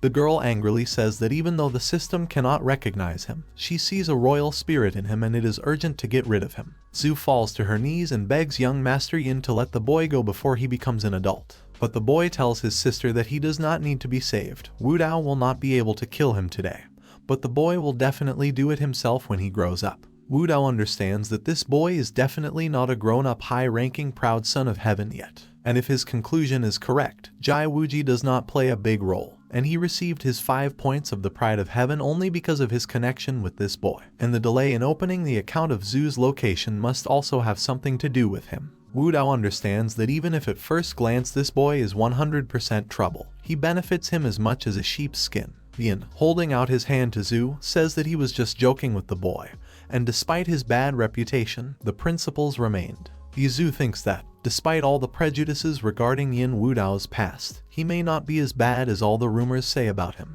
The lady is outraged why Yin did nothing and just leaves, to which Yin replies that laws rule in society and is not going to sin and violate them yet. But in fact, Wudao has his own plans for the boy, and even if this kid is a talent, he will not allow him to reveal himself. The lady says that Yin must promise to reach a new level as soon as possible, and they conclude a deal that in a week he will be promoted to Count. By the time they had driven some distance away from Jai's house, the entire system had returned to normal. Yin Wudao lacks only 5 points of heaven's pride, and then the girl offers to deal with Jai Wuji. But Wudao understands that this can awaken the hero in Jai Fengming, and it can also affect Yizu's disposition towards him, because he understands that Zu is only acting out a good attitude towards Wudao. Yizu's love for Jai Wuji is already deeply ingrained and it will be hard to shake it somehow, because they grew up together. Wudao only hopes that Yizu's feelings will get a little confused. The girl asks if he is not going to get rid of Jai, then what does he intend to do? Then Wudao offers to score 5 points with an increase in Yihong's favor, but she doubts that he will have enough weeks for this task, because he met with Hong only once. You might as well start with Zhang Ruixu and Bai Yungxi, because if you put their points together, you get 6. Wudao thinks that fewer points are given for these two, but he realizes that the reward for completing has been increased.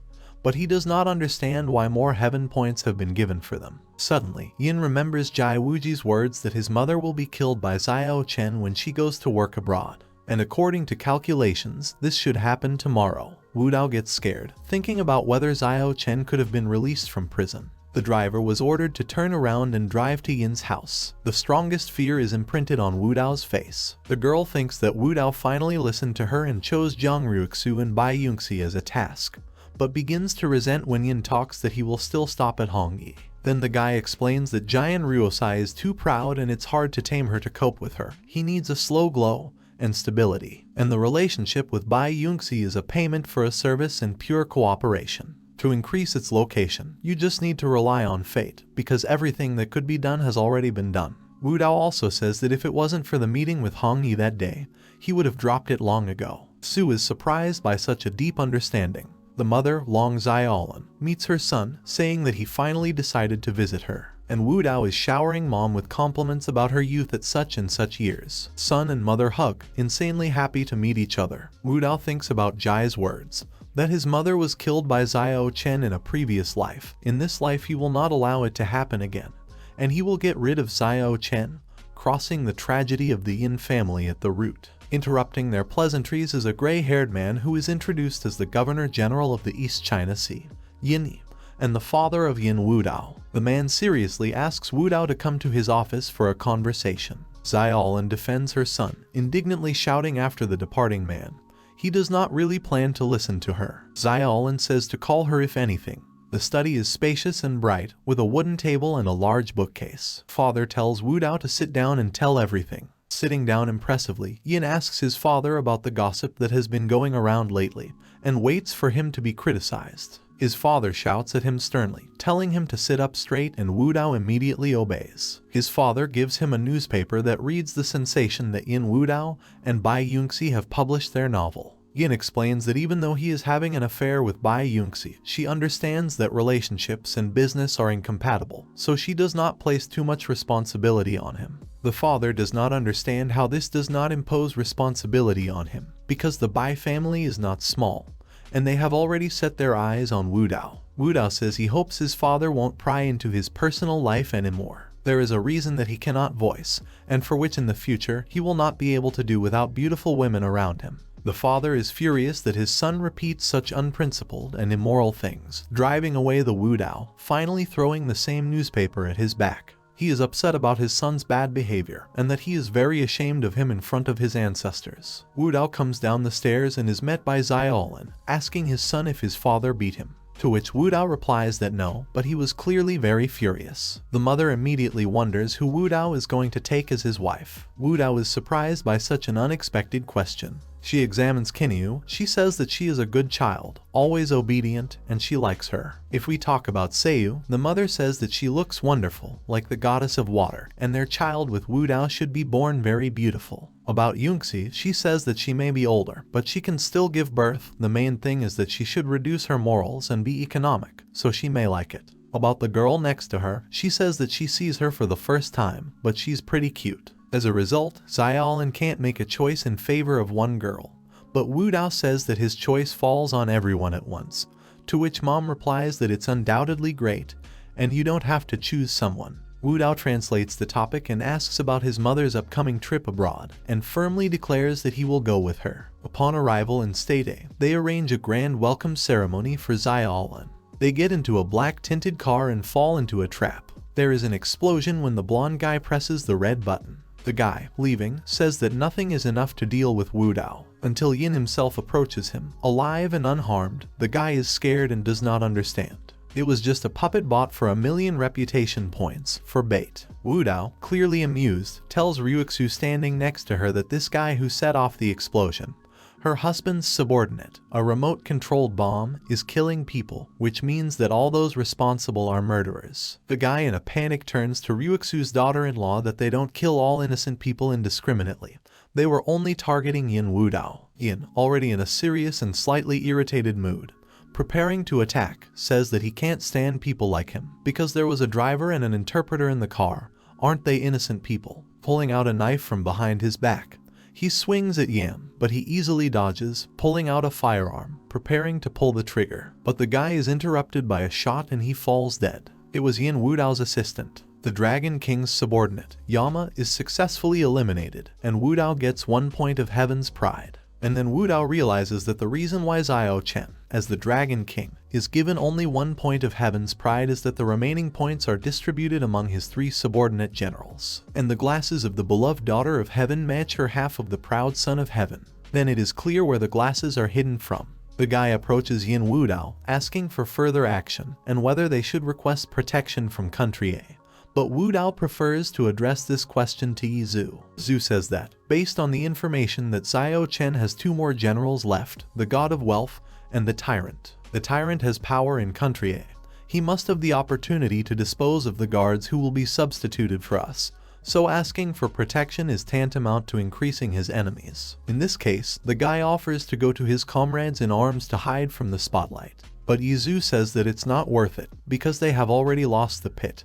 Hatred must have blinded them. It is better for them all to stay at the planned hotel, pretending that they did not understand their trick, in order to respond in kind. They realize that the place they have arrived at is not a hotel at all, but the Dragon King's palace, Xiao Chen's lair. Apparently, Xiao Chen's influence in Countria is really great, since he was even able to directly order the city administration to change the place of arrival of the inspection to this place. Zhu didn't think that the opponent was capable of such a thing. Now their risks are very high, but they have already penetrated the enemy's lair and now they cannot leave here when they want, so we must continue to act according to plan. Ryuxu is outraged that Xiao Chen's people are here, because Yin took her with him to Countria just to buy foundry mines. She thinks Yin is deliberately intending to embarrass her. Yin Wudao grabs the girl by the chin, saying that in addition to the mines, she also needs to deal with Xiao Chen.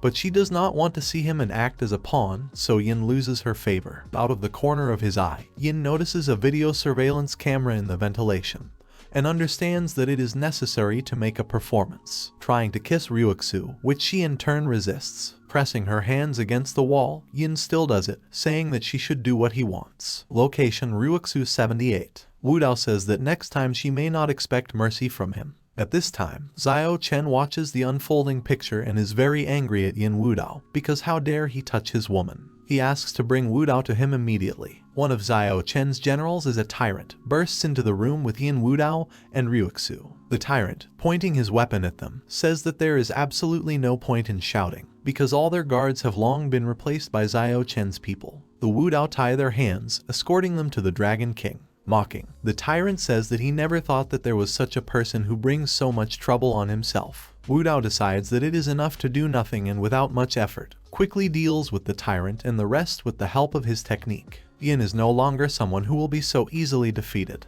He got rid of the tyrant and got 1 point of heaven's pride. Yin Wudao's assistant disguises himself as an already dead tyrant and starts Wudao with Ryuxu Xiao Chen, finally telling the guards not to go inside in any case. Xiao Chen sees Ryuxu, and she immediately says that he cannot kill Yin Wudao. It would be tantamount to harming the Jiang family, because he is now the boss of this family. But Xiao Chen, in turn, intends to deal with Wudao today. The fake tyrant takes the initiative and asks the king to let him riddle Yin Wudao, to which Chen agrees. The fake tyrant aims his weapon at Xiao Chen, thereby revealing his identity. But one of Chen's generals, the god of wealth, covers him with his back, and tells the boss that he is not a tyrant and that he needs to escape. The guy takes off his mask, posing as the soldier king Lin Feng. Together with Yin Wudao, they rush at Chen, but he suddenly jumps out of the window. Wudao can't miss Xiao Chen in any way, so he immediately rushes after him, but the god of wealth blocks the way, standing up for his boss. Yin immediately gets rid of this obstacle in the form of a general, and gets 1 point of the pride of heaven.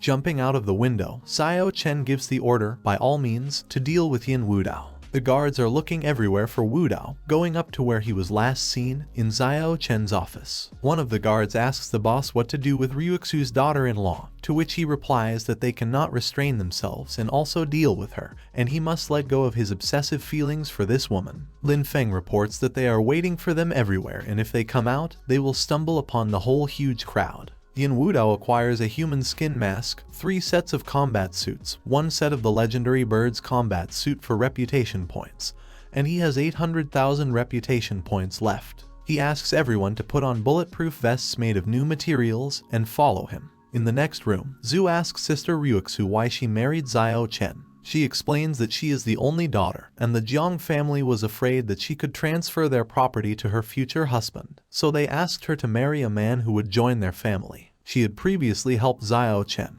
and to repay her, he took the initiative to enter the house. Zhu says that he may be a majestic dragon king, but he has been a worthless son-in-law for all these 3 years. But the girl interrupts Zhu, saying that she hated him, and if it wasn't for her family, she would never have married. But then Zhu asks, what if Yin asks her to marry him? There is a deathly silence. The girl does not know what to answer her. Zhu takes the initiative and translates the topic, praising Ryuxu's appearance. The guards catch up, but the invincible boss Yin scatters them all, delighting Feng. Other guards come up from behind and shoot directly at Yin Wudao, but he, releasing knives, also quickly deals with all the guards. Ryuxu thinks that Wudao has been shot and needs to examine the wound urgently. But Wudao explains that this is a special combat suit, invulnerable to knives and firearms, so everything is fine with it. They run out and Wudao also, without much difficulty, deals with all the guards, thereby admiring everyone with his strength. It becomes no wonder that he manages all 4 families. His skills are extraordinary. The company finally gets out of Xiao Chen's domain, rejoicing that everyone is alive. Zhu is very exhausted. She can't move her legs, and Wudao tells her to take a break so that everything goes away. Hong Yi flies out of the darkness screaming, swinging his blade at Yizhu, clearly intending to try to kill her again. Wudao intervenes between the girls, blocking Zhu with himself, while Hong has not yet managed to strike and seriously damage the girl. But Hong damages Wudao himself by damaging the bulletproof vest. Zhu is worried that Yin Wudao is acting so recklessly, but he also promised to protect her. Hong Yi is unhappy that Yin has ruined everything again. Zhu admits that she is so afraid to take advantage of Wudao, and he himself has repeatedly risked his life to protect her. Why does he make her feel this? But the enraged Hong Yi does not hesitate, again swinging at Zhu along with Wudao. But Xiao Chen, who appeared with his men, shoots at the girl, who in turn falls to the ground. Xiao Chen declares that he wants to kill Wudao himself and no one will dare to stop him from doing so. Chen shoots an angry Wudao, who should teach him a good lesson. Wudao's bulletproof vest has suffered a lot and very soon the protective effect will be discontinued. Putting the muzzle of the gun to Wudao's forehead, Chen realizes that the cartridges have run out, and Wudao is ready to strike back, swinging his knife at him. Fear can be read on the girls' faces. Wudao says that Chen got what he deserved, but if he doesn't die, then they will already be the dead. Feng informs that Hong Yi is still alive and needs to go to the hospital urgently while there are still chances to save her. The situation is uncertain. So far they cannot go directly to the hospital, but the clinic founded by the Chinese, with which Lin Feng is associated, seems to be quite safe. The doctor reports that the wounds are too serious, and most likely there is no way to save the girl. Yin Wudao grabs the doctor by the collar of his jacket, furiously shouting that he is ready to give all the millions and billions for Hong Yi to survive.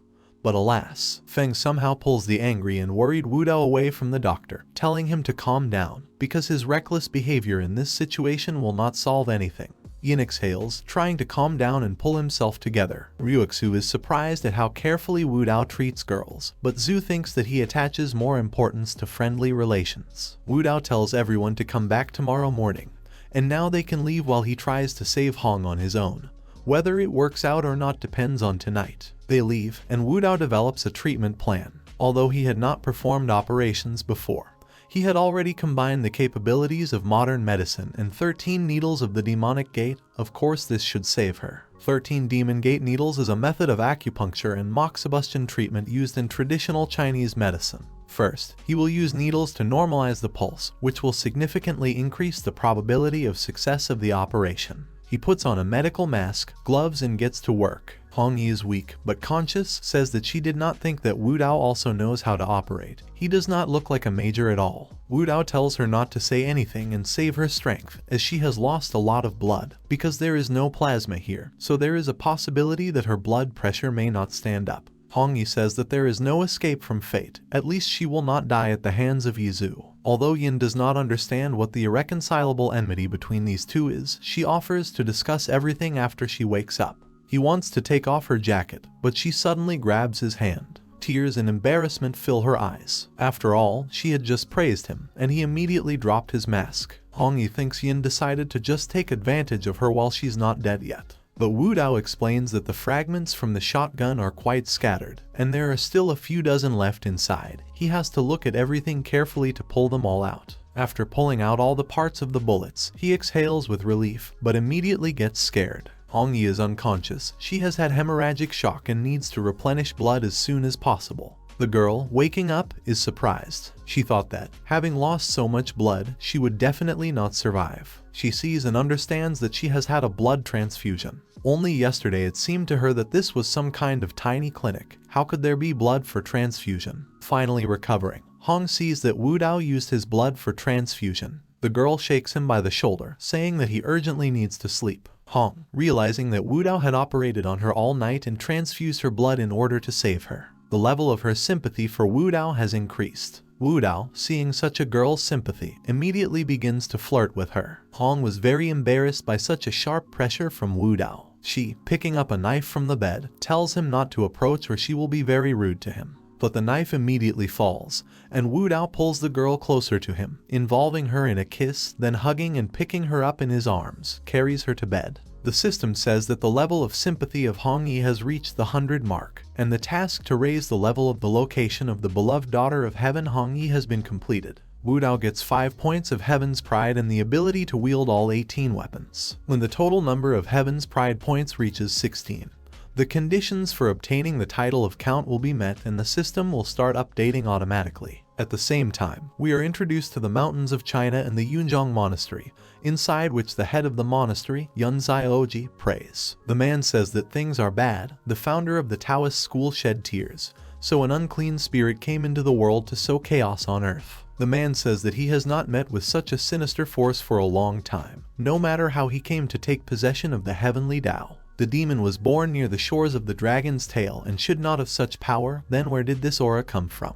The man coughed up blood and was unable to suppress the evil aura of this evil. We are shown a disciple of Yunzai, to whom he says that assistant Lai Dai has great opportunities and the patronage of the heavenly Tao to fight evil spirits, and it's time to go down the mountain. The mentor also says to remember that it is forbidden to break a monastic vow, and it is not permissible to strive for worldly pleasures. Li must do justice and eradicate evil spirits, to which he promises to keep the words of the mentor in his memory. Zioji asks you to bear in mind that beauty is hungry like a wolf, you can't even think about it, with which Lai Dai agrees. He, as a mentor, will have to shut himself off from the outside world and resist this sinful thought. This kind of strong interference from the outside is necessary to forge a mighty Taoist heart. On a warm sunny day, a man goes down to the mountain. The mentor says that if he cannot escape this fate, only one thought can turn into an evil spirit that can devour, and then there will definitely be no way back. If he can successfully overcome all difficulties and return after defeating evil spirits, he will soon gain immortality. Further actions take place in Country A in the morning in a small clinic. Hong Yi pulls a satisfied smile, sitting comfortably on Yin Wudao's shoulder. Feng and Ryuxu watch the cute couple and realize that Hong Yi's wounds have already healed.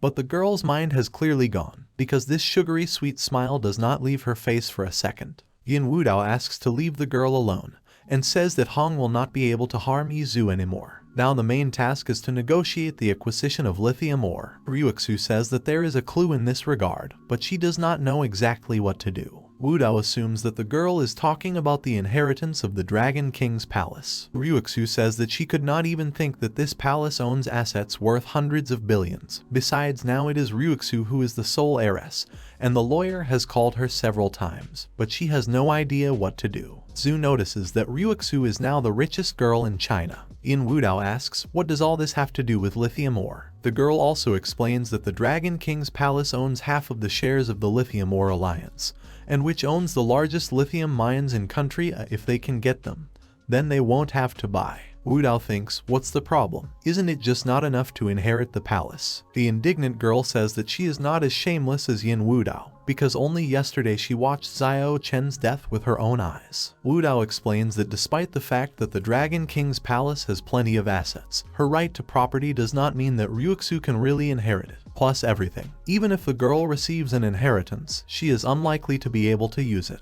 The Dragon King's palace made its career with the position of a mercenary, behind which stood an influential source of funding. He has penetrated quite deeply into Country A, which even keeps the secrets of many influential people. Such an organization, in the event of the disappearance of such a key figure as Xiao Chen, provided that no one else appears, will almost immediately collapse. Yin Wudao's words are confirmed by Feng, because he heard that his colleagues also talked about the deeds of the Dragon King's palace in the past. The alarmed girl thinks to herself she was still doubtful in the morning, and if she had received a signal, then probably tomorrow her corpse would have been right on the street, and Feng following Yin Wudao inspires confidence. The girl doesn't understand at all. What should she do then? To which Wudao confidently offers to pay the state, leading everyone into confusion. The following actions take place on the sunny beach of Koshi. The girl, accompanied by the guards, passes a black suitcase to Ryuxu, saying that in the whole country these are the 3 largest lithium ores.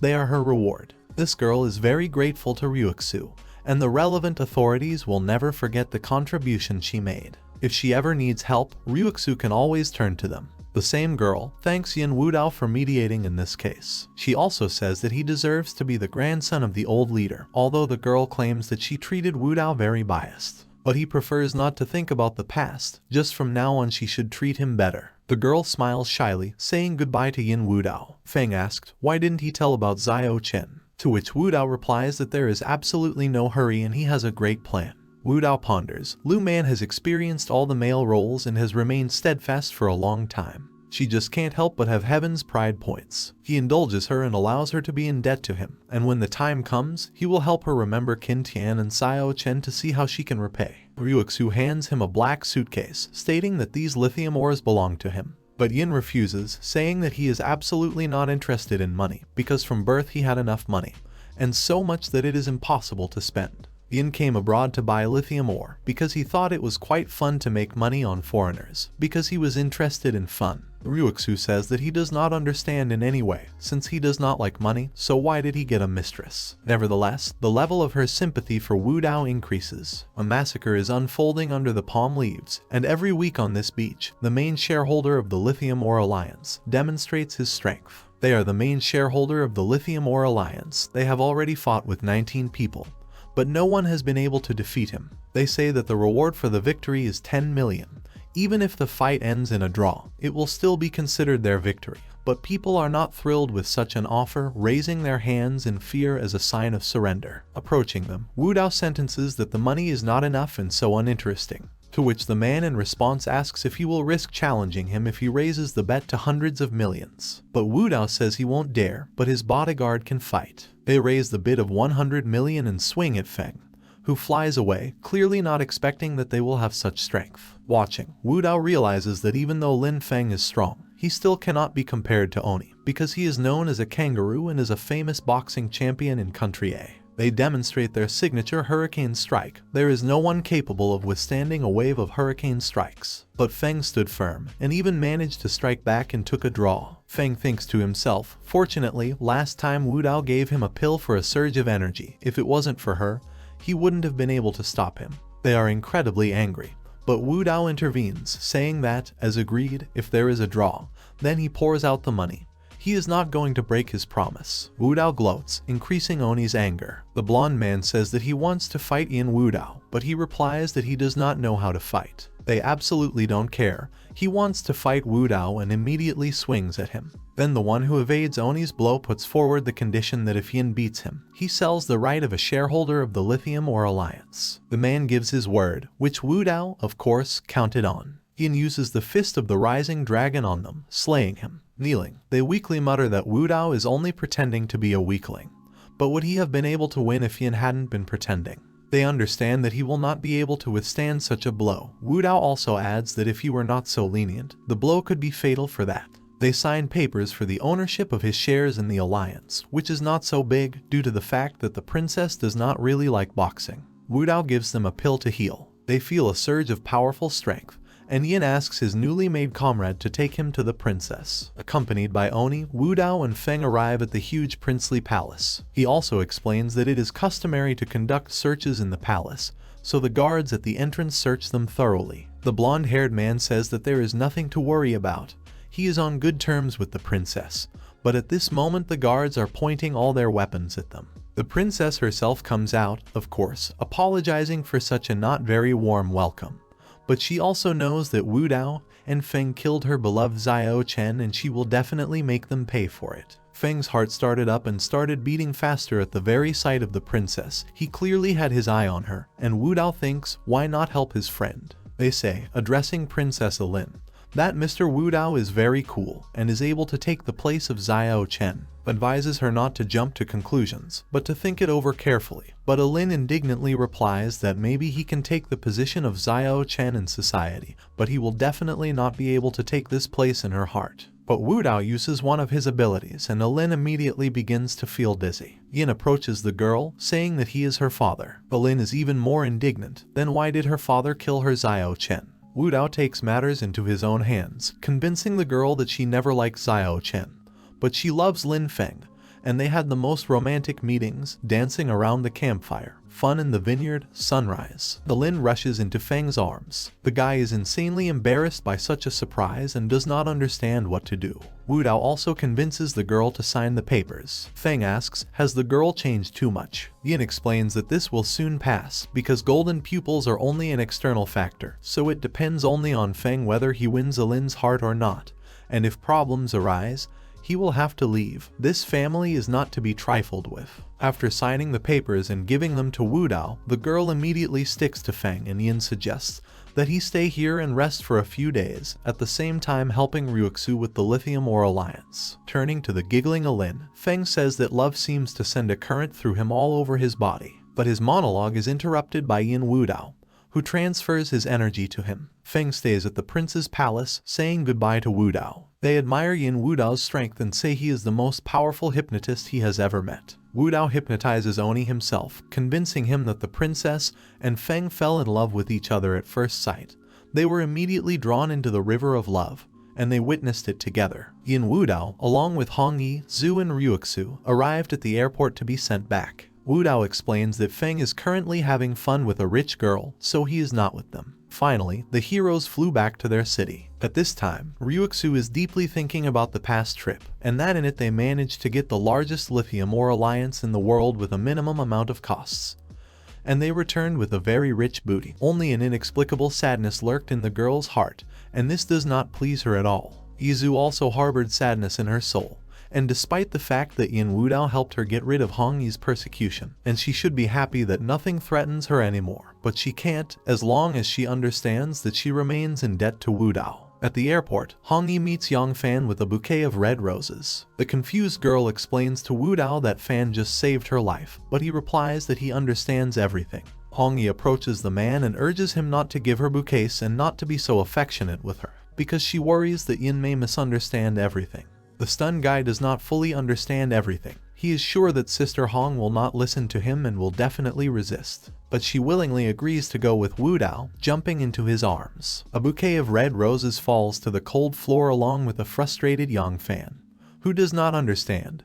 How could Hongyi turn into such a thing in just a few days? Wudao sees the annoyed Fan and uses his powers, but his thoughts are interrupted by Hong, asking him to promise not to harm Yang Fan in any way. After all, he saved her life, and he is a good person, just a little frivolous. Wudao will do whatever she asks, but what kind of gratitude will there be? At this time, at the entrance to the Qinglong Club, Yang Fan is cheered by a blonde guy, saying that he should not get upset because of this frivolous girl. Soon they will join forces and then they will be able to defeat Yin Wudao, and now they plan to have a good rest. Two girls next to Yang Fan persuade him to have another drink, but he in turn refuses. He should keep moral purity and not do whatever he wants. The girls say that he is such a prude and take the initiative into their own hands. The guy has been working for a very long time.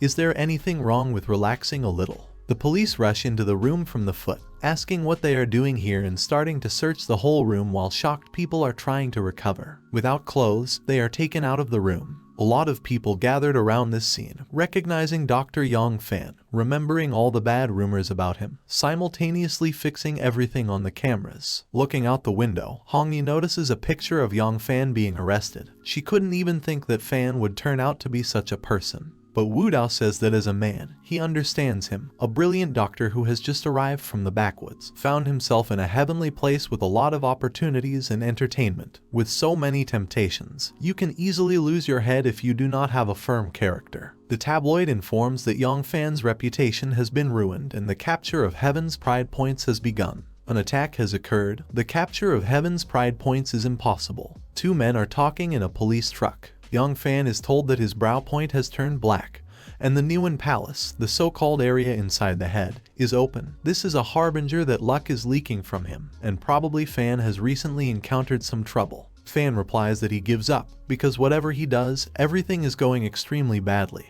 He thinks that, probably, someone is plotting behind his back. The guy says that the harmful Kai energy has picked up too quickly, and the true Kai energy has retreated and someone is against Yang Fan.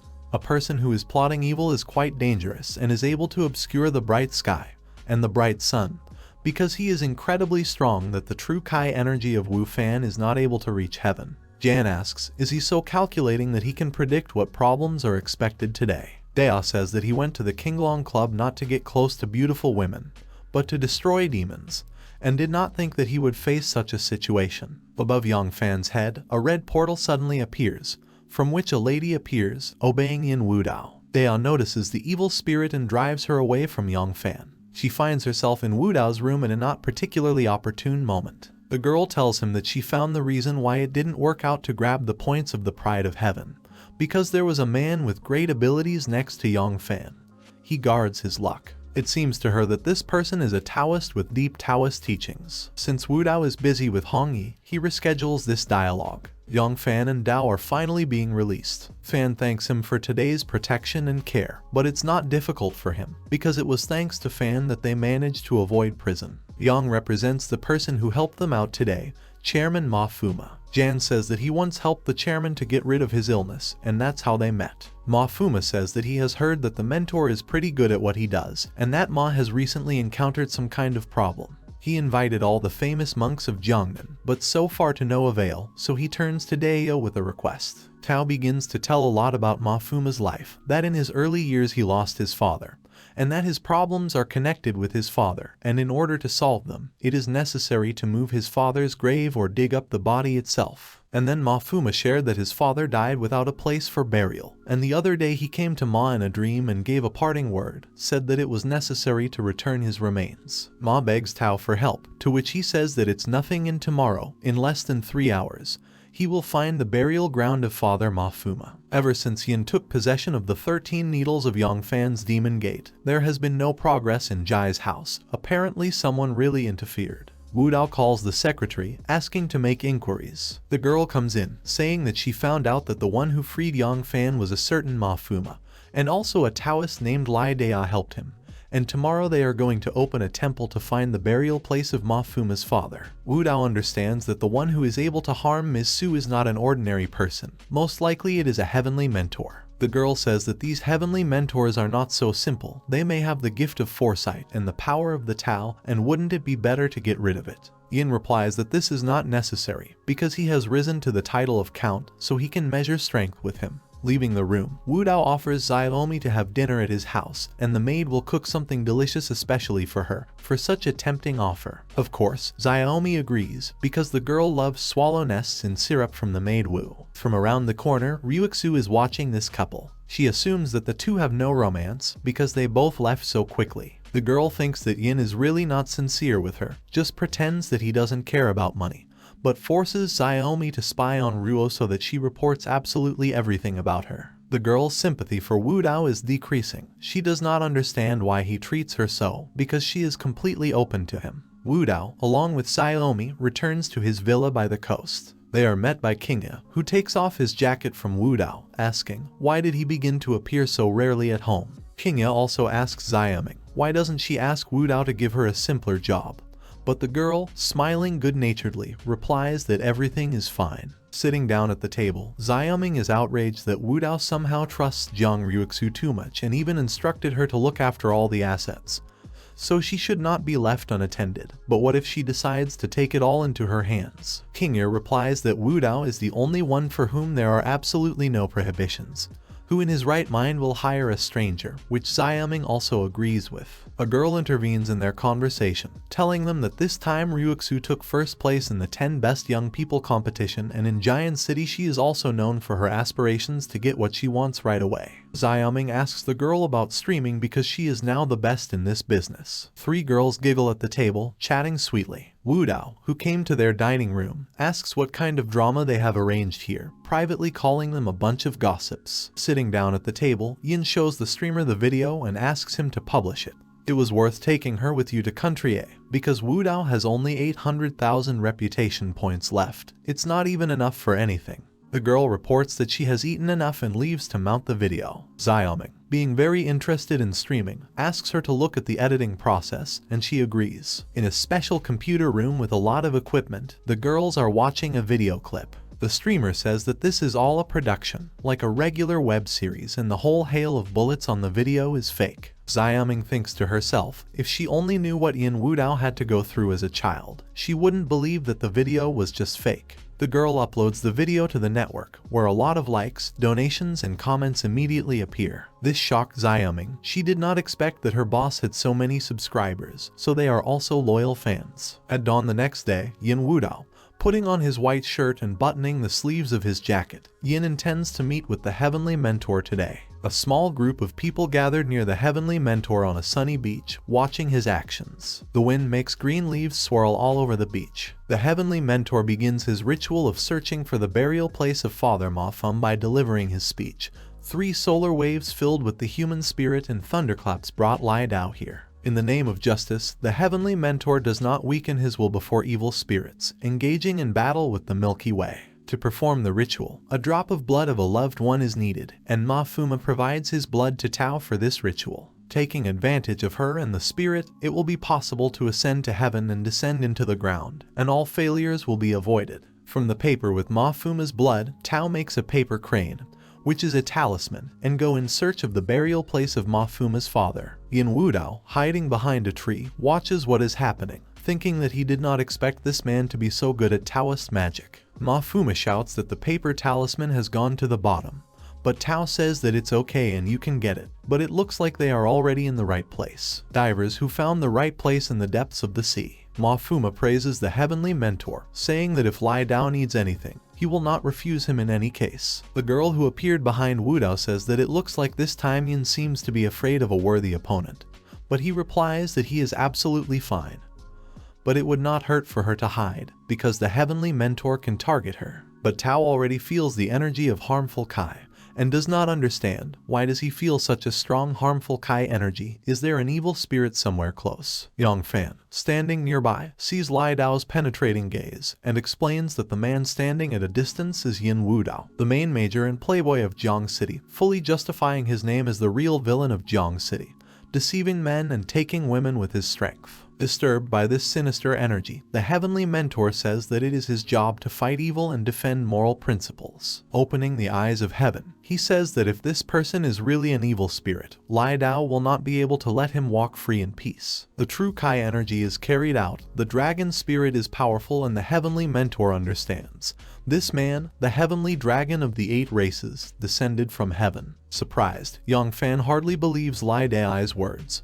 How is Yin Wudao a heavenly dragon of the 8 races? But Heavenly Mentor Li Dao explains that his heavenly eyes simply cannot deceive, saying that Yin Wudao is no demon, and Yang Fan was just mistaken. Clearly already sweating and pretty nervous, Wudao exhales with relief because he managed not to get caught. Fortunately, his true Kai of the 9 dragons has increased to level 3, following the title of Count.